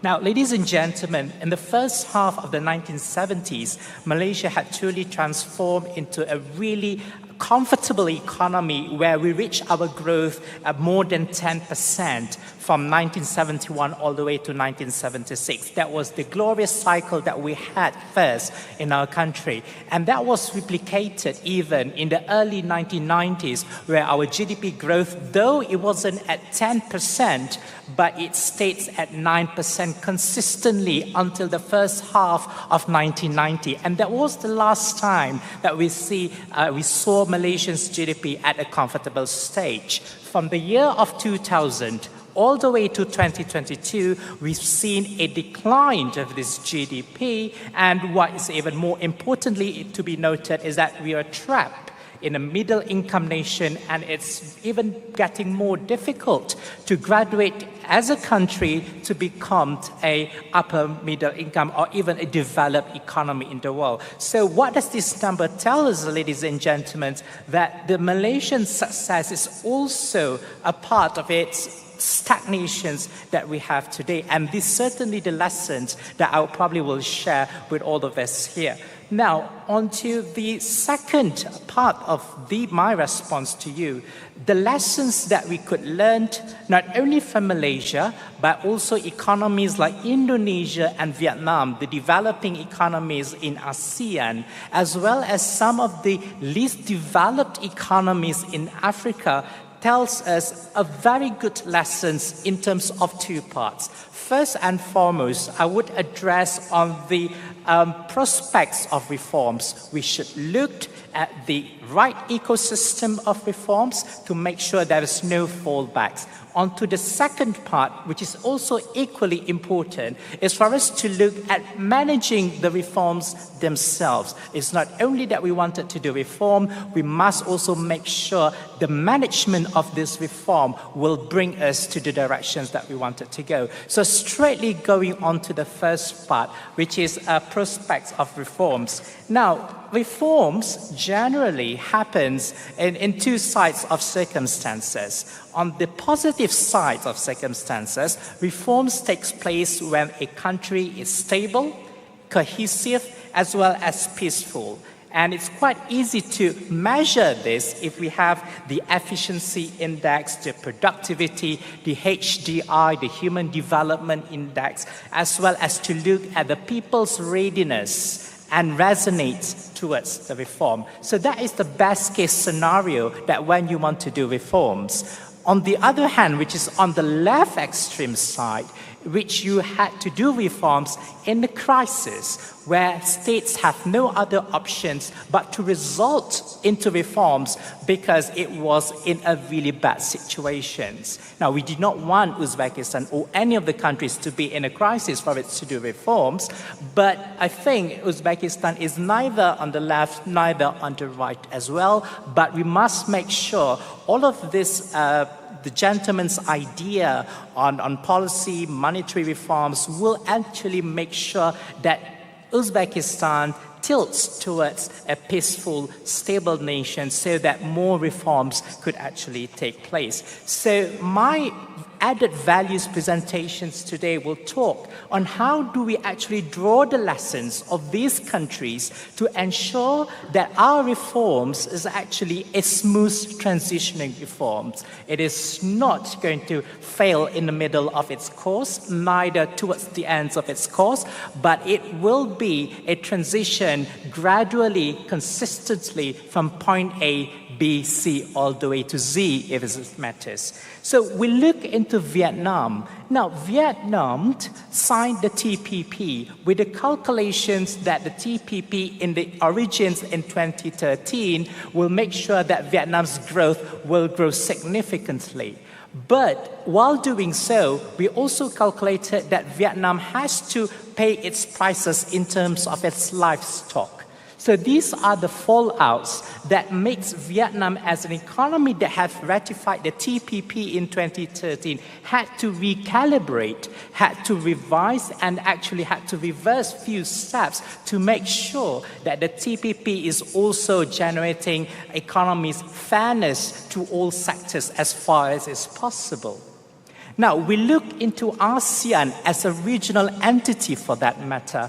Now, ASEAN had a vision to have the ASEAN Economic Community by the year of 2015. 7 years down the road, the economic community is still not materialized. What lessons could we learn from this failures or in this inexistence of this community? Because we've seen a different equilibrium between the economies in ASEAN itself. We've seen on how the roots of political economy diverged from a very far left to the very far right, which is quite difficult for ASEAN to converge all of its 10 member countries together. And we also have identified uneven sectoral liberalizations from as far as from Myanmar, Laos, and Cambodia, the CMLV, to its Malaysia, Singapore, and Vietnam for that matter. So we've seen the reforms of ASEAN could not be materialized because that it did not calculate and identify the fallbacks while they are doing the reforms.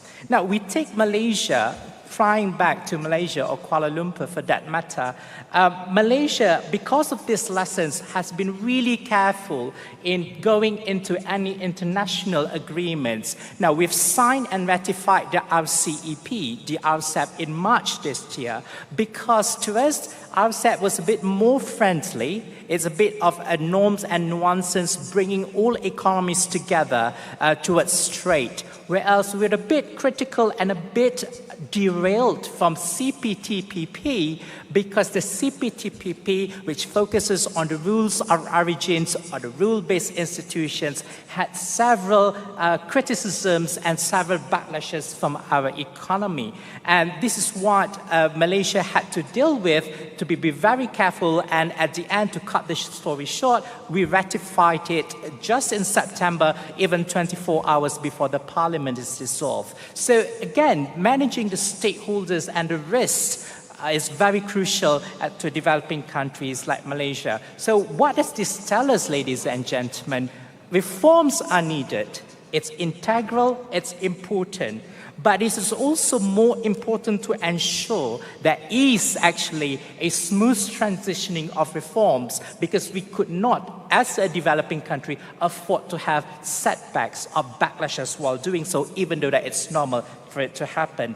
And we also have to manage the fallouts in the sense that it is not only that we get the right footing for our economic visions as well as the reforms, but it's also to solidify our grounds, our engines and mechanics, so that the strength is consistently built on from one time to another. Now, going to very quickly on managing structural reforms, on the Policy and Economic Affairs Center of Malaysia, now we are tasked by the Prime Minister's Department to look at the risk calculations in all of the government-based policies as well as international policies that linked with Malaysia. We identified, we measured the fallouts for our country. And I think I totally agree with DG Yevich-san when he said that it's not so much of the facts and figures, but how do we manage the risks, how we minimize the setbacks and the backlashes to our country. So PEACE, the organizations had developed a methodology and how that will calculate a national-based interest kind of study, where we developed there is a known spectrum and the unknown spectrum on the other hand. I'll start with the easiest one, which is the known spectrum. Because we know for reform to happen, these are the factors that is already easily to be identified to see whether the peoples and the government is ready for reform. We look at the Gini Co-Inefficiency Index together with the Happiness Index. We look at the Income Inequality Index as well as the distributions of wealth, because it will tell us the resilience of the people to go to the reforms as well as the strength of the people if anything happens along the way while we're reforming the country. I'll give you some examples in African region. South Africa has witnessed a rise of GDP from 2019 at 387 billion all the way to 435.2 billion in 2022. Yet, the high income inequality of South Africa has stagnated the country, enabled the country to move further into the next level of economy. Namibia is the second example, where the GDP at 2019 reported to be 12.7, though at the end it rose all the way 13.3 in 2022, but because Namibia's income inequality reported at 59%, we are seeing a GDP growth does not necessarily guarantee that the country is actually maximizing its wealth because of the poor wealth distribution. Zambia is another example for that. So, ladies and gentlemen, the point of the lesson that we learned from the African countries, while we are generating growth, the income inequality will eventually determine whether the country will be able to move further into its next level of the economy. Put a very simple analogy. In an organizations, in any firms of organizations, the profit of the organizations will go first and mostly to the shareholders or to the investors. And then it goes to the senior management, the CEO, as well as all of the top management people. And then the third portion will go to reinvestments or savings for that matter. And the smallest portions will go to the workers and the employees. While the facts suggest that the workers and the employees are the largest pool in that organizations, and also strongly embedded in the life cycle of the economy of a country. The consumption habit, the purchasing power, all this with the huge amount of entity of these workers, but they are being given less. So we see is a high inequality income of that matter. So the lessons, again, that we can draw here, ladies and gentlemen, we understand that in order to do reform, we must identify what is known and what is the unknown factor. The unknown factor will include, for instance, the mindset, the readiness, as well as the perceptions of the people. I think that's a bit of a time-up issue, but I'll just conclude to just give you the very last concluding lessons that we can learn, or a bit of policy recommendations is, first and foremost, we must be sure what are the known risks and what are the unknown risks for us to do reforms, because if you're able to translate the unknown into the known, that transitions will be a smooth transitions. Second conclusions or policy recommendations, inequality correlates very much with growth as well as with poverty. And third lesson is that we must identify and measure the fallout, identify the blind spots. In this morning, we've talked about the geopolitics and how the external factors will also implicate what are the fiscal and monetary policies that we do internally in our country. So these are the blind spots that has to be taken into consideration too. And I think if we have all these kinds of considerations and guiding principles in doing all of the reforms agenda that all of these gentlemen have suggested, I think Uzbekistan will be able to strengthen its melting pot as the Silk Road, make it bigger, and ensure that the entry point, the inside of the port, as well as the output of the port, becomes sustainable and resilient in the next years to come. Thank you very much for the questions as well as for the invitation. Thank you very much, Mr. Idris. Let me come then with the final question to you, Mr. Deputy Chairman Mamad Yarov. What policy measures is your institution taking to ensure price and financial stability in your country, and to enhance the role of the financial sector to have more sustainable green transition, as well as growth that is also inclusive? So you have green growth as well as inclusive growth. Okay, thank you very much, Lalita. Special thank you to the Central Bank of Uzbekistan for invitation.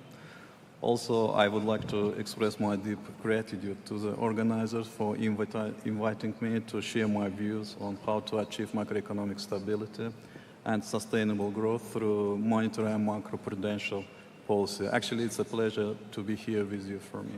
Before I start, let me briefly emphasize that the macroeconomic stability is one of the important preconditions for sustainable growth in the long run, and more depend on us or what we have learned during the previous challenges. Taking into account the time constraint, I will be very brief and focus only on the main issues. Actually, I will not be able to cover all issues, but I will be focused. At least I will try. First of all, I would like to touch upon on a risk landscape. Actually, I'm absolutely sure that all of us has clearly realized that the current situation could be called as non-standard situation, and that it requires from us non-standard decisions. Unfortunately, the global risk landscape has changed very quickly. Over the last few years, we observed more challenges or shocks arriving at our doors. It's true that the structure of our economies and the efficiency of macroeconomic policies determines the level of vulnerabilities to these shocks. Given the fact that I represent resource-rich countries, therefore, in my speech, I will focus on how macroeconomic stability is obtained to ensure sustainable economic growth during periods of high energy prices and inflation pressures. Let me elaborate on my final remark. High energy prices means that more revenues for us, and the current account surplus to GDP was around 28% at the beginning of the year till now. On the other hand, high import prices due to supply side constraint, low productivity, and high logistic and transportation costs transmit to domestic prices, causing deterioration of domestic purchasing power. In a nutshell, what I wanted to say is that we earn more revenue, but our costs are rising as well. So import prices have gone approximately by 22% during the last 8 months. And in this context, I would like to touch upon monetary policy measures which had been introduced by the Central Bank of Azerbaijan. So actually our inflation targeting is 2%, but like I think that all central banks in the world, we are not in position to achieve our targets.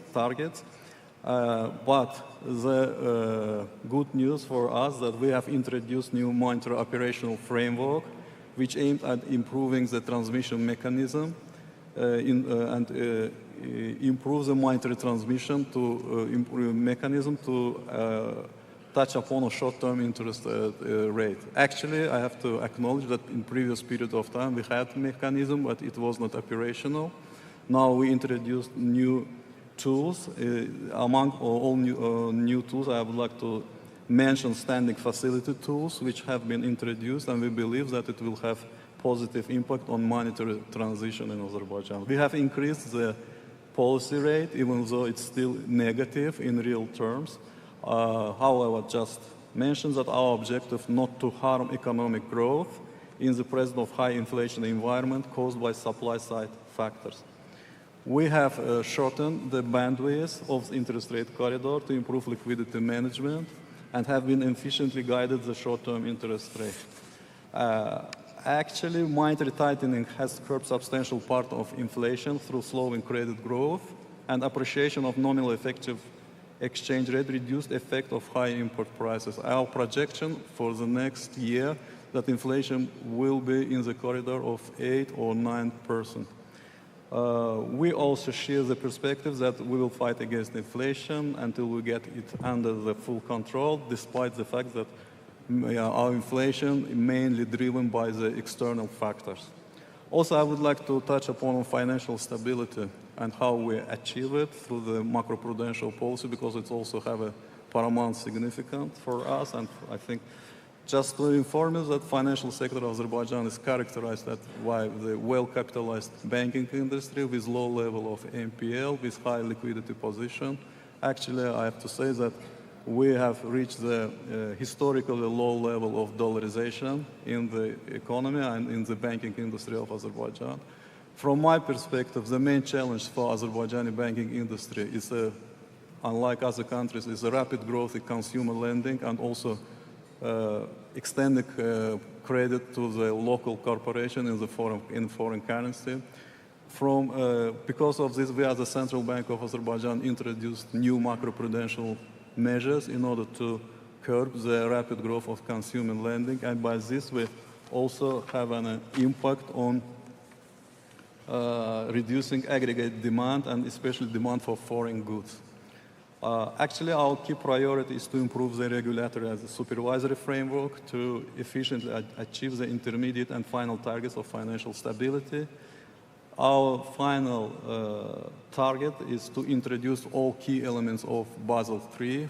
For the time being, we have 2 main projects for our perspective in pipeline. It's introduction of liquidity coverage ratio and net stable funding ratio. But again, I just would like to mention that everybody knows that the main function of the bank is a maturity transformation, but with introduction of these 2 important liquidity ratios, the main function of the bank will be, you would say softly, a little bit damaged, because after introduction of these measures, banks will not be in position to finance long-term assets at the expense of short-term liabilities.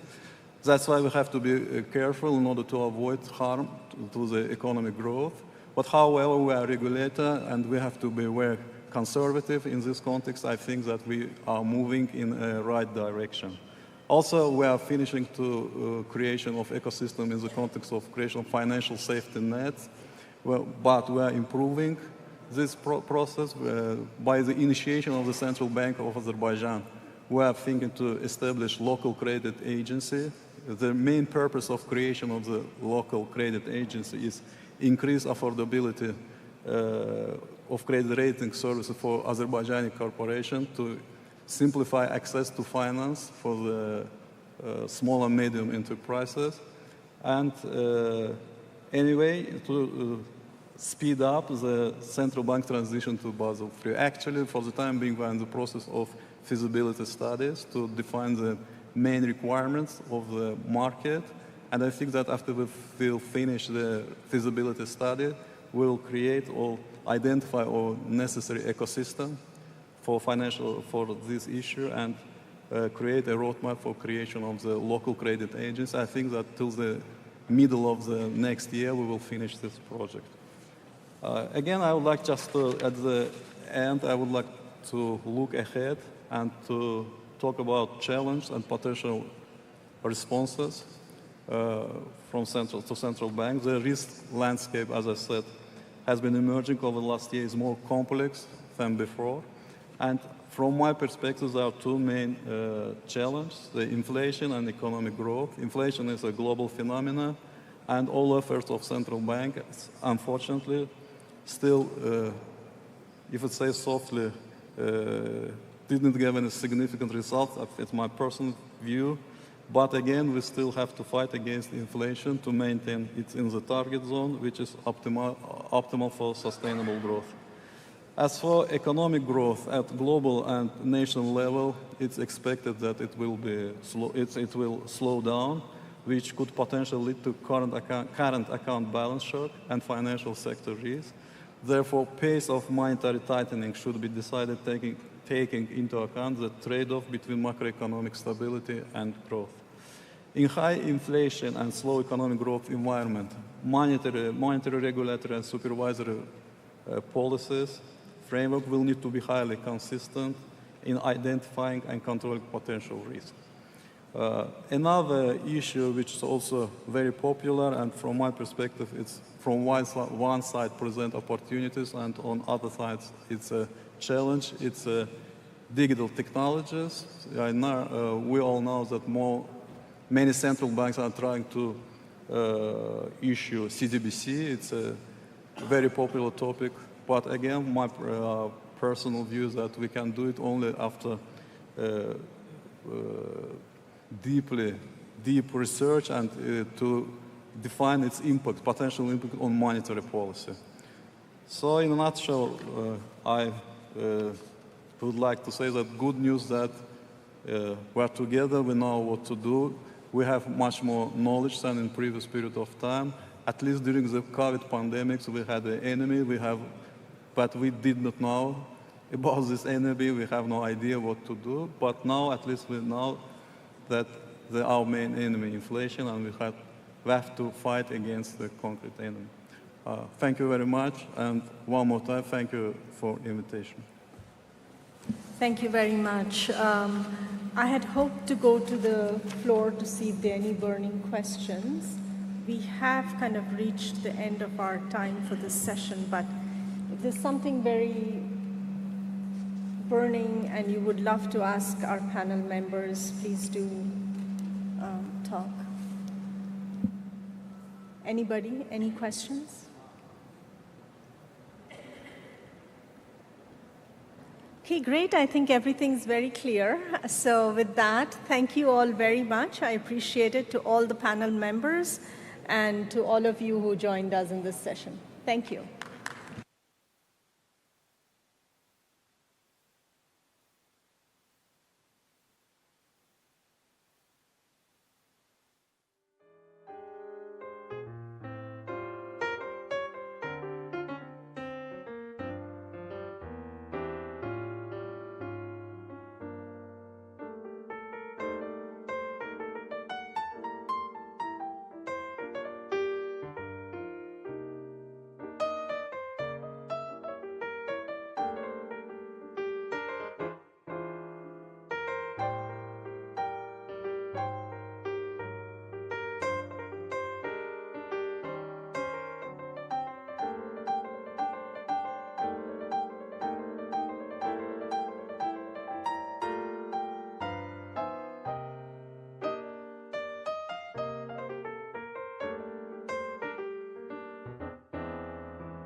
Good afternoon, ladies and gentlemen. I think we'll get started.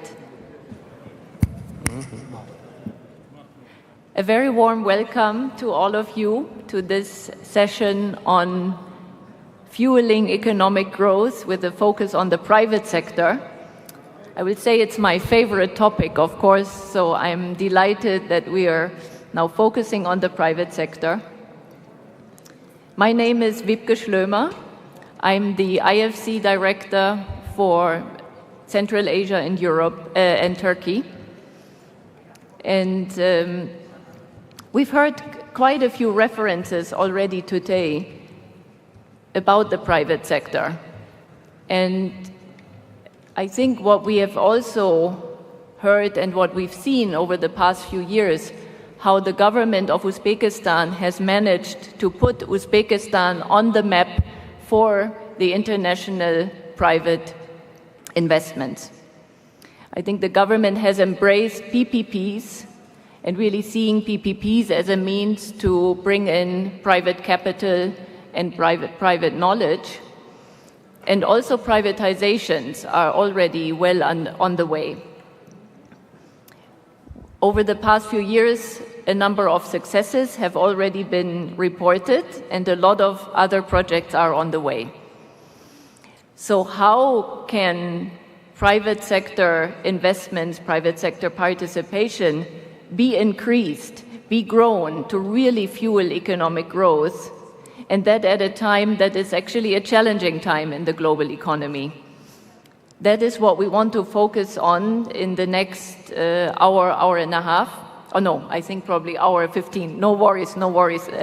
We know dinner is coming afterwards. And I'm really honored to be joined by a very distinguished panel of panelists who all have very relevant experience and different perspectives. We have two representatives from the government, Mr. Omunolu Nasreddin Hojaev. I always tell him, I've practiced his name, who's the first Deputy Minister of Finance. And we have Mr. Akhmalkon Ortikov, who's the Director of the State Asset Management Company. Then we have two representatives of the private sector.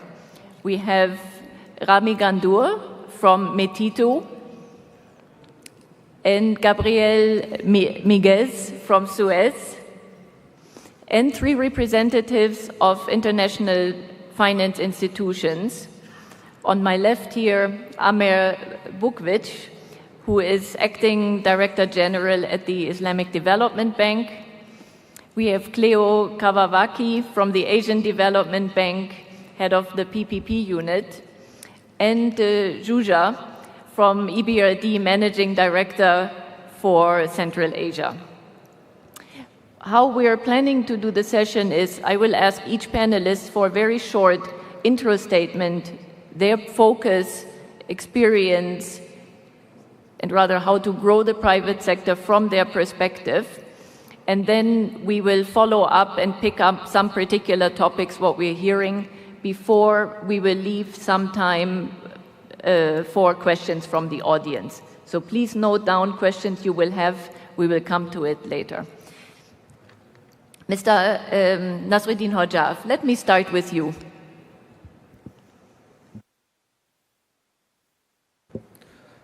Well, hello, good afternoon. Thank you for the introduction, Wiebke.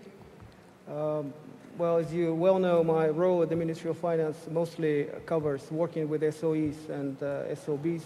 So I'll talk about SOEs mostly. SOEs, you know, we spoke a lot this morning and in afterwards sessions about finding new,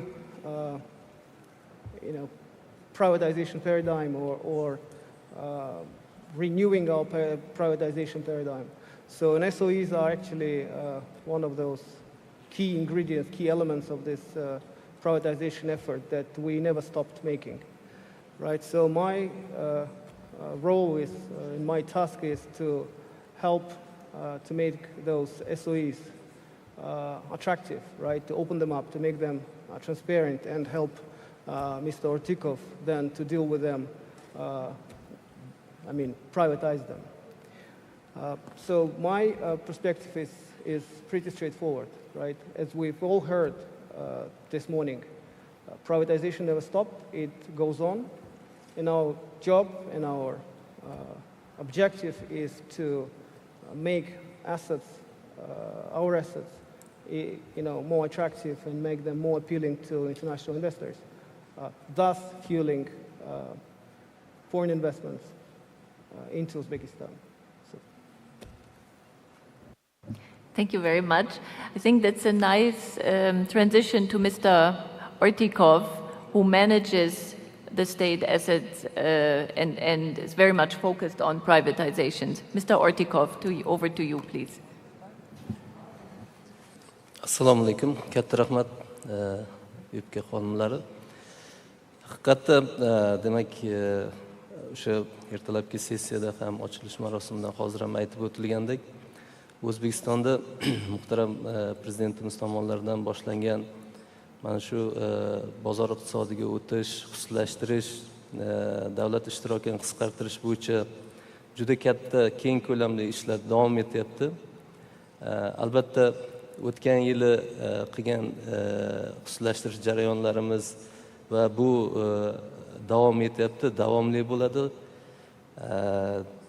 Albatta ko'plab davlat ixtiyoridagi ko'chmas mulk obyektlari, mana bu yil o'zida hozirgacha 1000 dan ortiq ko'chmas mulk obyektlari auksion orqali demak xususiy tadbirkorlarga sotildi va ular egaligiga o'tdi. Lekin shu bilan birgalikda davlat korxonalari ham xususlashtirish jarayoni davom etyapti. Nimaga bunaqa katta demak shartnomalar yoki xususlashtirish bo'yicha bitimlar hozir hali ayta olmaymiz, chunki jarayon davom etyapti. Mana bitta misol qilib keltirishimiz mumkin. Ertalab aytib o'tilgandek, Farg'ona Azot. Farg'ona Azot korxonasini demak xususlashtirish jarayonida mana shu mineral o'g'it ishlab chiqarish sohasidagi butun dunyodagi biznes vakillarini biz shu korxonani sotib olishga taklif qildik. Buning uchun demak xalqaro moliya korporatsiyasini strategik konsultant sifatida biz o'zimizga yolladik. Ya'ni butun dunyodagi eng yaxshi tajribalarni shu jarayonga joriy qilib va shu yaxshi maslahatlar asosida jarayonni amalga oshirish. Mana katta to'rtlikka kiruvchi Deloitte kompaniyasini sotish bo'yicha konsultant sifatida jalb qildik. Yoki bo'lmasam KPMG bu ham katta to'rtlikka kiruvchi kompaniya, uni shu kompaniyani baholash jarayoniga jalb qildik. Shunday bir demak xalqaro investorlarga shu taklifimizni olib chiqib, mana jarayon davom etyapti. Xudo xolasa noyabr oyining 2-yarmida biz oxirgi narx takliflarini qabul qilib, undan keyin demak natijalar to'g'risida albatta ommaviy axborot vositalarini hammani ma'lum qilamiz. Hozirgacha bo'lgan hamma jarayonimizni ham albatta shaffoflik nuqtai nazaridan har bir qadamimizni demak matbuot orqali aytib, hisobot berib kelyapmiz. Bitta narsani yana aytmoqchiman. Albatta mana ko'pchilik xabari bo'lgan bo'lsa kerak, mana shu yil 8-aprel kuni muhtaram prezidentimizning katta farmonlari qabul qilindi. Mana shunga asosan xususlashtirish jarayoniga katta start berildi. Bu birdaniga hamma korxonani sotish jarayonini boshlash emas, sotishga tayyorlash. Mana Omonilla Zabiqullayevich aytib o'tdilar, tayyorlash jarayoni ham bor va qanday qilib sotish kerak degan savollarga ham javob berish nuqtai nazaridan. Lekin hamma sohada, iqtisodiyotda barcha tarmoqlarda mana shu jarayonlar boshlab yuborildi.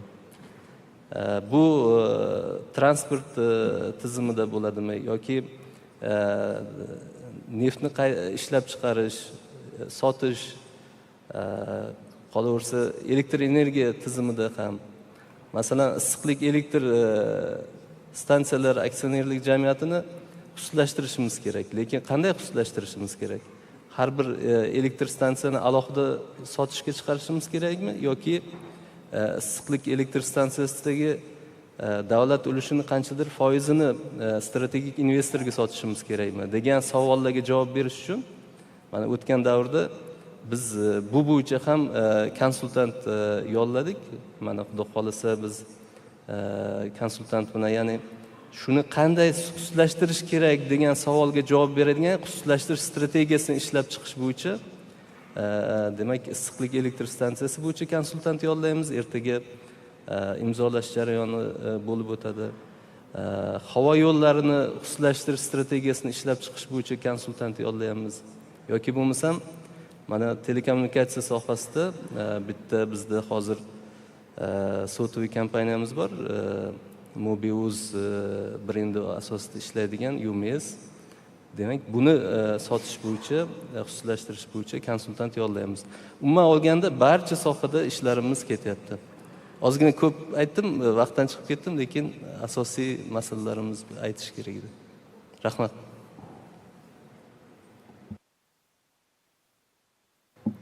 Thank you very much. No, you gave us good overview already and topics we can pick up. I'll move to the private sector perspective. Rami, let me turn to you, and it would be great to hear what brought you actually to Uzbekistan. Thank you, Webke, for the question, and good afternoon, ladies and gentlemen. It's a great pleasure and honor to be with you today. Just as a mean of introduction, my name is Rami Gandour. I run Metito Utilities. We are a developer, investor, owner, operator of water and wastewater assets across emerging markets. We have successfully delivered the first PPPs in the water or wastewater sector in each of 7 countries so far, plus other countries as well where we're not the first.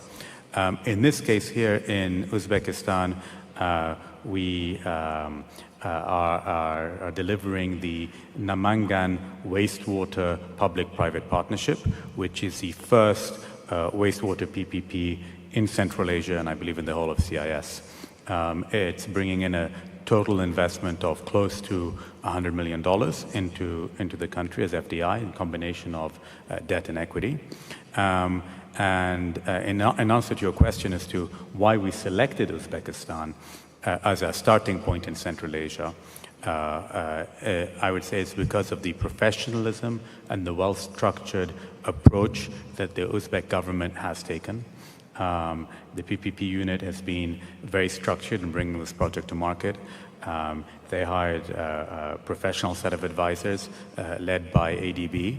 And when we see entities such as ADB, IFC, and the other IFIs represented here advising on the process, it gives us comfort in a country where initially we don't know the system, that there's a professional structured process in place.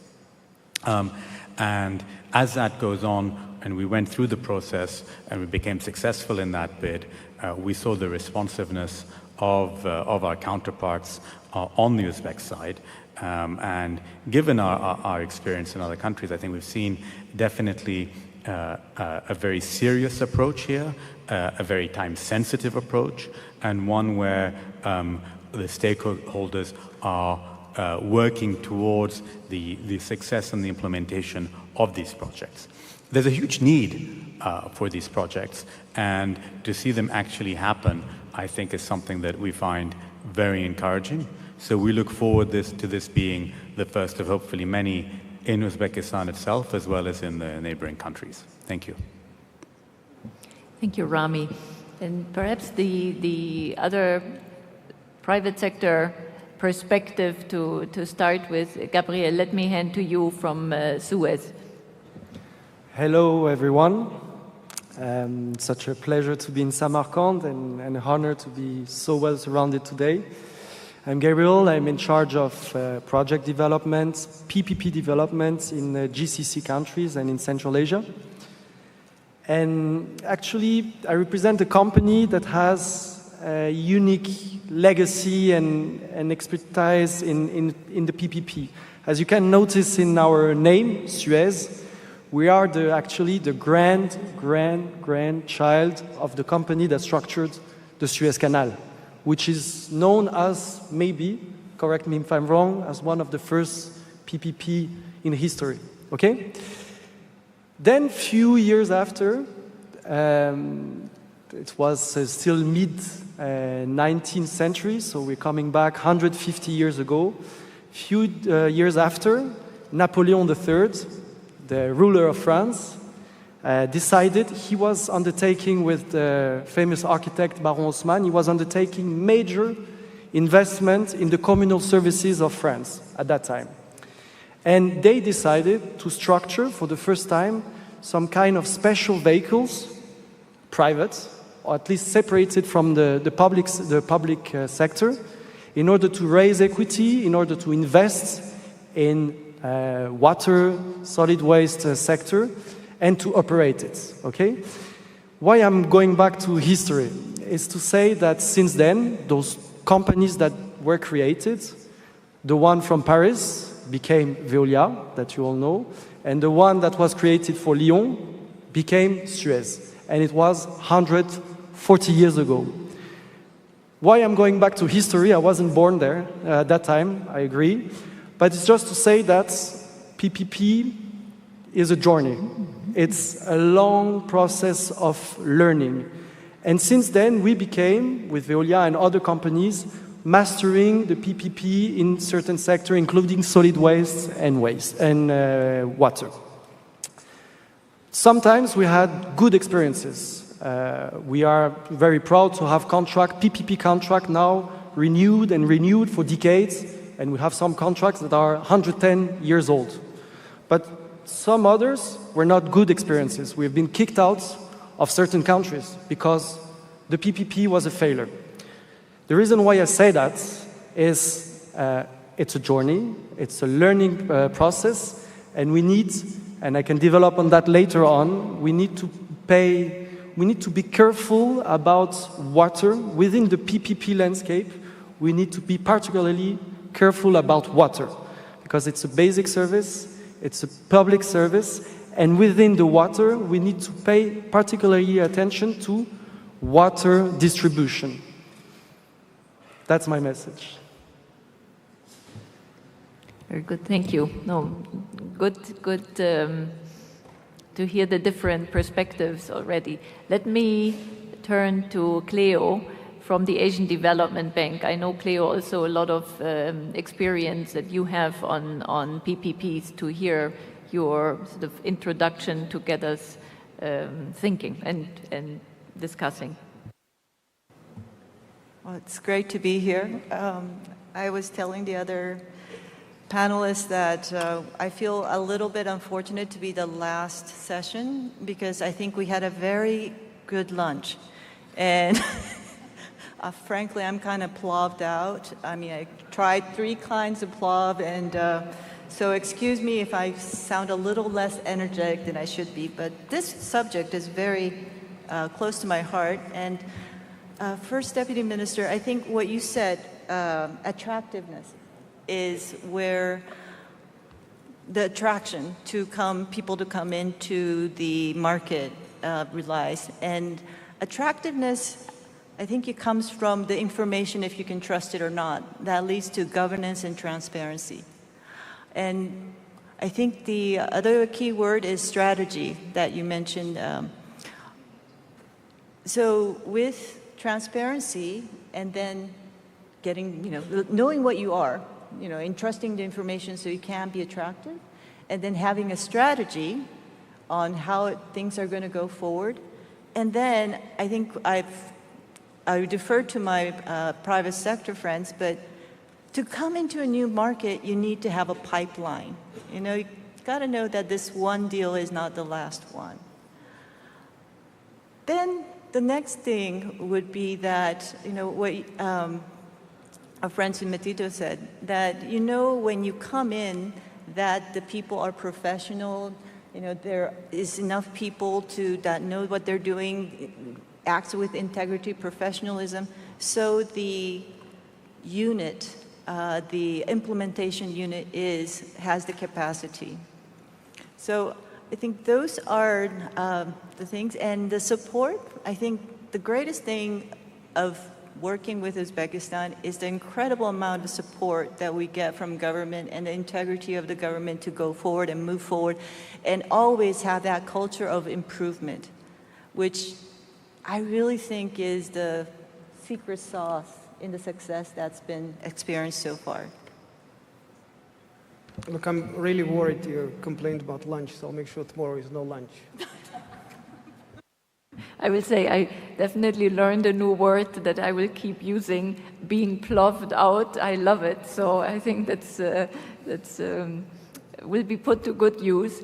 But before thinking more about the plov, Zsuzsa, let me turn to you from EBRD. Thank you very much, Vivke. For sake of introduction, let me do, this is the time for EBRD advertisement, but I promise I would weave into our schemes. So the European Bank to date has invested close to $4 billion in Uzbekistan for the last 4.5 years. Half of it went to the private sector. We wouldn't have done it had we not found here some fertile ground. You would say that we are paid to have risk appetite, but again, a lot of it has gone into what has proved to be the poster child of FDI and PPP, which is renewable energy. That reinforces the point that if you have a strategy, if you develop a pipeline, if it's well prepared, you can bring in foreign investors. We need to curb our appetite because we are still a financial institution. I look at my country exposure. So occasionally we sell down our assets, we invite unfunded risk sharing, and yes, there is appetite for Uzbek risk. So it means that for well-prepared projects, we can mobilize Vivke, you and me, commercial co-financing, as has been the case again already. EBRD is also present with policy advice, with transaction advice. My good colleague Matthew has just signed, I think, our contribution agreement to prepare PPP dormitory projects. We are there for 2 gigawatt advisory for new wind projects in this country. So we make sure that investors like yourselves, Suez, Metito, and many, many others, you will have a solid pipeline. Omonulo would never forgive me if I don't mention privatization of banks, because I would also like to say a few words about it. And we are there with SQB Bank, maiden name Uzpromstroj Bank, or Asaka Bank, as we will be negotiating it. And finally, of course, we are there for Sama, advising, cross-cutting on privatization, technical assistance. And we are there for business, to improve business environments, because all of you who are coming to this country, foreign investors, you would also like to find comfortable. On privatization, and once you give me a floor, I would love to talk about FDI and customer aftercare. On privatization, we warmly welcome the momentum that needs to be kept, but it's all about the tempo. And the tempo does not necessarily have to be quick. Not this year. So again, well-chosen industries like fertilizer manufacturing, I very much hope will enjoy its benefit and attract global attention. I would be more cautious about privatization in the manufacturing sector. Telecom, I trust that if the regulatory framework is correct and competition framework is there, it could also attract attention. With respect to, for instance, state-owned banks, and Omonulo might widely disagree with me, we need to focus on restructuring, we need to focus on corporate governance, and give a bit more time, because we do not want to sell just to anybody. We want to get strategic investors in, and together with the government, we'll be actively looking for those strategic investors, not leaving any stone unturned, but it will not happen this year. We need to give it another year or two, depending, again, people refer nicely to it, the geopolitical situation, and again, moving forward the reform agenda. So state asset management, unless you disagree with me, Mr. Ortikov, should be as much in the focus as should be privatization. Corporate governance, restructuring of many of the large state-owned enterprises should keep some are also busy setting up proper KPIs, finding the right independent members of supervisory board, and unless you disagree with me, I think state asset management is more difficult than privatization. Because this is the phase when the state has to withdraw, help these companies commercialize, create value at small companies in inverted commas like Al-Malik or Navoy, AGMK or NGMK, before they go through privatization, whether through IPOs or strategic investors, like in the case of Uzmet Kombinat or Uzauto. So again, the focus in the coming years we see in the case of these companies is on value creation and the withdrawal of the state, which is again, I'm saying it's more difficult probably than privatization.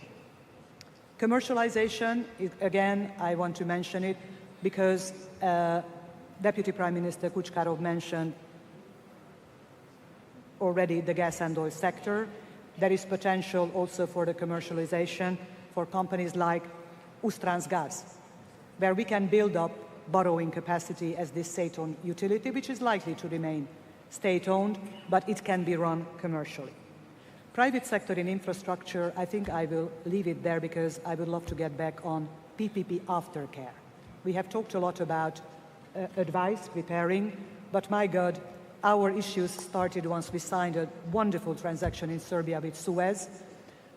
They are always signed, these PPP, somehow after midnight. I have yet to see a PPP transaction that I signed before midnight. And again, aftercare is as important as preparation. And of course, we talk about FDI later. Vipke, thanks. Thank you, Zsuzsa. And last but not least, Amr, let me turn to you. Very good afternoon and assalamu alaikum.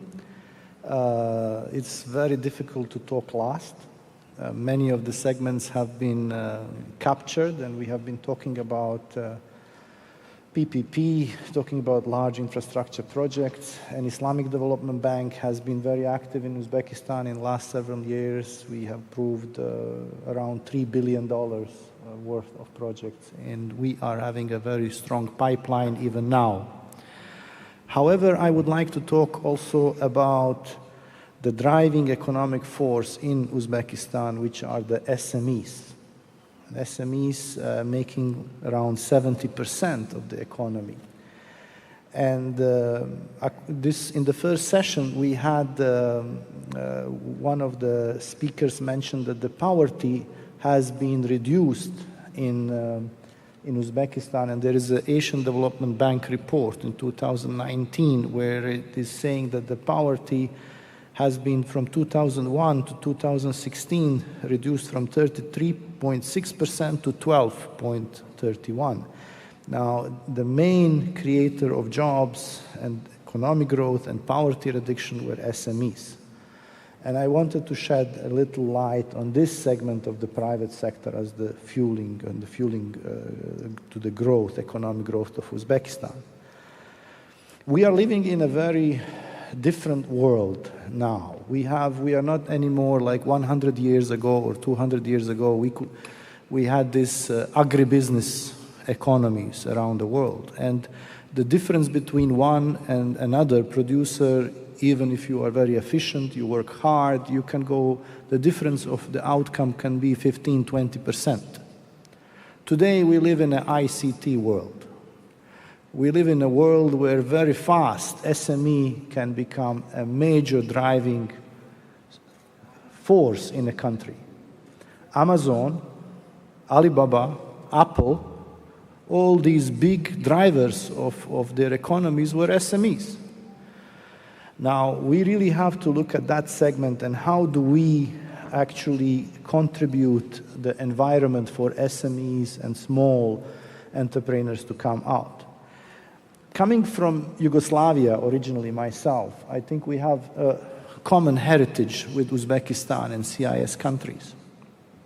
I think what needs to be done, generally, a lot of effort needs to be done on public education when it comes to entrepreneurship.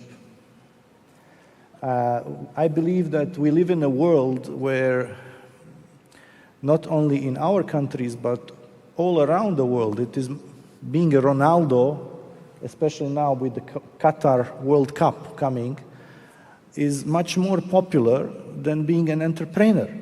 Although it is these entrepreneurs who are putting up the poverty eradication. It is the entrepreneurs who are bringing up our societies. But we do not have that kind of understanding. And I think we should really spend a lot in the public education of the importance of SME and building the ecosystems around them.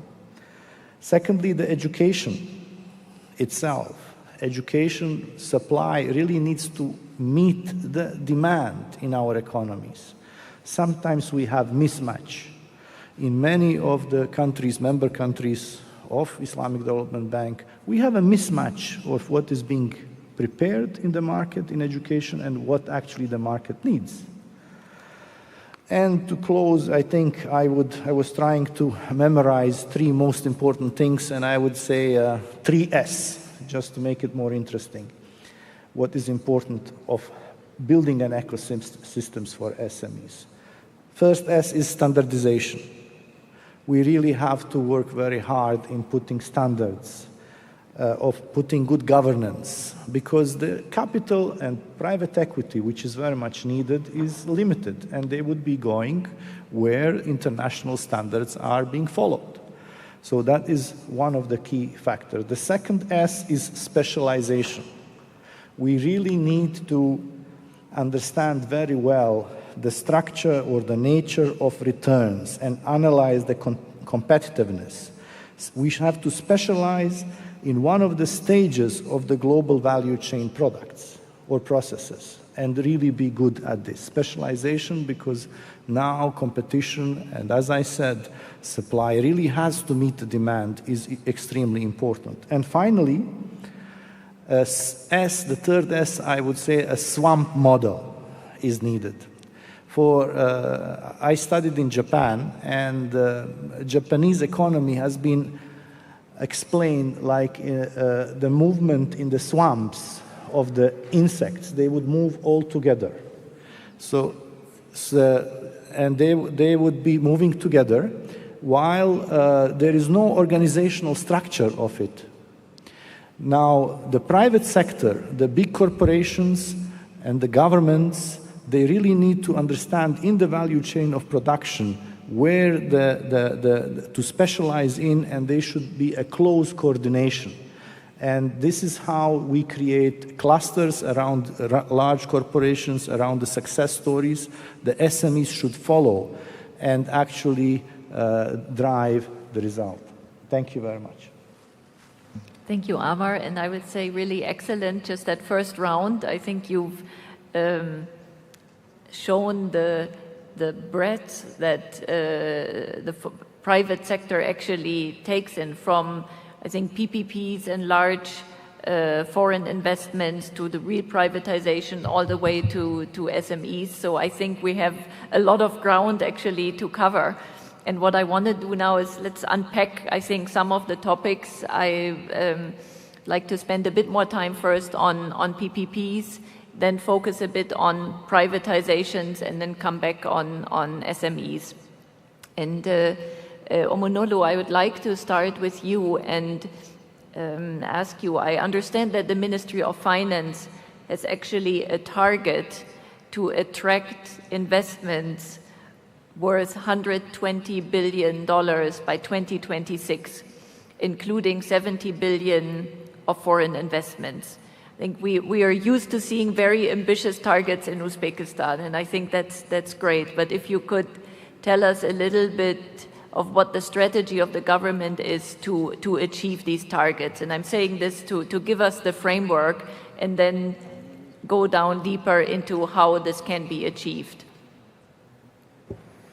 Thank you. Well, $120 billion by 2026. It's a plan of government. Ministry of Finance, being part of government, is obviously, does everything it has to do to make sure these objectives, as you rightly pointed out, very ambitious objectives are met, right? So we've got a few pillars of our activity, which are supporting achievement of those objectives. One, as we've now very thoroughly discussed, is PPP.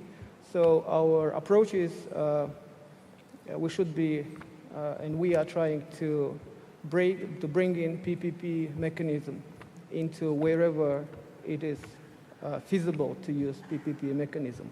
The more so that there is a vast, really the big area, big field for applying those PPP principles and PPP mechanisms, which are, as you all know, are very strongly supported by our development partners. So the application of PPP mechanism is extremely broad. So we're talking about PPPs in utilities. We are quite successful in PPPs in energy generation.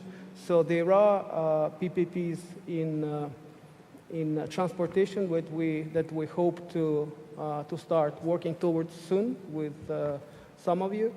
So PPP keeps, it really keeps being our key, one of our key instruments to, to achieve this inflow of foreign investments,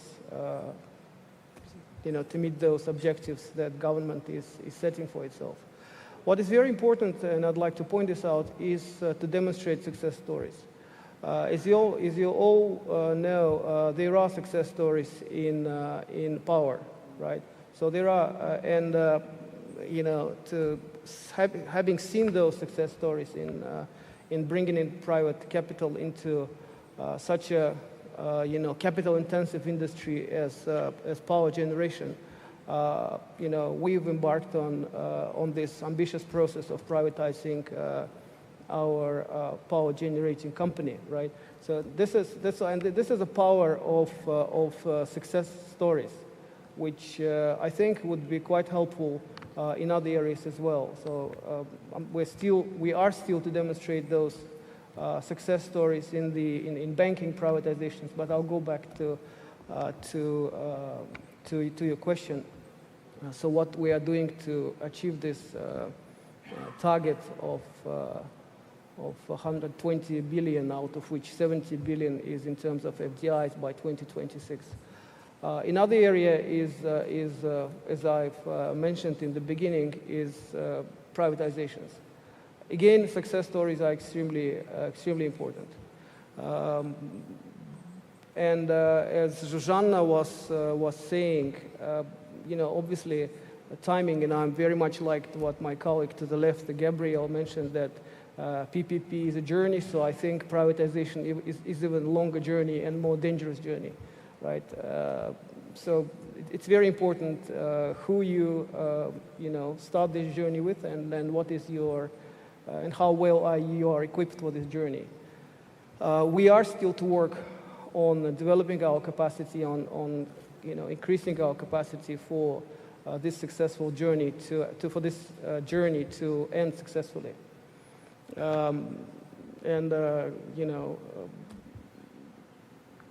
It never stopped, so we never stopped moving along this way, right? We make very calculated moves. We really think every time we want to make a move. But I think pipeline is there. Very good point about need for having a pipeline. Pipeline is there, and my colleague Mr. Artikov has spoken about this pipeline quite extensively. There will be more additions to this pipeline. Now we're talking about power. We're talking about transport. We're talking about banks. We're talking about some smaller telecom assets, and this pipeline will grow as. I talked about it before, and I believe this was covered in the morning session as well. Economic growth in Uzbekistan has been generated by quite substantial public investments. And now we are living in the environment with costs of debts rising, with quite unstable regional situation, and that's where FDI and investment, and FDI in particular really becomes one of the most critical factors to ensure this growth.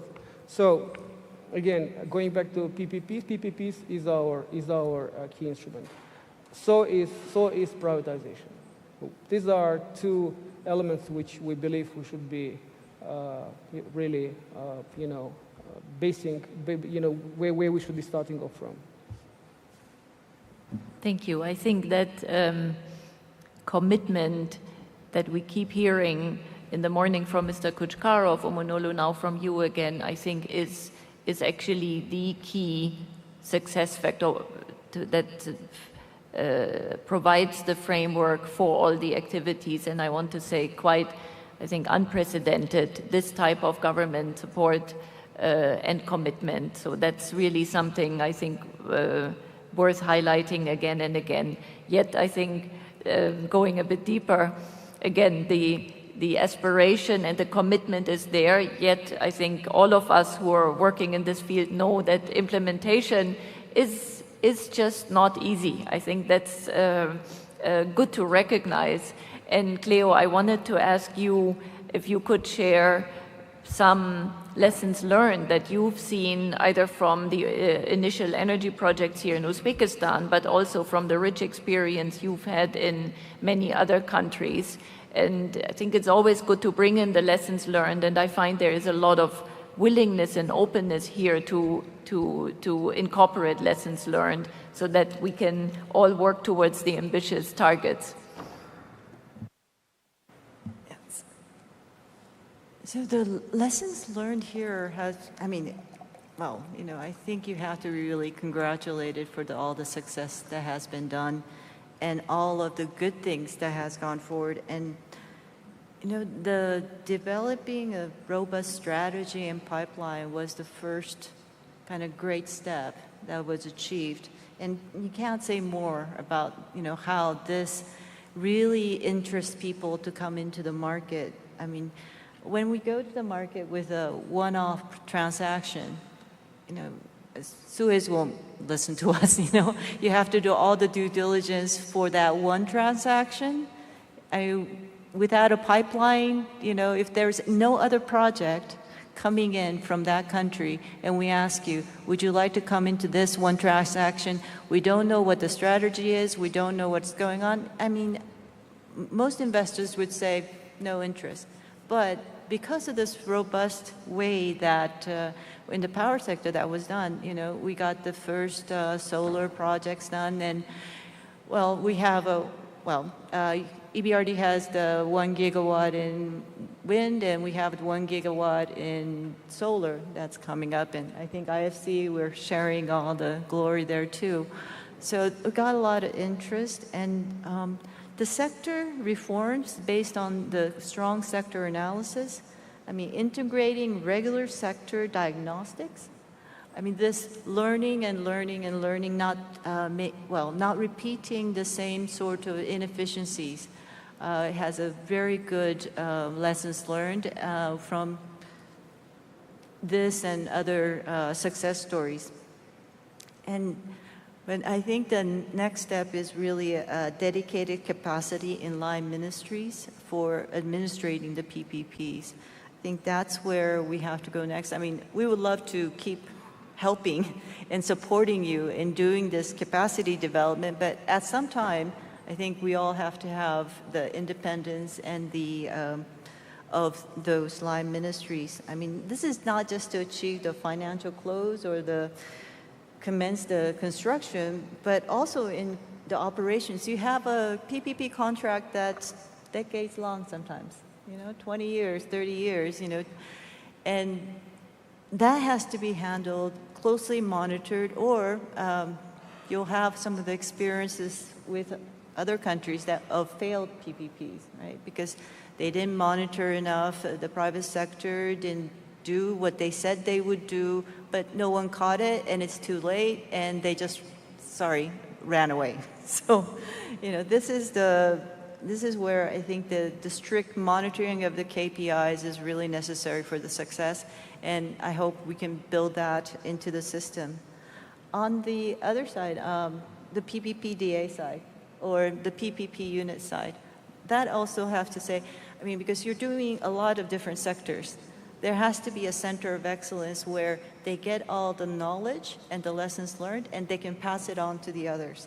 And I think you're doing a very good job at keeping that going. And overall, I think the biggest thing is to keep the big picture in mind, and as saying not to hurry too much with the tenders, make sure that the environment is right, and to go, because the one, you've been experiencing so much success, but what we've experienced in other markets is the one that wasn't structured right is the one that's remembered by investors for a long time. So in order to, and then, it takes a long time to build up back that confidence. So just to have the bigger picture in mind, and keep doing all of the things that you're doing now, learning from all of the lessons, and keeping moving forward, I think is where you will reach that 120 billion, and we'll be very glad to support you in all through, from the policy making to the technical assistance, to program loans on the policies, to to capacity building. I mean, we can talk all the way. And the one service that I really like that you've accepted from us is the monitoring after financial close to make sure that the project is built. Because if the project is not built, we're talking about people-centered reforms, right? The people will not get the services that they deserve without that completion. So, the whole realm of lessons learned from what we've done in the past in Uzbekistan and other countries is the vigilance to go from policy to project, and then back to policy to feedback, and always try to improve the environment for PPPs and for private sector investment. Thank you. Gabriel, I wanted to come back to you. You said something earlier that struck me, and I think Omonolu also picked this up. First, that it's a journey. So I want to come back to this, and you illustrated nicely the long history also, that I think first also suggests that it's there's a lot of experience, also that it is a long-term business. And you also mentioned in that long experience some projects that didn't work well. And it's not that I like to pick out just what doesn't work well, but I think we like to focus on the positives, and that's good. But I think we all know we learned probably the most from the things that didn't go so well. So it's more to, if you could share a bit more with us what you meant with the journey, and in the business you're in, and with that rich experience you have, what is key as that type of PPP business is really developing in Uzbekistan? So as I said in introduction, PPP is in our DNA. And what we have learned through the years, and even myself through my experience working here and there, and in Uzbekistan for 4 years now, working for the government, with the government, in order to see how we can involve the private sector more and more into one specific part of the economy, which is the state-owned enterprises dedicated to water distribution and water supply. And what we have learned is this is a very specific and more, I would say, complex and sensitive part of the economy than others. So I will explain. I'm not underestimating the complexity of other projects. I'm not saying it's easy, but with all respect, privatizing an airport is something. Building power plants, which is a greenfield, it's something.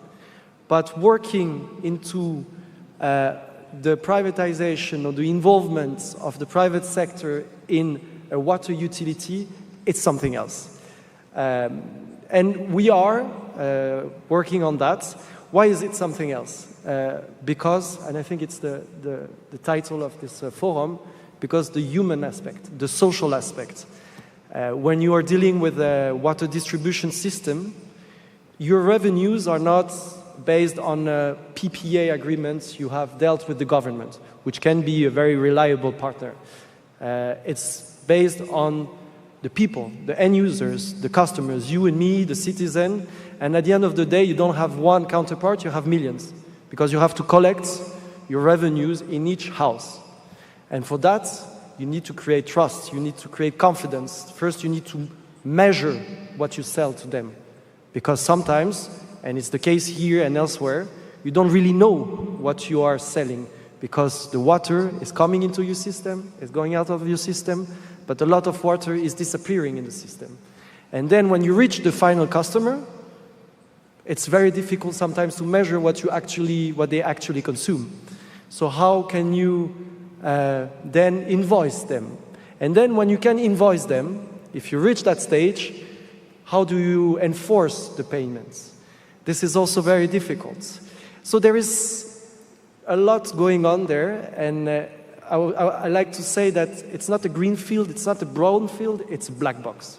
So water utility is a black box, and it's normal. In terms of financial flows, in terms of water, it's a black box. And the precondition for a good PPP or a privatization is to open that box and to see what's in it.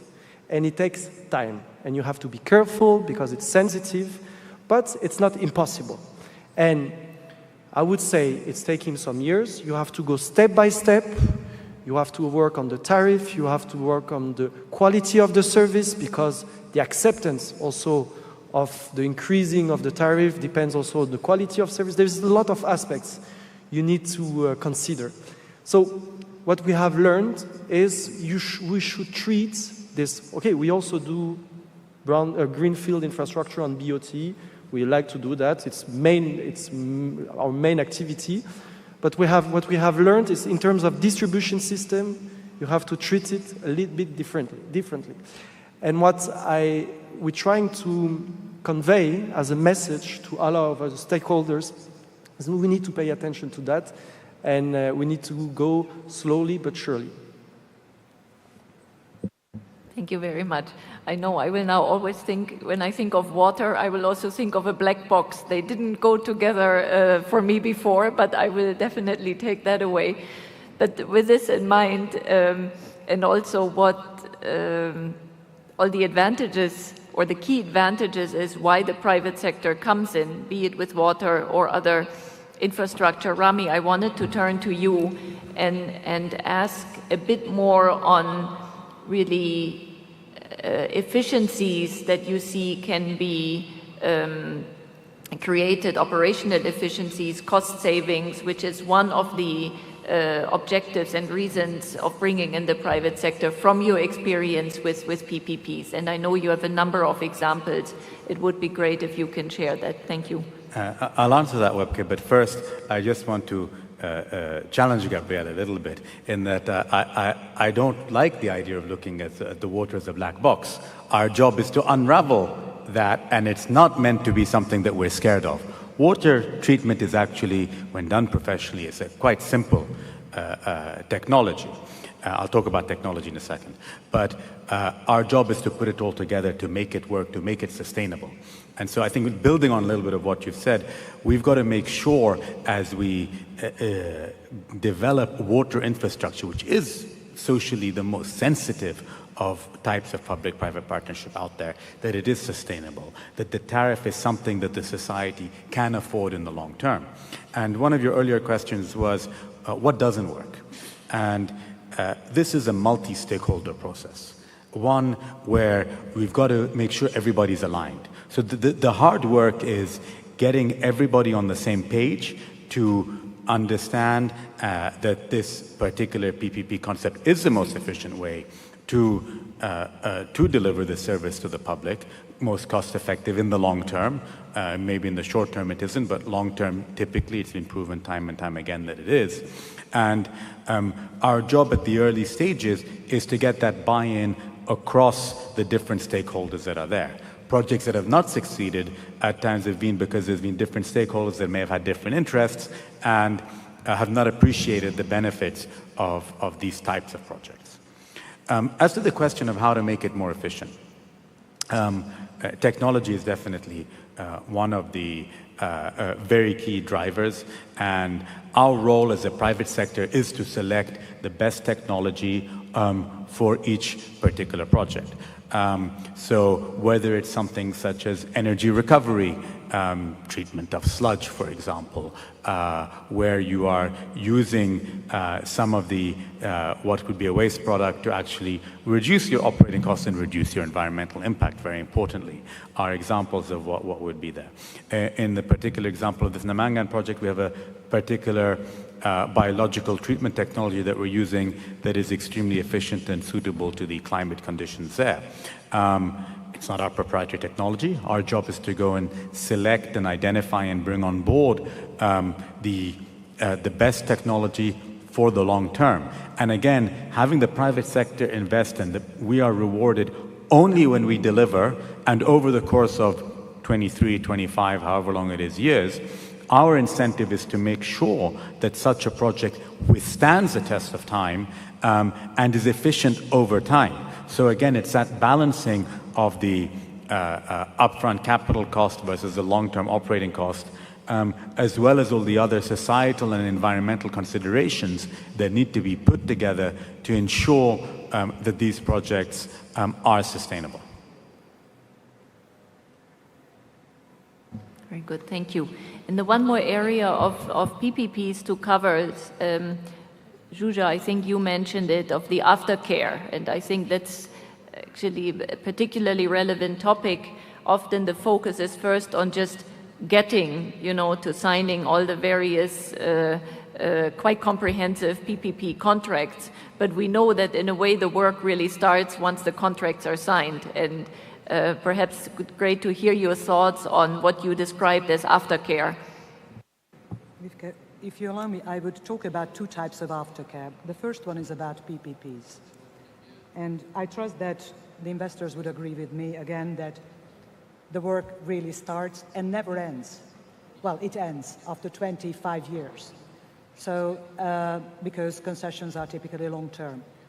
So the two things that come to my mind, and it's based on our experience and my personal experience somewhere in Central Southeastern Europe, is do not please devolve PPP responsibility.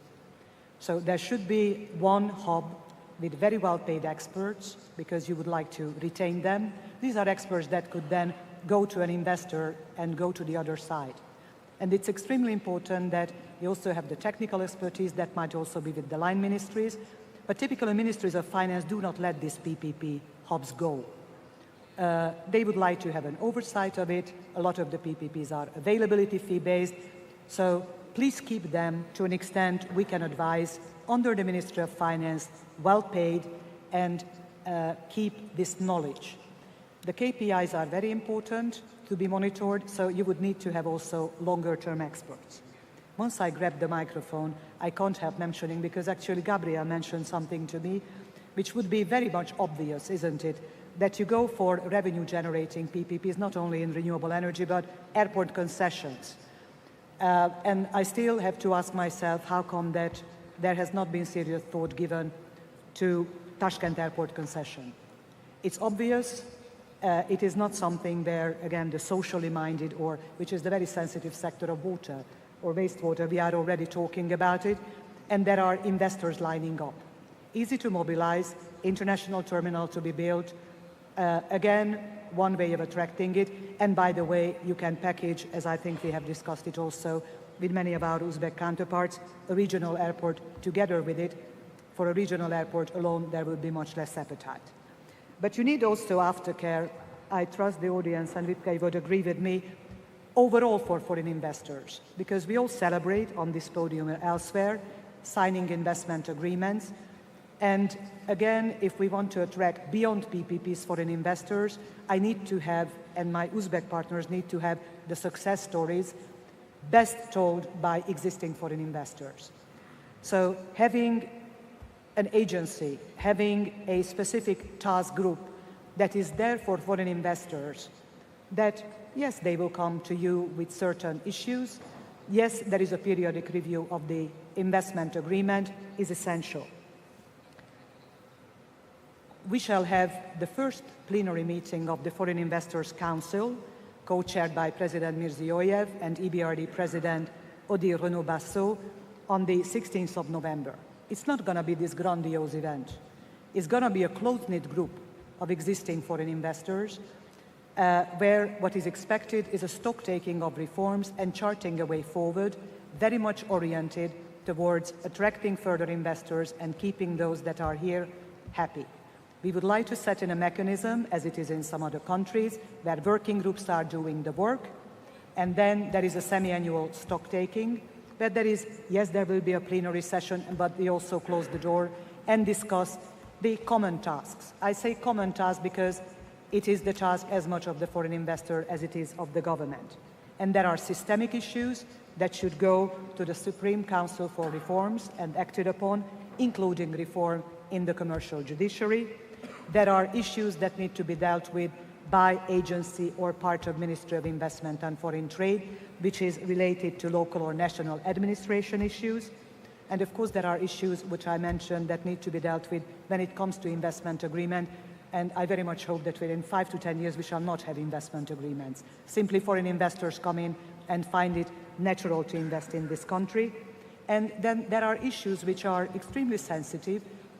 Sometimes we call them transparency, sometimes we call it corruption, but it is also the task of the aftercare agency to have surveys so that they deal with these issues. So again, whether it's PPPs or just normal foreign investment, and I see some of my clients here that are just normal foreign investors without a PPP, they would like to enjoy the aftercare, and this is something that needs to be embraced in order for us to get more greenfield investments or brownfield investments through privatizations to this country. Thank you, Wiebke. Thank you. Thank you. Very clear. And you mentioned privatizations, and that's what I wanted to pick up now and go back to you, Mr. Ortikov. And we heard, I think, clearly the commitment on to privatizations. Yet I think we've also seen over the past year or 2 years that especially the privatizations of large complex assets is not straightforward. I think there were voices I heard over a period actually questioning whether these privatizations will really happen. So it would be great to hear from you what you really see as the key success factors, how to make some of the big privatizations you're working on right now, how to make them happen.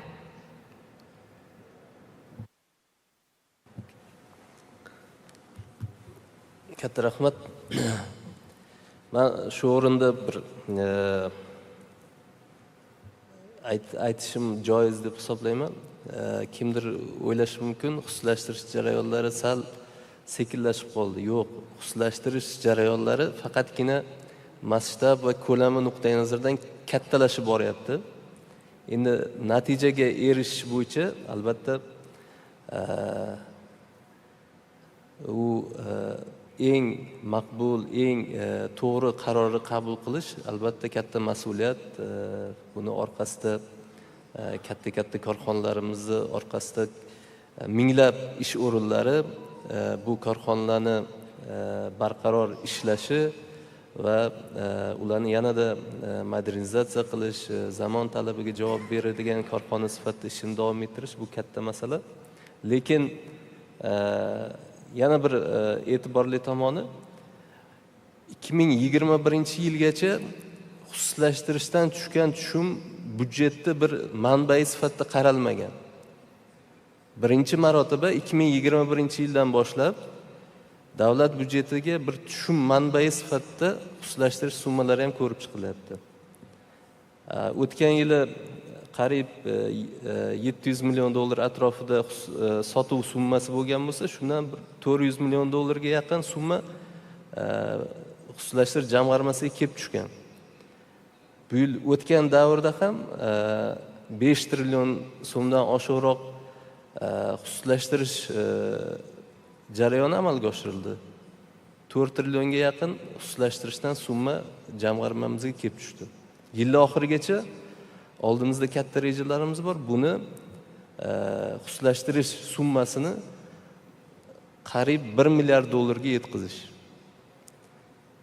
Buning uchun oldimizda yakunlanayotgan ishlarimiz bor, katta loyihalarimiz bor. Bunga yetish, amalga oshirish uchun xususlashtirish qo'limizda mandatimiz turibdi, lekin uni samarali qilib va haqiqiy shu korxonani egasiga topshirganda ham to'lov evaziga topshirish, u korxonani ertangi kuni nuqtai nazaridan ham qaraganda va haqiqiy investorni topishni o'ylaydigan bo'lsak, mana bitta misol, Dehqonobod kaliy zavodini xususlashtirish bo'yicha bizni qo'limizda mandatimiz bor. Lekin nima uchun xususlashtirishni e'lon qilmayapmiz? Chunki uni biz shu konsultantlar bilan maslahatlashganimizda va boshqa chuqur o'ylaganimizda zavodni sotish muammo emas, lekin zavodni ertangi ishlashi, uni xom ashyo bilan ta'minoti nuqtai nazaridan investorga jozibador qilib taklif etish bu eng katta masala degan maslahatni olganimizdan keyin biz hukumatdan shunga ruxsat olib, mana Dehqonobod kaliy zavodini mineral xom ashyo bazasini JORC standartlari bo'yicha otsenka qildiryapmiz. Nimaga? Biz sotmoqchi bo'lsak, mana bu zavodni mana dunyo tan olgan standart bo'yicha, JORC standart bo'yicha mineral zaxiralarini yoniga qo'yib sotmoqchimiz. Shundagina bu yerga keladigan investor ertaga barqaror ishlashi nuqtai nazaridan ishonch va kafolatga ega bo'lib keladi va shunga pul tika oladi. Bu bitta misol. Yoki bo'lmasa mana Farg'ona azot misolida. Mana Xalqaro moliya korporatsiyasi bizni strategik investor bo'lib yollandi, keyin bizga savol qo'yildi. Farg'ona azot bu tabiiy gazga ishlaydigan korxona. Ertaga investorga, shu joyi sotib olgan, pul tikkan investorga u mahalliymi, xorijiymi, nima kafolat berasizlar? U shu pul tikishini qanchalik kafolatlaysizlar? Keyin mana shu chuqur maslahatlardan keyin, ya'ni o'sha faqatgina gaz, tabiiy gaz kerak unga. Tabiiy gazni biz kamida 10 yilga kafolatli ta'minotini aytishimiz kerak investorga. Mana shunaqangi ishlarni amalga oshirgandan keyin demak Farg'ona azotda bugun 5,5 mingga yaqin odam ishlayapti. Ertaga sotilgandan keyin u tabiiy gaz ta'minotida qandaydir uzilishlar bo'ladigan bo'lsa yoki boshqa kutilmagan holatlar bo'lsa, u xususiy mulk bo'lgandan keyin, xususiy tadbirkorlik subyekti bo'lgandan keyin u ish o'rinlarini ko'rib chiqishga to'g'ri keladi. Yo'q, u biz bir tomondan xom ashyo kafolatini beryapmiz. Chunki u xom ashyoni baribir osmonga uchirib yormaydi, faqat zavodda ishlab chiqarish uchun foydalanadi. Ikkinchi tomondan kafolatlangan ish o'rinlari saqlab qolinadi va keyingi korxonani rivojlantirish uchun ham ishonch bilan pul tikadi. Mana endi ko'pchilikka bu bir tanish mavzu, lekin juda ham aytib o'tish xohlardim. Mana biz o'tgan yili Coca-Cola Uzbekistondagi 57% davlat ulushini xususlashtirganimizda, to'g'ri, demak juda ham yaxshi bir jarayon bo'ldi. Katta o'sha ko'lami nuqtai nazaridan ham, o'zini bozordagi mavqei nuqtai nazaridan ham bir muncha yaxshi summaga xususlashtirdik, ya'ni $252 million ga xususlashtirgan bo'lsak, haqiqiy egasi kelganligi uchun u demak butun korxonani demak yanada sifat nuqtai nazaridan yaxshilash, boshqaruv menejmentini yaxshilash va eng asosiysi bugun Coca-Cola Uzbekistan kompaniyasi Samarqandda yangi zavod qurishni boshlayapti. Uning uchun u yer tanlab olindi. Bu zavod $78-80 milyon atrofida yangi qurilish. Yana bitta yo'nalish. Urganchda Coca-Cola'ning yana bitta zavodi bor. U yerda jihozlar eskirgan. Bunga yana $40 milyon sarflayman deyapti. Uchinchisi, Namangan shahari markazida zavod bor.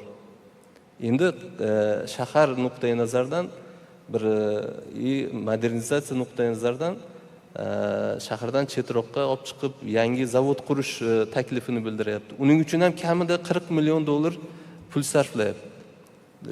Rejalari Samarqanddagi aniq boshlangan reja. Ya'ni $252 milyon bizga davlatga pul to'ladi. Uni orqasidan $160 milyon yana investitsiya olib kelyapti. Korxona shu O'zbekistonda ishlab turibdi, soliq to'layapti, ishchilar ishlayapti, sifat hammasi amalga oshirilyapti. Bu demak davlat korxonalarini xususlashtirish bo'yicha albatta Jujana Hargitay xonimlar juda ham to'g'ri masalani aytib o'tdilar. Bu biz xususlashtirishga tayyorlash, uni demak ijro organi, boshqaruv jarayoni, umuman moliyaviy ko'rsatkichlarni yaxshilash, umuman investorga tayyorlash bo'yicha juda ham ko'p qiladigan ishlarimiz bor. Bu borada albatta Moliya vazirligi Omonul aka bunga juda ham katta yordam beryapti yirik korxonalar bo'yicha. Endi biz bir tomondan bu katta korxonalarni xususlashtirish bo'lsa, ikkinchi tomondan hammaga ochiq va shaffof qilib turib, ko'chmas mulk obyektlarini hammasini auksion elektron savdo platformasi orqali onlayn savdosini tashkil qilyapmiz. Hammaga mamnuniyat bilan aytmoqchimiz. Mana o'tgan yili 15-noyabr kuni qishloq xo'jaligiga mo'ljallanmagan yerlarni xususlashtirish bo'yicha katta jarayon boshlandi, qonunimiz kuchga kirdi.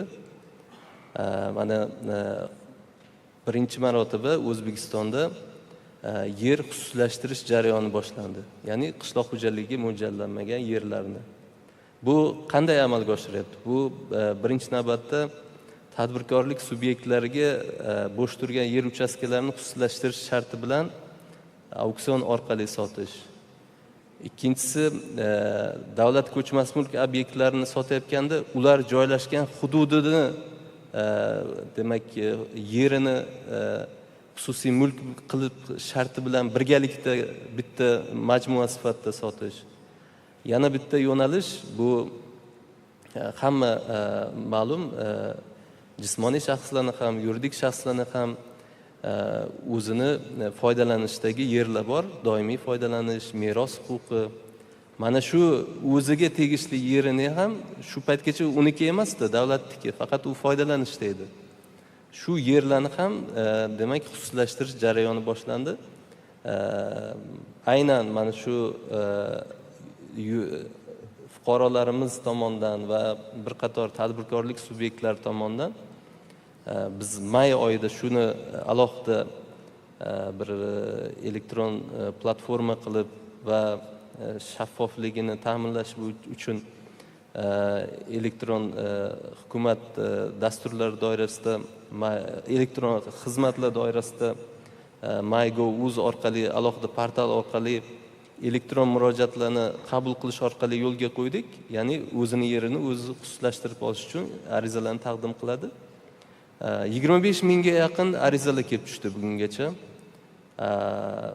Endi albatta bu arxitektura qurilish organlaridan ko'rib chiqiladi va kadastr organlaridan ko'rib chiqiladi. Ikkalasi ijobiy xulosa bergandan keyin demak ma'lum bir to'lovni to'lash evaziga odamlar o'zini yerini o'zi xususlashtiryapti. 1000 dan ortiq fuqarolarimiz bugungacha o'ziga tegishli yerini o'zi xususlashtirib oldi. Shu kabi demak endi bu jarayonlar yangi qonunchiliklarimizdagi kamchiliklarni to'g'rilash, jarayonni tezlashtirish bo'yicha bir qator qonunchilikni takomillashtirish bo'yicha ishlar olib boramiz. Eng asosiysi ish boshlandi. Buni samarasini albatta keyinchalik ko'riladi. Bu xuslashtirish jarayoni davlat budjetiga katta yordamchi bo'lib oldiga chiqadi degan umiddamiz. Buning uchun hammamiz birdek harakat qilamiz. Rahmat.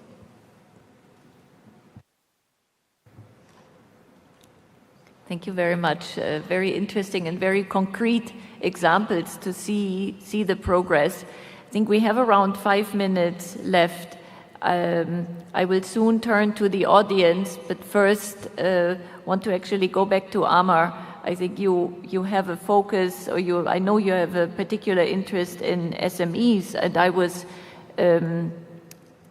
thinking when we hear about the big infrastructure projects, be it PPPs or the infrastructure or the big large projects, not only infrastructure, often there is an ecosystem that can be built around and can offer opportunities for SMEs. I wanted to hear your thoughts or experience on this, on how that part of really growing the private sector can be taken into account. Thank you. Well, as I said, not all economies and not all markets and not all situations could be uniform, and that we could have a uniform kind of solutions. But going around and cooperation, the cooperation between the private sector and government is absolutely necessary in coordination of this. Now, if we have that coordination functions well, we have a possibility of a success. But again, building that ecosystem, we should always have in mind of developing that these new SMEs that are rising from the bottom are actually the future ecosystems around, are the future leaders around which ecosystems will be formed. So coordination is crucially important, and to give them access to finance, to give them access to private equity, to give them access to markets, to develop the partnerships within the ecosystem, within the country, and also outside, capacity building, networking. All these elements are very determinantal for the success of building ecosystems around these big clusters or around the big projects. Thank you very much. Let me just turn to the audience and see if there are any questions from the audience. I see a hand here. The microphone is coming, and I saw another one over there. Thank you. Hi, thank you. It's very interesting discussion from the panel, and thank you very much. And just a few perspectives from what I could pick up. One, of course, Mr. Amanullah, you mentioned 120 million. Prakash, we know each other. Perhaps you briefly introduce yourself, should someone not know you. Yeah, my name is Prakash Kejriwal, and I represent Indorama. We are one of the active investors in the country. So going back to my question, not a question, but just a perspective. And earlier, the panel mentioned that there's a goal to achieve 120 million of FDI by 2026. And I personally believe that's achievable. A couple of years here and there, but it is achievable. And if you really look at it, a country with a GDP of 70 billion, of which majority of comes from state-owned enterprises or state sectors. And as the government is embarking on the program of divestments, and if the divestments are done in the right way, I believe every divestment will bring and have a multiplier effect. Mr. Otikov earlier mentioned about Coca-Cola, and I can mention the same thing as what we did in the first fertilizer privatization that we were part of. So we, in fact, on an investment which we kind of paid the government for acquiring that asset, we have actually created a multiplier effect, which is 6 to 7 times our original investments. And that will continue because that's what a private investor does. He has a vision. He will continuously work on making that investment and that asset more and more productive and more effective. And I think that's a process if it is followed in a right way. And another comment I heard from one of the panelists was that we need to fix up state-owned enterprise before we bring it to the market. I think that's kind of it's just like trying to groom the bride before bringing it to the show.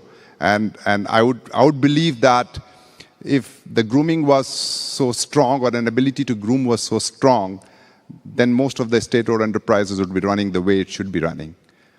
So instead of waiting for the grooming process to happen and then to bring to the investors, I think probably a lot of time would be lost in the process. So I believe let the investors tidy up the enterprise after they acquire, because they know best. They know what is required. It should be their job to do what they need to do. Because in the process of grooming, you may end up doing things which the investor or potential investor doesn't want. So that's another comment I'll leave my remarks with. Thank you very much. If I may, very quick reaction to what Prakash just said. Well, to your second point, we don't intend to overgroom any of our brides, if I may put it like this. So just a light makeup maybe, for you to better see it better, to like it better. But I guarantee you, we have no any plans or any resources to overgroom any of our assets. And I just wanted to say that Indorama is one of those, Prakash has rightly pointed out, that one of the success stories, one of those success stories we must be building on in protecting and nurturing this success story. So I just want to congratulate Indorama on its success story in Uzbekistan, and hope there will be many more to come. Thank you.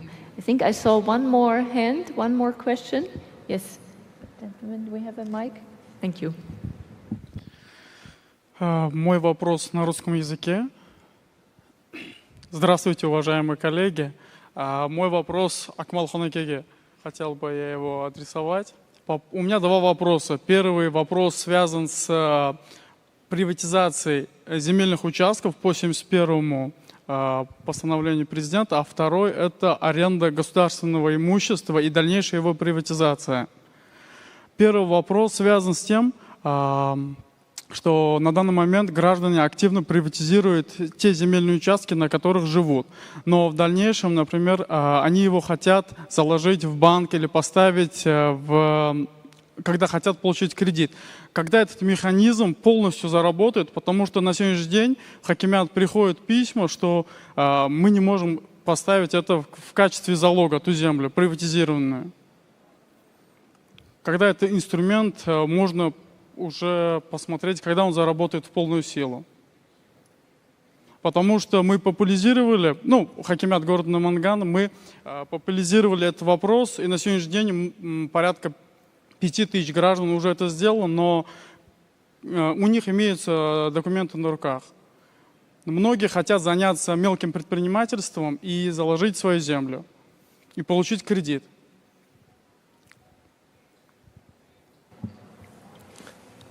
O'zbekcha javob bersam mayli? Mayli.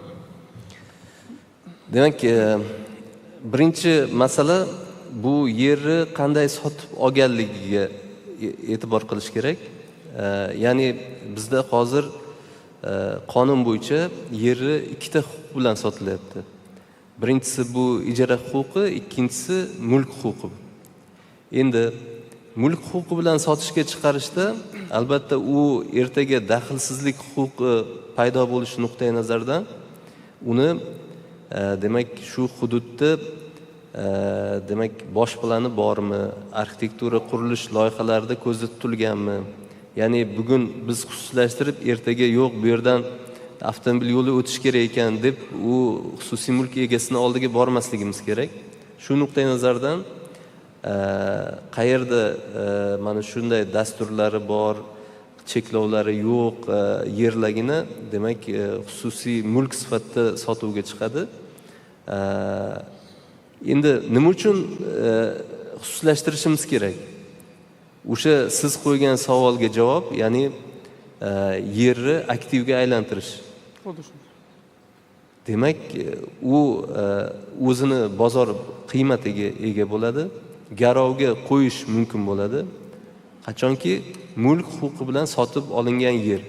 Mulk huquqi bilan sotilgan yerga Davlat aktivlarini boshqarish agentligi xususiy mulk to'g'risidagi davlat orderini beradi. Mana shu demak davlat orderini olishingiz, u bugun qonun bor, hamma qonunchilik hujjatlari tartibga solingan, bankka garovga qo'yishingiz mumkin bozor qiymatida. Uni ilgari перепродажа deydi, shunaqa mumkin emasdi, uni bo'lib sotishingiz mumkin. Umuman shaharsozlikdan kelib chiqqan holda o'zingiz mustaqil demak shu bilan boshqarishingiz mumkin bo'ladi.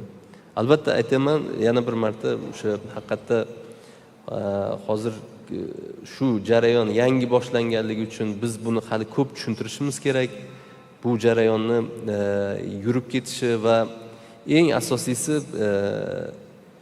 yerlarni xususlashtirish jarayonini juda ham keng ko'lamli boshlashimiz uchun bizda joylarda hamma tuman shaharlarda aholi yashash punktlarida game plan degan hujjat hali oxiriga yetmagan, bosqichma-bosqich endi bu ham ma'lum bir katta ish hisoblanadi.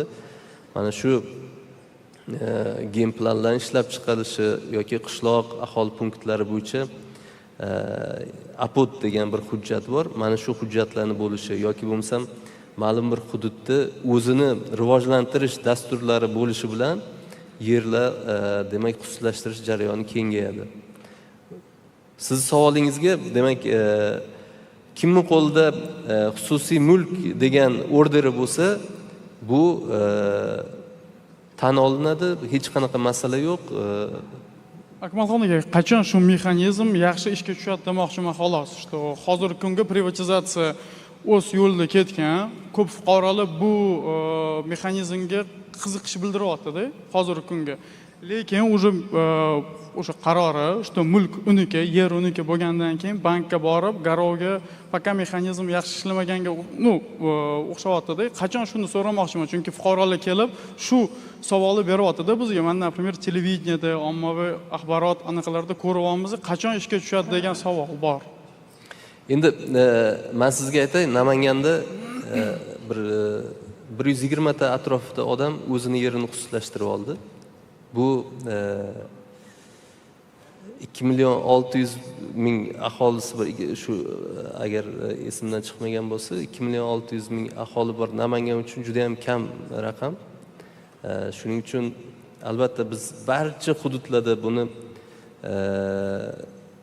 tashviqotini kuchaytirishimiz kerak. Lekin bir tomondan mana bu game plan, apod degan narsalarimizga ham bog'liq. Ya'ni biz ertaga u yerni xususlashtirib berishimizni kafolatlarini ta'minlashimiz kerak. Ishonch ruhini ta'minlashimiz kerak va hech qachon biz xususlashtirib bergan yerga nisbatan hech qanday hech kimning e'tirozi bo'lmasligi kerak. Shu jarayonni albatta bir bu arxitektura nuqtai nazaridan, shaharlarni rivojlantirish nuqtai nazaridan ishlar boshlandi. Xudo xolasa bu ko'lami katta bo'lgan sari odamlar ko'proq tushunib, shundan foydalanishni boshlashadi. Rahmat. Rahmat. Xo'p. I think our bluff is wearing off. Thank you very much. Take this off. Thank you very much. I can tell, I think we could continue, but there's also been a long day. So I think we'll come to a close now. And a few key things that I'm taking away is the commitment is there. The commitment from the government, the commitment from the IFIs, I can speak on behalf of all of us. And I think the commitment also and the big interest from the investors. So that's, I think, really key takeaway.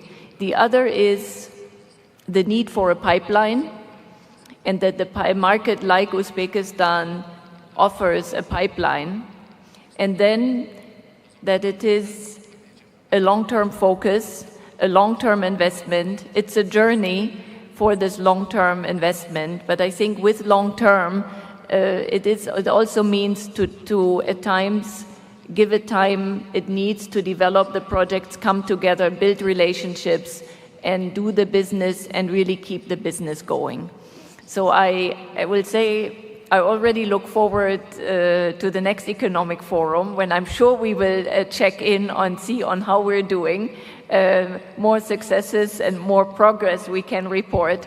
But before we think so much in the future, let me say a very, very big thank you to all the panelists for the rich discussion, for the different perspectives. A big thank you. Thanks to all of you for staying on and sharing these experiences with us. And let me all wish you a very nice evening. And don't get ploved up, no? That's what I learned. Thank you.